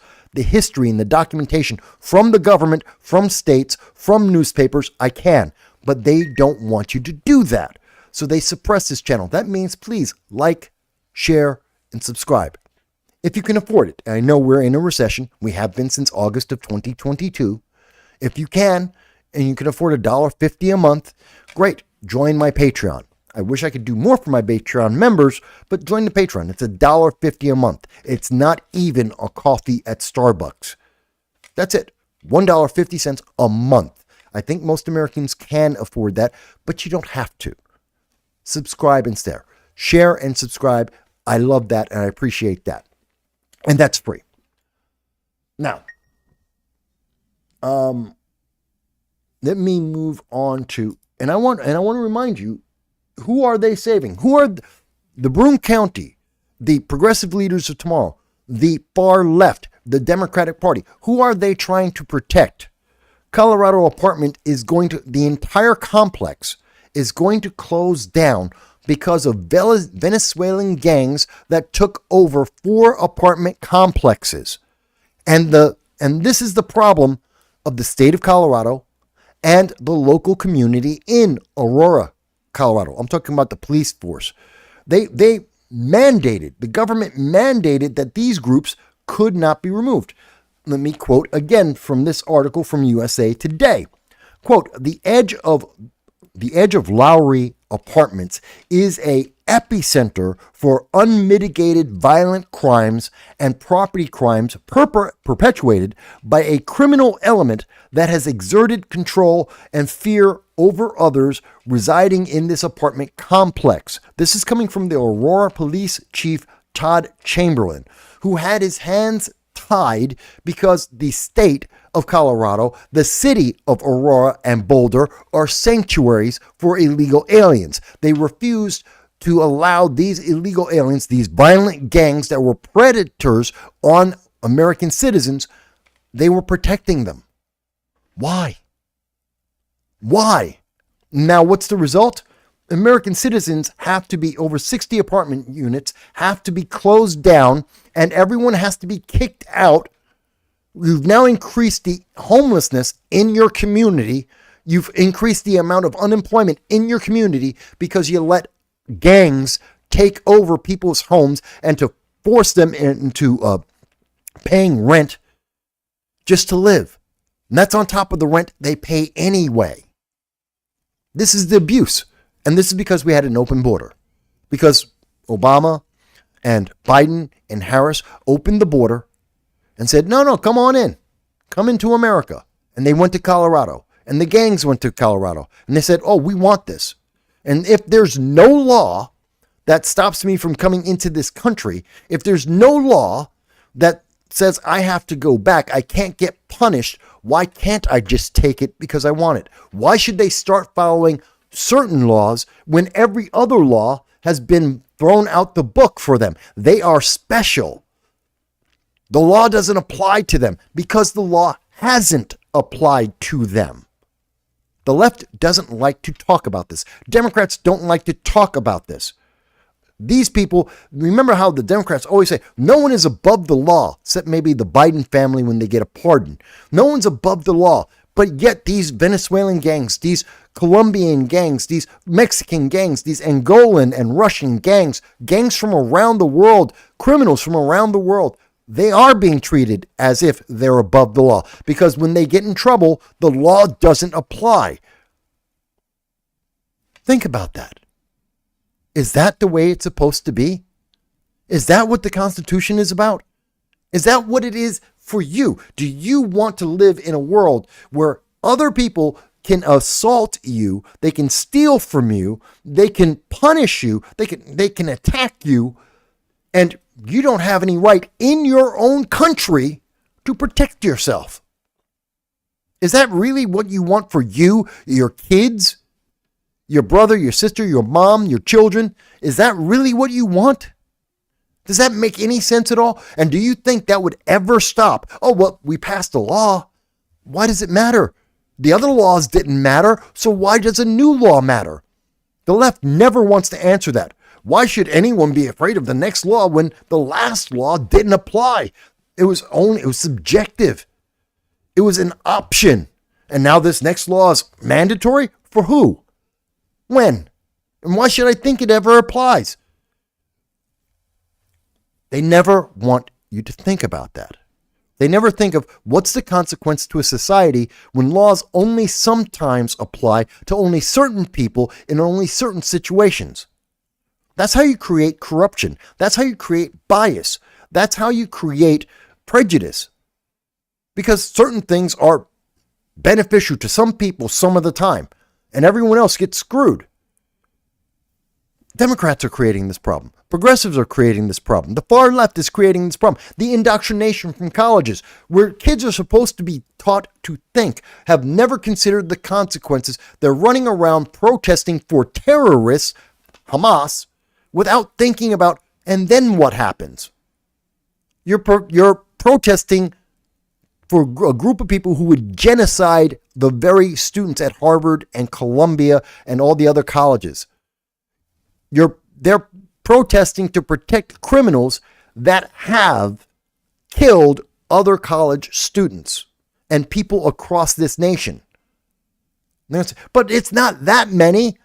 Does it have to be? What's the number? Let me ask that question. Let me bring this up. For everyone on the left that are like, oh, but Mike doesn't get it. What is the number of American citizens that have to be abused and or killed before you think it's too much. Okay? How many crimes must each individual illegal alien commit before you think it's important to enforce the existing law? Oh, no one ever asked the left that. No one ever asked any of the left-leaning politicians that. Hey, Pelosi, you want to answer me? Hey, Chuck Schumer, Kirsten Gillibrand, you're senators for New York State. Do you want to answer my question? I'll ask the same thing of Kathy Hochul or Gavin Newsom, Gretchen Whitmer, J.B. Pritzker, Josh Shapiro out of Pennsylvania. I'll ask all of you guys that. Please tell me, how many crimes are okay before the law kicks in and is enforced? How violent can these people be? How much debt must each city incur? How much money out of my pocket must be taken by the government to provide for these illegal aliens that we never invited into our country? Give me the answers. Don't tell me that, oh, well, it's our obligation. No, it's not. Oh, but Mike, you got to understand, they're living in poverty. There's a lot of people living in poverty around the world. I don't hear anyone talking about the people who are in poverty in Greece. I don't hear anyone talking about the people who are in poverty in Kyrgyzstan. Yes, that's actually a country.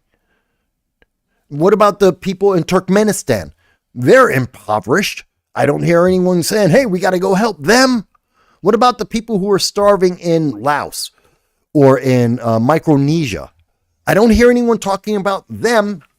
So to tell me, oh, well, it's because people are starving, that's not a new thing. That's also not our responsibility. And when it's not advantageous to the left and their progressive agenda, they don't care. That's the truth. Look, I'm not telling you can help everyone everywhere all the time. We can't. But they're making it seem like, well, you're evil because you don't want to help everyone everywhere all the time. You're just an evil person. I can't do it. No one can. I can help my community. Maybe I can help my state and or my nation, depending on the circumstances. But I can't help the world. I'm one man, just like everyone else is just one individual. We can't handle every problem in the world. And there are some people who are starving. There are some people who are in poverty. That is beyond any one nation. That is beyond any one person to handle. And it's not our responsibility to take care of every homeless person in the world, take care of every starving person in the world, take care of every child in the world. I wish we could. If that was the way the world could be, we'd have a far better world. We don't have that world. That's called a fantasy. It's a progressive fantasy to think that we could. It is also arrogant as hell to think that you're that powerful. You're not. That's just the truth. So do what we can, where we can, and that requires laws to be able to do that so we can be effective and efficient at it. And we're not.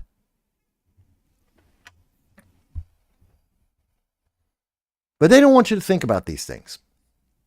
They want you to think about stuff like this. Trump wants a war with the cartels. And he may get one. The cartels are not going to have a war with the United States government. Are you kidding me?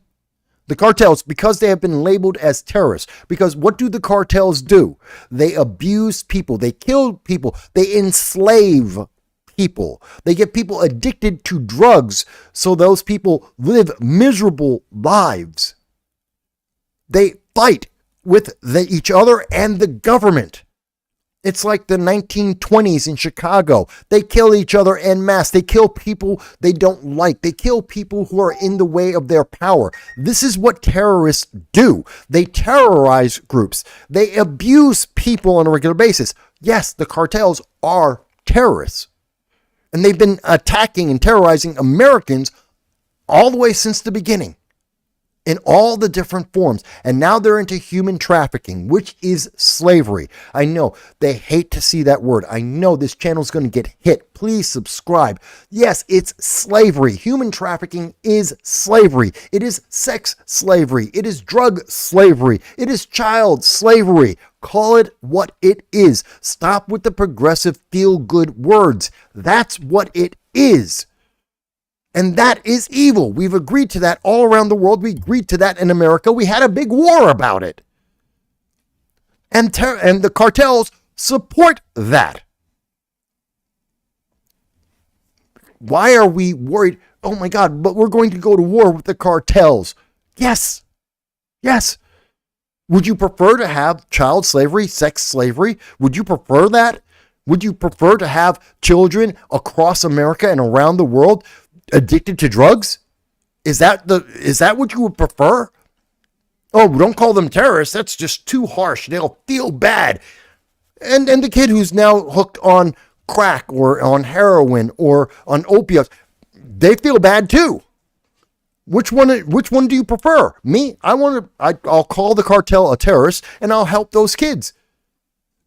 Oh, but Mike, you're not being really, I know what the answer is. Let me answer this. Hang on. And then I'll get to the comment. But Mike, you're not being serious. Matter of fact, let me do it properly. This is a progressive who's saying this. But Mike, you're just being unrealistic about what you're saying there. You know you're just not being serious. Yes, I am being very serious. It's just not nice. I don't care if it's nice. I'm looking for what's effective and efficient. Oh, but Mike, but drugs should be free for everyone. No, they shouldn't. That's immoral. That is immoral. And I know there's a bunch of libertarians that are going to argue with me and say, but Mike, people should make the choice. Yeah. In a perfect world, fantastic. This isn't a perfect world. That's not how it works.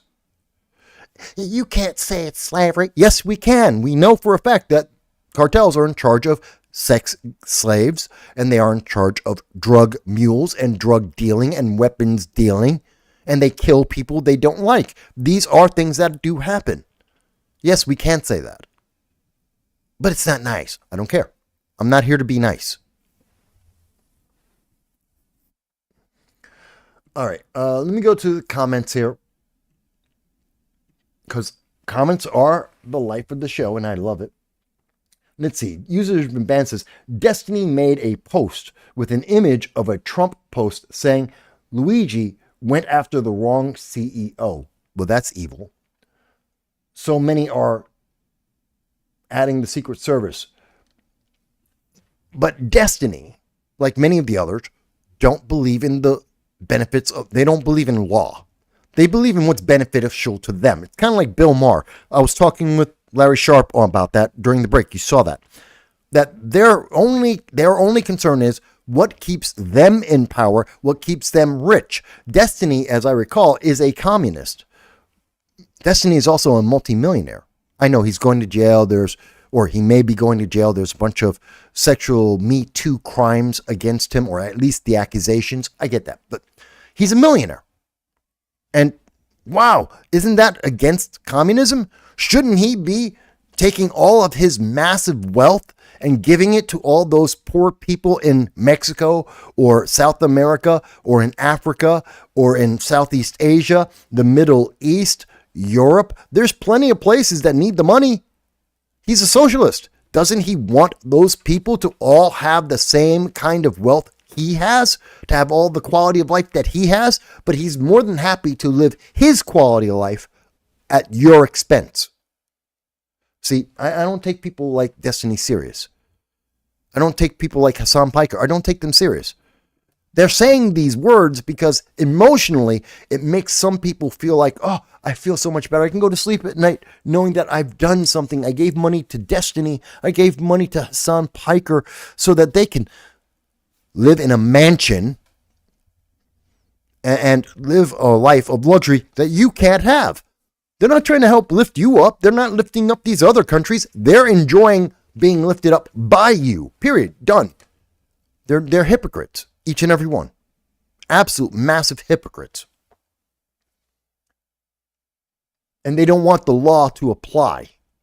Only when they want it to apply. They'll be more than happy to try and use any law they can against me to try and shut down this channel, to try and accuse me of misinformation or disinformation, as I'm going to left-leaning websites, credible international websites, to provide you news sources, to provide you the information that I then expand on and think of the logical consequences.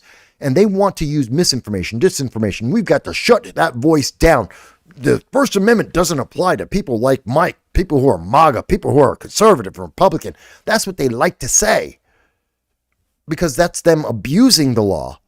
But me just exercising my rights, oh, that's too far. We've gone too far. He said something I didn't like. I'm offended. I don't care if you're offended. They offend me on a regular basis. Why is it when they offend me and my sensibilities, that's okay? I just have to deal with it. It's a microaggression. You can't say that to them because it's a microaggression. What about the microaggressions when they say, I can't speak, I'm evil, I'm Hitler, or I'm blah, blah, blah. I'm an ist and a phobe. That's a microaggression against me. Don't I get some say in this? No, you don't. You're on the right, though. You're evil. So you don't have any of those rights. This is how hypocritical their logic is. When you think about it, when you stop, when you break it down, think how hypocritical that is. I can't make it a microaggression against them, but they can attack me and microaggress and directly aggress me all day long. My rights don't matter. Their rights are superior. Then you don't believe in equality, do you? You don't believe in equity either.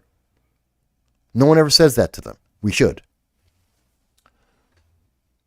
Let's see. Dow. Hey, Dow. Been wondering where you've been. Dow says, that's how authoritarian revolutions occur. Make life untenable with absurd levels of regulation and legislation to the point where people get to the point of ignoring them en masse. Yeah, that's a good way to... You want chaos. You want people living in chaos. And people don't like to live in chaos. So they will try and do what they can to get something more reasonable. Tony says, or people starving in their own backyard, victims of floods and fires, like California, North Carolina, South Carolina, Georgia. Yeah, I agree with you. Those aren't priorities for Destiny. That's not a priority for Hassan Piker, for the Democratic Socialists of America. They're not talking about, they stopped. The news media moved on to new stories. They want to talk about Hollywood, and they want to give Hollywood $100 billion and they gave $100 million to the people in North Carolina who are living in tents right now that they picked and chose, selectively said, oh, you might be MAGA, so you don't get any help. That is such bias. That is such prejudice. That is so insane. That is our system that is corrupt and broken. No wonder Trump wants to fix it. And people say, oh, but Mike, you just don't understand. Those are black people among the people in North Carolina that are living in tents 4 months after the hurricane.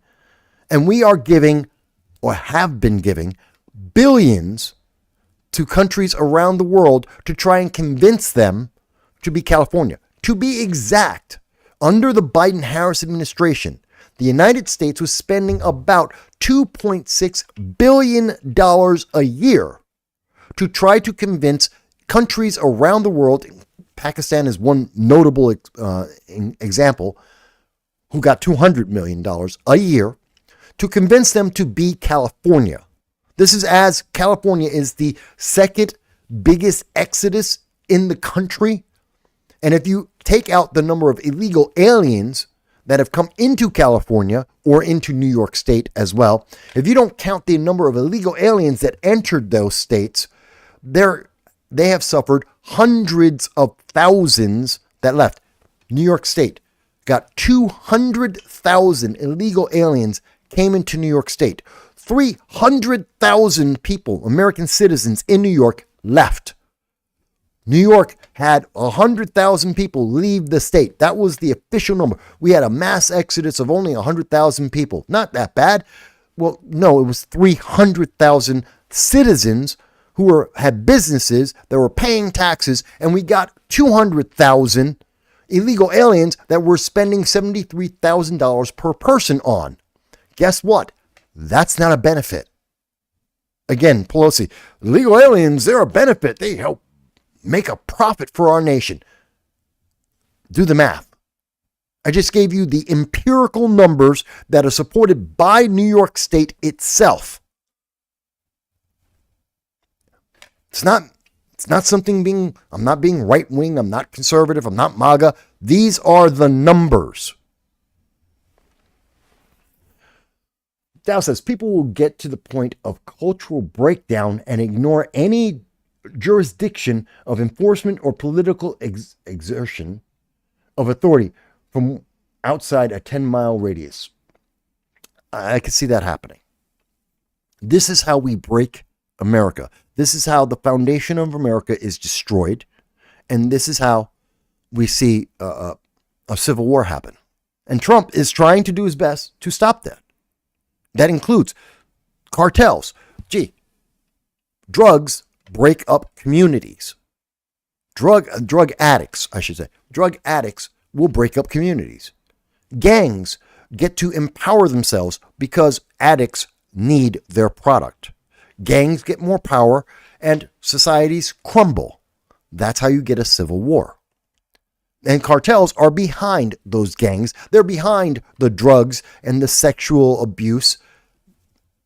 I thought this is something that the left was against. Apparently not.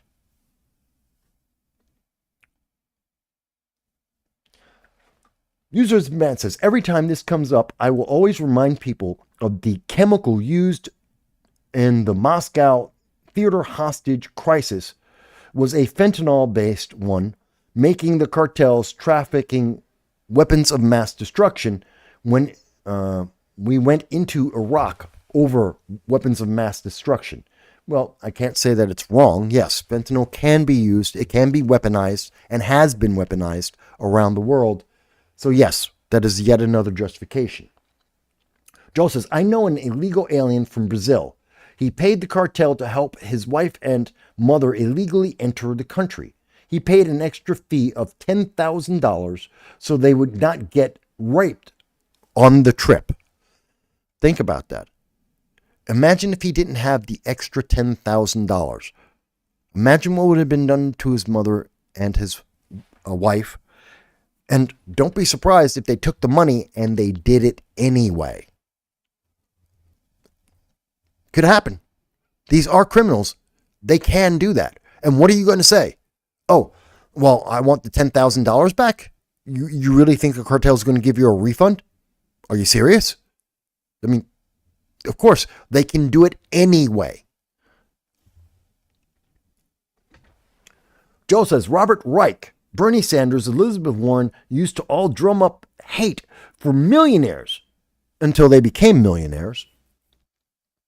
And now they hate billionaires because they're not billionaires yet.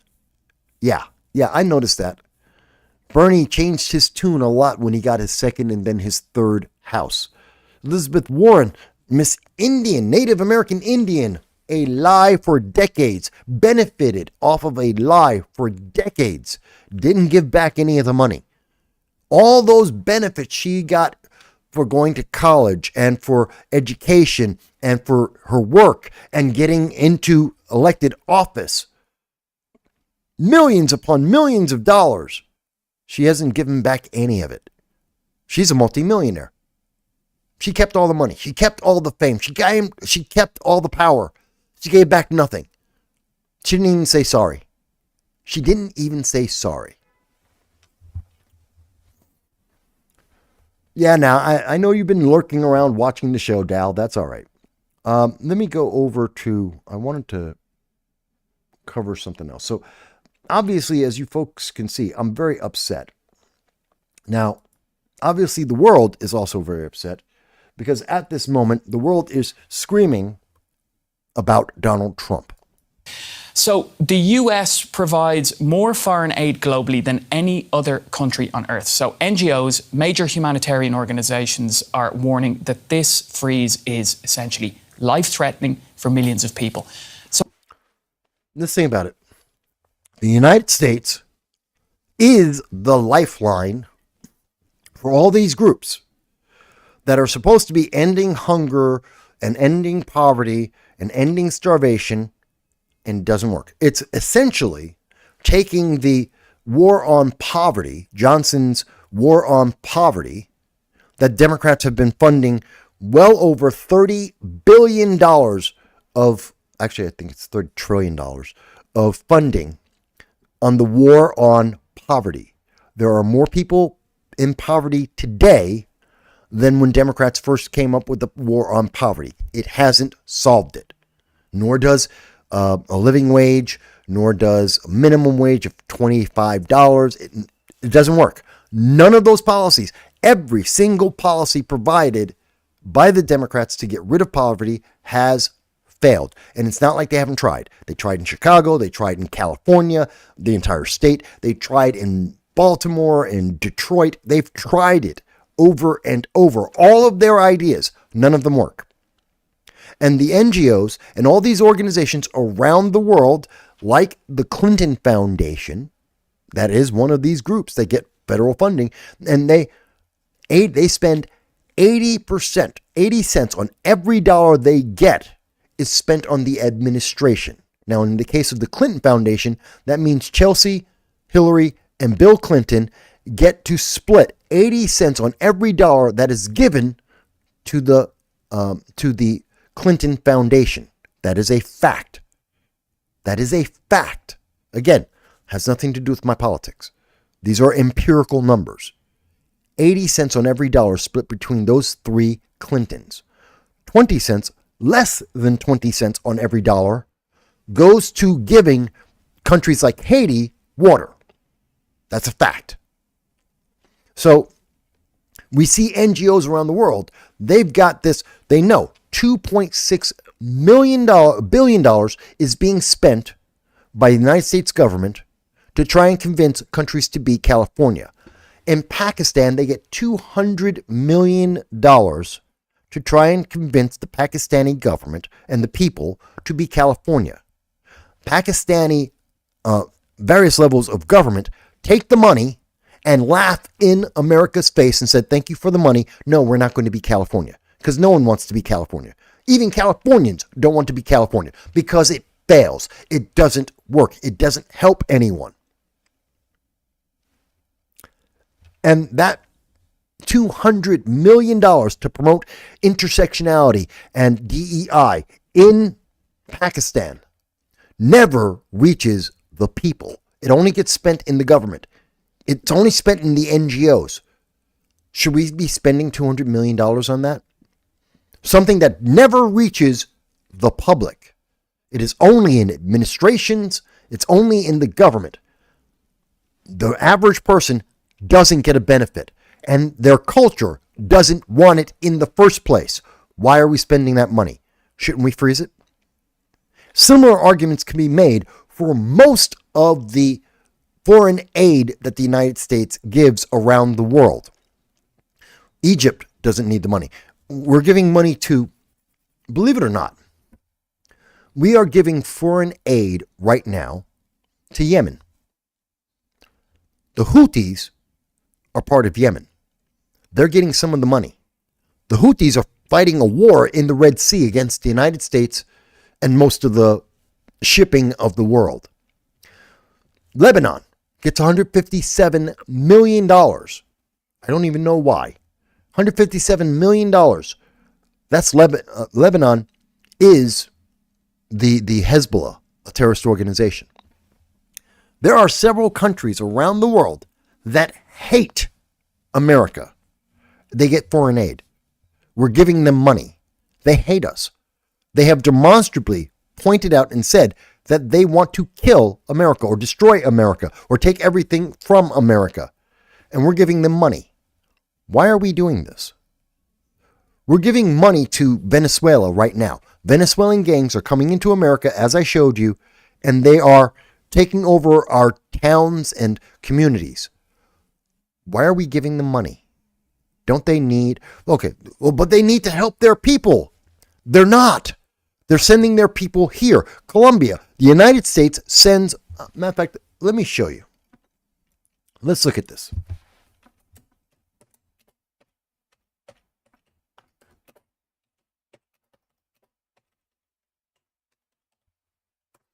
So you see me type it in. U.S. foreign aid to Colombia. Let's see if we can get the number. We know that they've, according to the AI, which I don't trust, billions of dollars in foreign aid to Colombia. In fiscal year, okay, this is U.S. security assistance to Colombia. This is from the United States government, State Department. The United States gives over $90 million in fiscal year 2023, that's just last year, 2024, that we gave to Colombia. $90 million. And they won't take a plane of 80 people. We gave them $90 million to feed their people, to house their people, to deal with homelessness and crime in their country. This is on top of how much money Colombia makes on its own. What is the GDP of Colombia? Let's find out.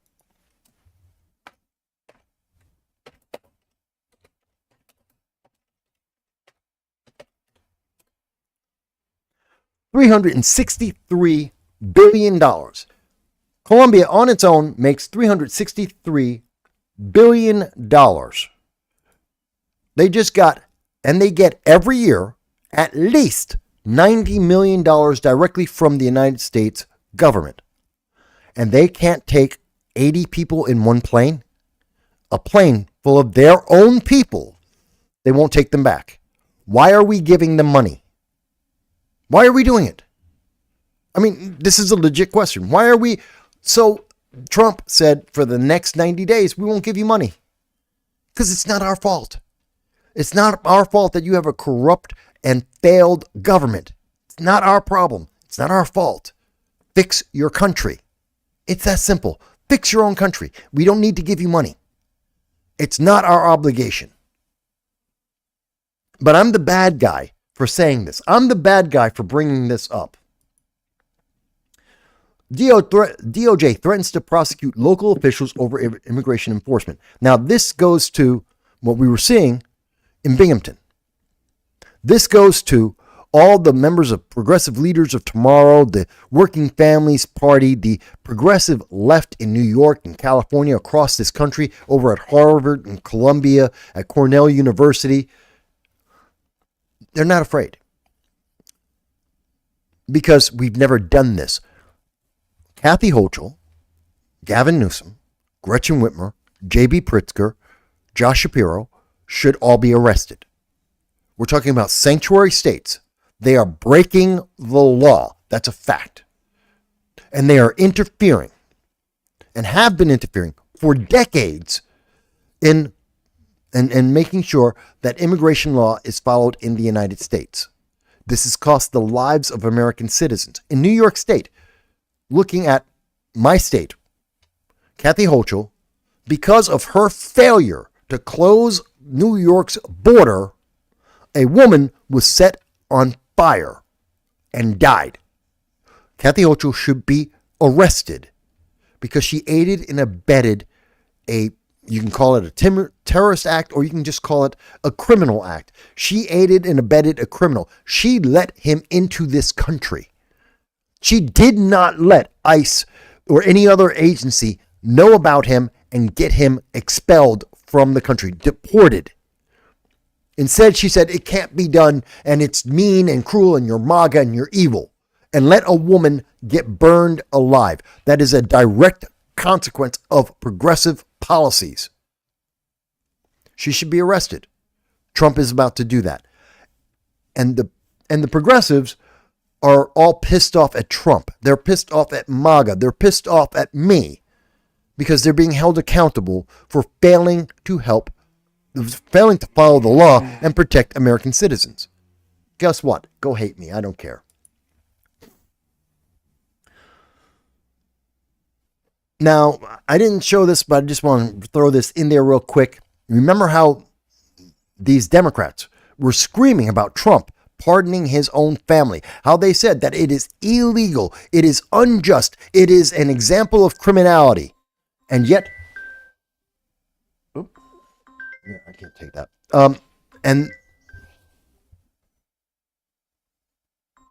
can't do that.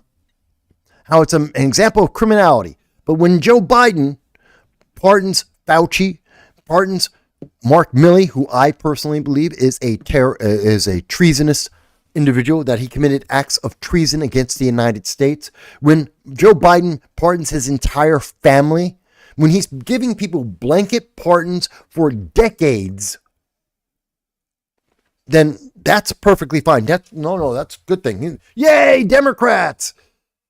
But dare Trump think about that? Oh, he's evil.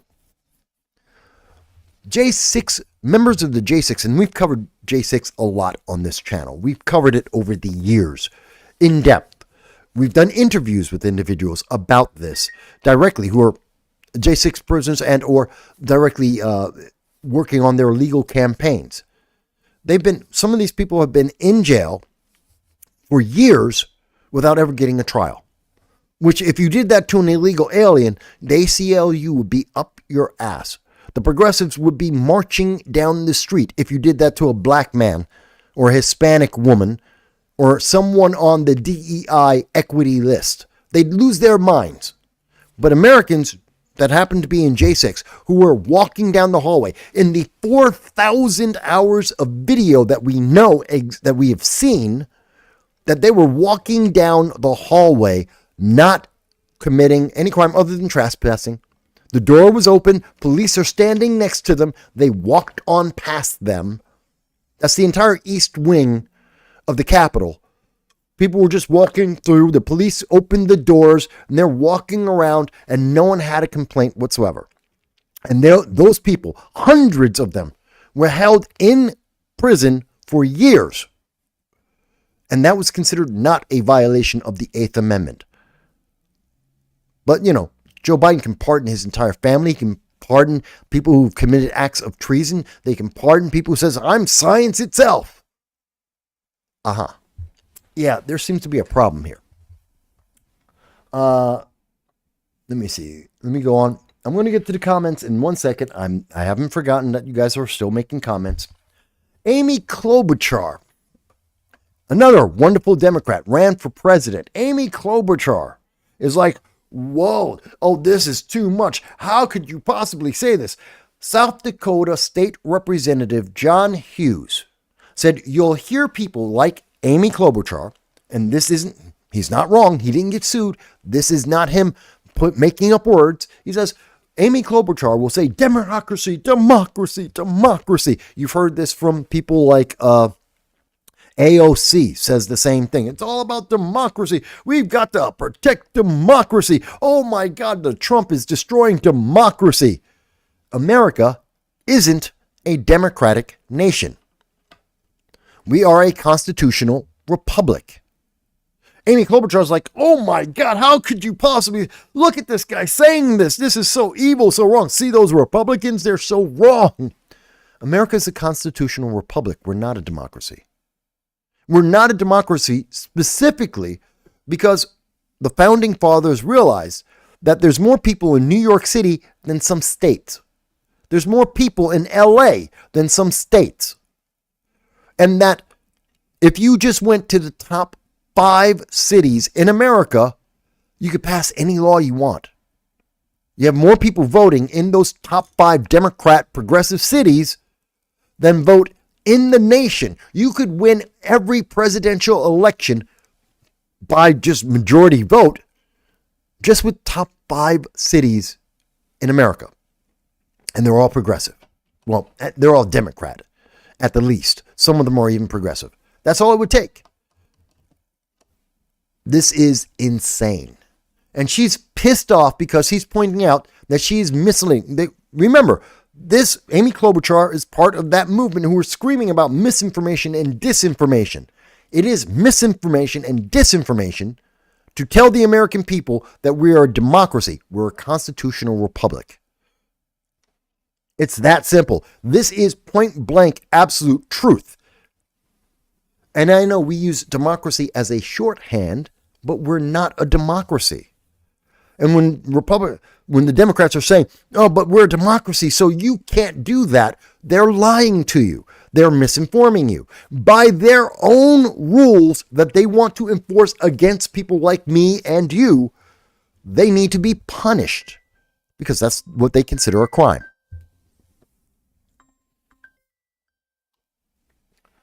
Let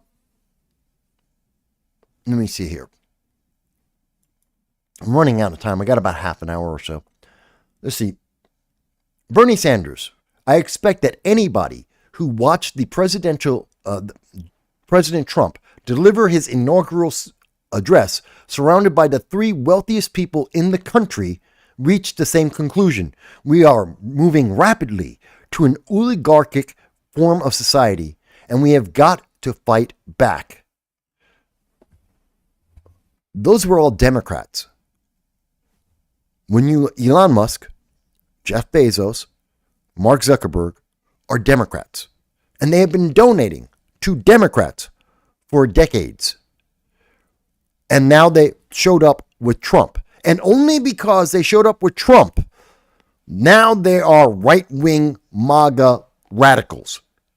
But all the years that they spent hundreds of millions of dollars apiece, each and every one of them, to get Democrats elected, both as president and on the local level as well, that was all okay. That wasn't an oligarchy. That wasn't the tech bros trying to take over. That was all okay. And they still have. While we're talking about it, what about Oprah? She's a billionaire. What about Mark Cuban? He's a billionaire. What about Bill Gates? He's a billionaire. What about George Soros? He's a billionaire. They've got plenty of billionaires still on the Democratic ticket. Trump had three that just recently turned around and said, hey, the American public want to see a change. I want to be on the right side of that. I want to be on the same side as the American people. And Bernie Sanders is pissed off because some of their donors defected, that they're not going to make as much money in the next election because some, not even all, some of the Democrat billionaires aren't giving money to Democrats. That's what he's pissed off about. And he wants you to be pissed off as well. You should be upset because these Democrat billionaires aren't giving more money to Democrats. Wait a minute. Here's the thing. Maybe there's a problem with Democrats and the Democrat policies. Maybe that's why those people aren't still giving money to Democrats. Maybe the issue is the Democrat policies and the Democrat Party. Maybe, hey, Bernie, think about that for a second. Oh, I know, I'm not supposed to think about that. How dare I think about that? Because, of course, Bernie is a socialist with 3 houses worth multi-millions of dollars. How could I misunderstand what he's thinking? Of course, he's only looking out for you. And the fact that he's got a dozen billionaires that are more than willing to support his campaign and other Democrats' campaigns, yeah, we don't need to talk about that. That's not important. Just let that go. Trump has 3 billionaires, so that's a problem. That's too much power. Give him back to the Democrats. Give him back to the Democrats. So the top 10 billionaires will all be on the Democrat side, as opposed to 3 out of the top 10 being on with the Republicans. How dare they? Oh my God, it's really? Why isn't the news media pointing that out? AOC won't talk about that. You won't hear this from any of the Democrats. Oh, we can't talk about that. No, it's just wrong. It's so evil. Wait a minute, they're your people. And they were perfectly fine making their donations when they made their donations to the Democrats and the progressives. They had no problems. No one cared. No one on the Democrat side was complaining. Everyone of the Democrats were like, absolutely, give me your money. Give me that check. It's only when someone's getting a check they don't like, oh my God, it's a takeover of the democracy that we don't have. And it means that they're going to take over and you're going to lose all your rights. This is ridiculous. I know, I got a half hour. I'm going to get to the comments in a moment. I wanted to make a point. Trump is getting rid of DEI. And I see the comments. I'm going to get to the comments. And I see the comments on Rumble. Hello, Peace Logic. I love you. Good to see you there. Trump said Trump has been trying to get rid of DEI because DEI has been the worst thing since the ERA for individuals. It is dehumanizing. Affirmative action is dehumanizing. ERA, Equal Rights Amendment, is dehumanizing. And DEI is dehumanizing. I've talked about this at length on this program many, many, many times. The short answer is it's not about helping you. It's about helping those check marks. It's about turning you in from an individual with agency in your life to a mindless zombie drone that does what it's told. That's what DEI does. That's what ERA does. That's what affirmative action does. You're not a human being. You are literally under any one of those three: affirmative action, ERA, Equal Rights Amendment, or if we're looking at DEI, diversity, equity, inclusion, they are saying you are too stupid. You are too incapable. You're too incompetent to live your life. That the government must jump in and unbalance the playing field to put you in because you can't do it on your own. You are not capable. You are not competent. You're not intelligent. So the government will do it for you. It is the most racist, sexist, most vile thing that I can think of someone doing. Absolutely. So, given that that is the reality, that is what is actually happening, Trump is trying to get rid of it, which would improve things. It would be bringing things, as Trump said in his speech, meritocracy. It would bring back more meritocracy.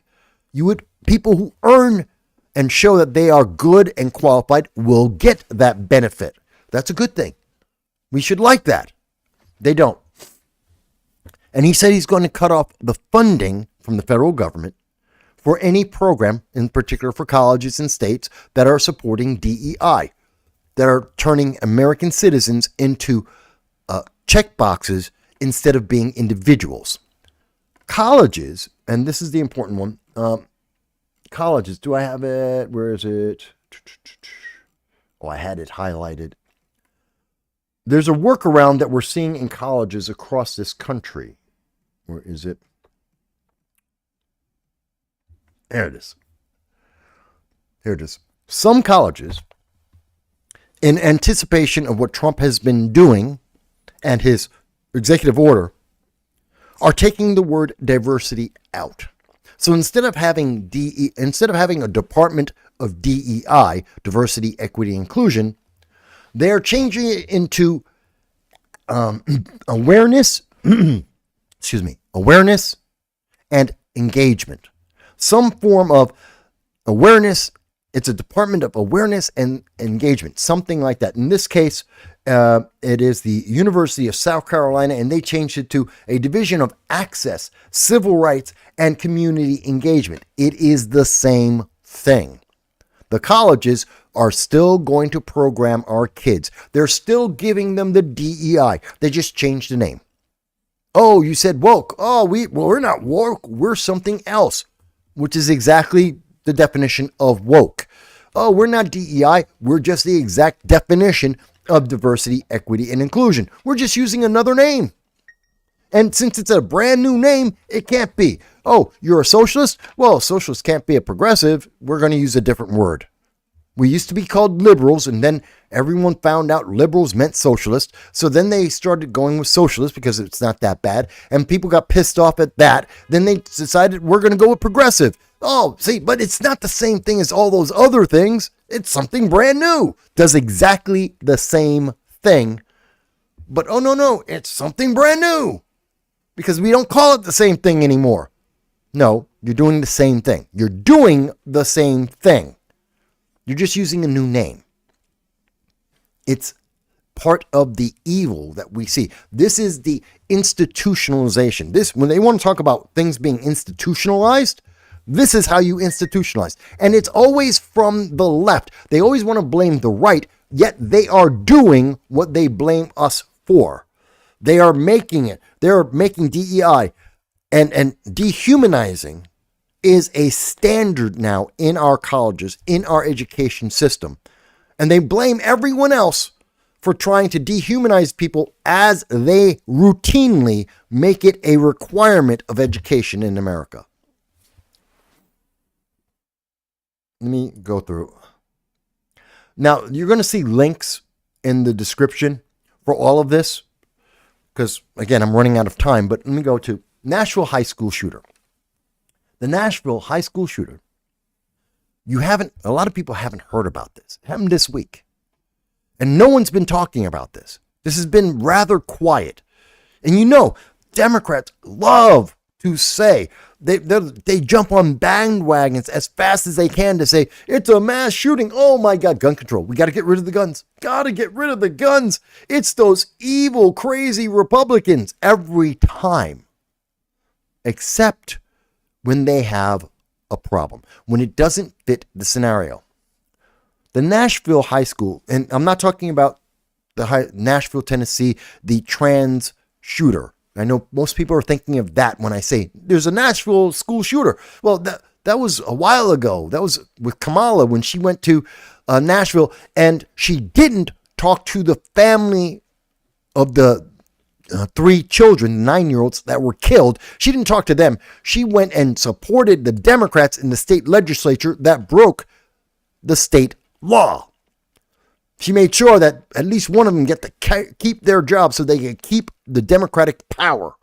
But she never talked to the family that lost their kids. That was the emphasis. That was the thing that was important for Democrats in the past. Now, in this case, this is yet another shooting in Nashville, and they're going to say, "Oh, but it's the guns.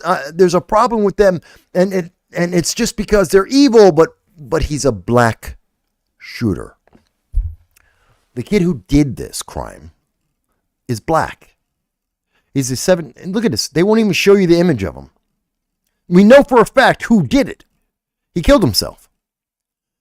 And they won't even show you his image. This is from CNN.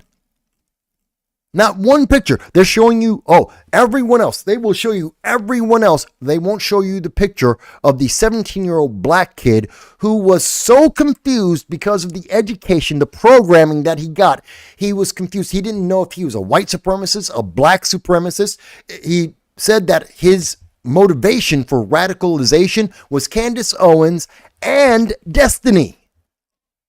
We're talking about opposite sides. They're not connected whatsoever. Destiny and Candace Owens have nothing to do with each other. There's, I don't think, any issue that Candace Owens and Destiny agree on. And these were the reasons why this kid became radicalized in his own words. And he's not a white supremacist, although he agrees with white supremacy. And he's not a black supremacist, but he agrees with black supremacy. The kid was so confused that he didn't know whether he was coming or going, but he knew that the only thing he could do is kill a bunch of innocent people. That's called mental illness. It's not because of the gun. The gun had nothing to do with whether or not he thought he was a black and white supremacist. I don't know what the hell that's supposed to mean, but that's what the kid was, and that had nothing to do whether or not he had a gun in his hand. And he had been writing for a while on social media, and no one picked up on this. This is a problem. But because he was black, well, he didn't fall under. If it was a white kid doing that, oh my God, the news media would be filling the airwaves telling you that this is the problem of MAGA. Absolutely, they'd be saying it. They'd say that it's obviously because of Trump. They'd be telling you that. But this kid is mentally ill, and no one picked it up. And they don't want to talk about it. That's why they won't bring it up, because they can't say guns bad. Guns had nothing to do with it. It's about the mental illness of this individual. Evil. The evil of this kid. It's not because he's black. It's because he was evil. Look what he did. Killed another girl, 16-year-old girl, for no reason. But they don't want to have that conversation. They don't want Oreo. That's it. I love that. Oreo supremacy. User has been banned. You're funny. I just saw your comment. Oreo supremacy. Yes, that's what he is. Okay, I'm going to get to the comments here. And by the way, we have on Rumble, I have a rant from Peace Logic, and let me put that on screen for you guys. So this is from Peace Logic on Rumble. Let me get this transferred over so you guys can see it as well. And by the way, Peace Logic, thank you for watching the program. I appreciate you, and I thank you for this. So here it goes. So Peace Logic just paid $1 for the rant, which I appreciate. It's not about the amount, it's just the thought that counts. So he paid $1 for his rant, and he says that John McWhorter and Glenn Lowry often have good conversations on this, on all of what I'm talking about. And that's good. You know what? I want people to hear from different voices on it. I want people to investigate this and understand this for themselves. These things are insane that we have going on. And ERA and DEI and affirmative action are hiding the underlying problems because Democrats are so busy trying to make people pick a side and telling you that everyone is evil who isn't exactly like you, then you're too busy to notice they have failed you and they have dehumanized you. I think that's really very important. Let me go back over some of the other comments before we end the show. We got about 8 minutes here. Let's see. I left off with, here we are. So, Far North California says, I'm a third generation Californian and I'm just bidding my time till I have enough money to leave this state. California has been destroyed by Gavin Newsom and all the Democrat governors before him. Newsom is scum. I agree. And Newsom is trying to be president. And it's scary because he is the leading Democrat. He's most likely, even with all the failures in California that were directly because of his mismanagement of the forest, of water, of people, and his help to bring in illegal aliens and terrorists into California, and his support of defunding police and fire departments, and his efforts in DEI have ruined California, and he's still the leading candidate at this moment for 2028 for Democrats to run for the presidency. That's how bad Democrats have gotten. That's how bad their situation is. It's amazing to me. It's incredible. Let's see. And by the way, North Cal, many people in New York State are doing the same thing. This is why California is number 2. And I know they said in the most recent poll, in the most recent numbers, they said, well, California grew by 77,000 people. That's only because they counted something like 400,000 illegal aliens as part of the population. If you took that out, you're looking at hundreds of thousands of people left, American citizens left California for everywhere else except California. And New York is the exact same thing. Take out the 200,000 illegal aliens and 300,000 Americans left New York State because they have failed. They have failed in every single way you can think of. And I understand Democrats don't like this news. They don't like to do the math, and they want to include the illegal aliens so that it makes the numbers seem less impactful. It makes it seem like it's not as bad, but that's not reality. The reality is, take out the illegal aliens, and you're looking at hundreds of thousands per year fleeing Democrat policies because they don't work. Let's see. User has been banned says, was Warren the one who said she had, Elizabeth Warren the one who said she has high cheekbones as proof of her being a Native American? Yes. Yes, she did say something that stupid. She really, really did. It was insane. She, for years, for decades, did not want to take any kind of test to prove that she was Indian. But she was more than willing to take all the benefits because she felt like she was an American Indian. And because she felt that it was true, well, then it is true. Because you can be transracial. Did we all forget about that? Rachel Dolan's, that whole transracial thing. You can be whatever religion.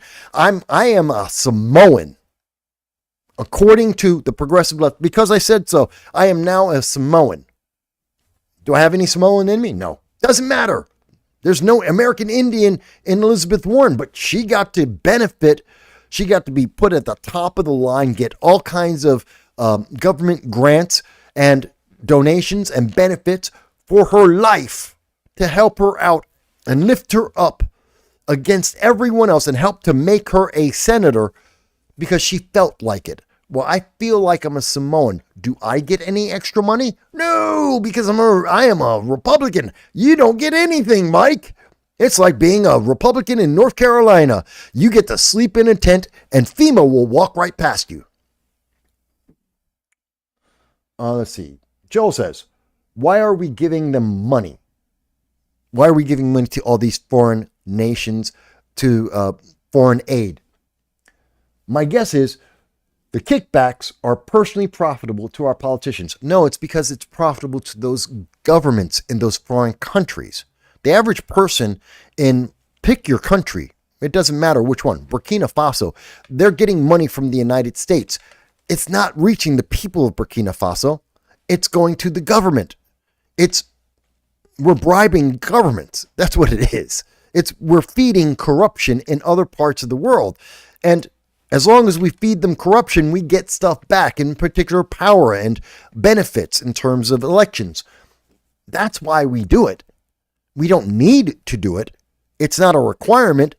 We could save $2 billion a year in the United States, which, yes, we have $1 trillion, $6 trillion under Biden. We were spending about $6 trillion a year for the budget, for the national debt, which is ridiculous. We had a national debt of about $2 trillion a year because we were spending $6 trillion. We already bring in $4 trillion in taxes as is. So it's not that we have a problem with raising money. $4 trillion in taxes every year is no joke. We just spend too much.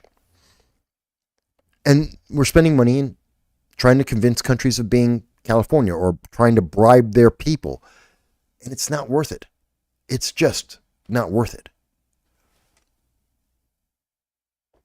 Let's see. Did you hear the story about Brentwood, Long Island? No.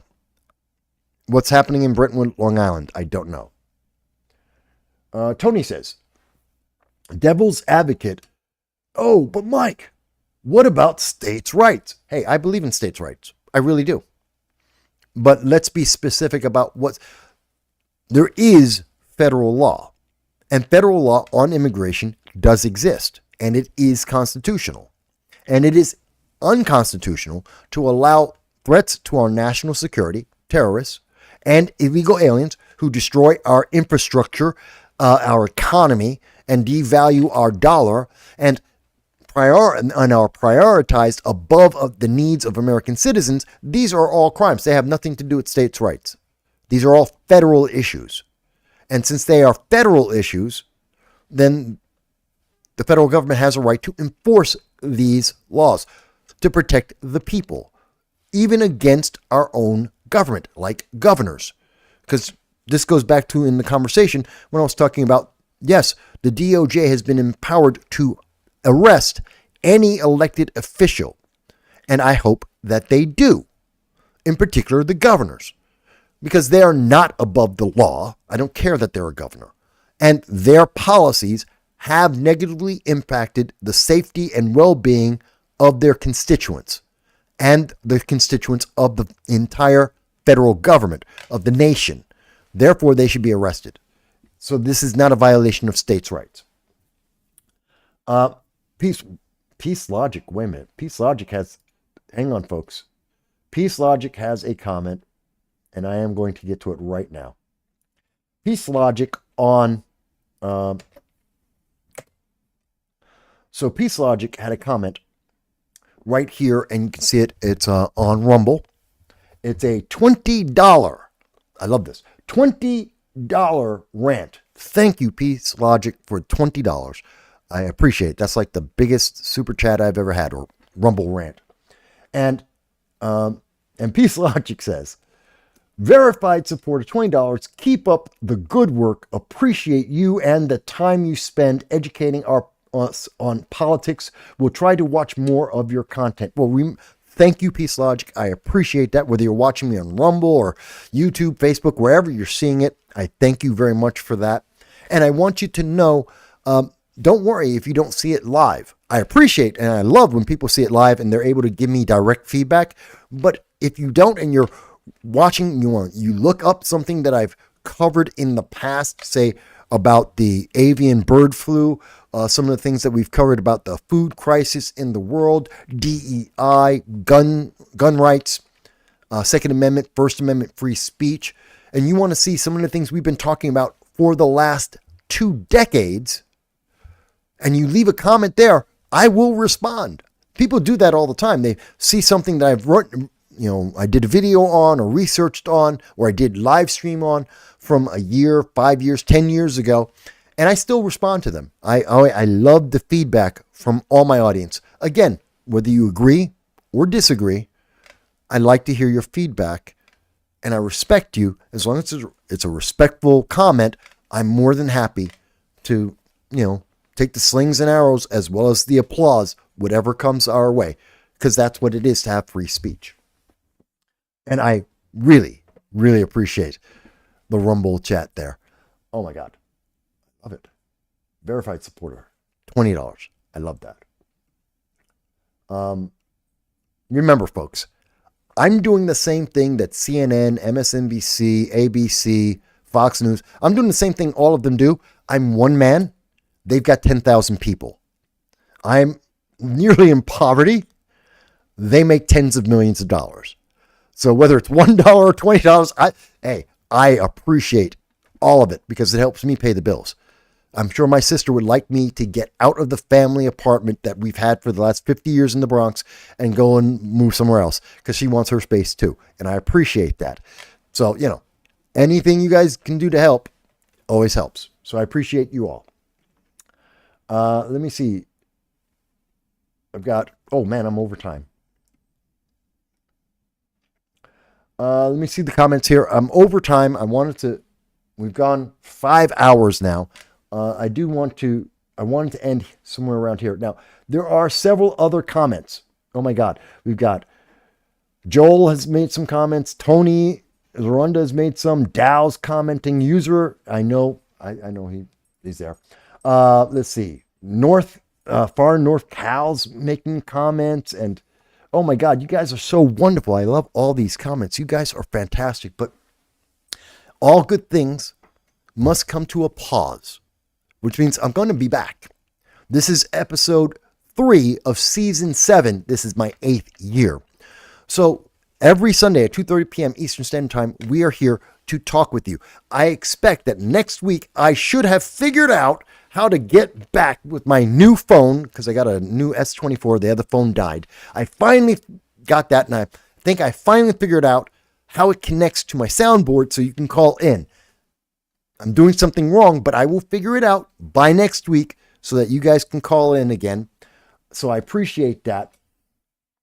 Yeah, you did come in late, Peace Logic. I did 5 hours, which isn't bad. I mean, it's not the longest I do, but it's about normal. It's about average. There's still so much more I wanted to cover, but I can't at the moment. I got to walk the dog. I've got a meeting that I actually have to go to. So both of those things, I want to say I love each and every one of you. I appreciate each and every one of you. That includes all of those progressives who watch the show and they hate watch me, and all of the Democrats that hate watch me, and all of everyone else who disagrees with me and they hate watch the show. And they send in all their messages. I see all the comments. And, I appreciate each and every one of you guys too. Keep me on my toes. Just like when I go on with Larry Sharp. And please, share the love with Larry Sharp, with the Liberty First Foundation, with Hard Lens Media. They're not all Republicans. They're not all conservative. And that's okay. Share the love because I hear from them all the time. There's some of my feedback. They keep me in check and remind me that, you know what, Mike, you don't know everything. That's okay. And that's what you guys do as well. Look, I love you. I want you to be well. I got to run. I got a meeting hard limit. I got a hard break here. So I got to go. but I will talk to you very soon. And by the way, I know I keep forgetting to upload the conversation about the different what kids are being taught in schools right now. Here's another one of the books. It's Anti-Racism. What? I'm getting yelled at about showing you the book. Okay. There's a bunch of anti-racism and a lot of geopolitical economics from the colleges, 200 level courses of college. We're going to go over that together with some of the most stupid definitions you've ever heard in your life that has nothing to do with philosophy. We're going to get into it. So I haven't forgotten about that. I just haven't had time. All right. I'm getting yelled at on the phone. I'm getting yelled at in person. I got to go. I look forward to seeing your comments. Tell me what I got right. Tell me what I got wrong. Love you.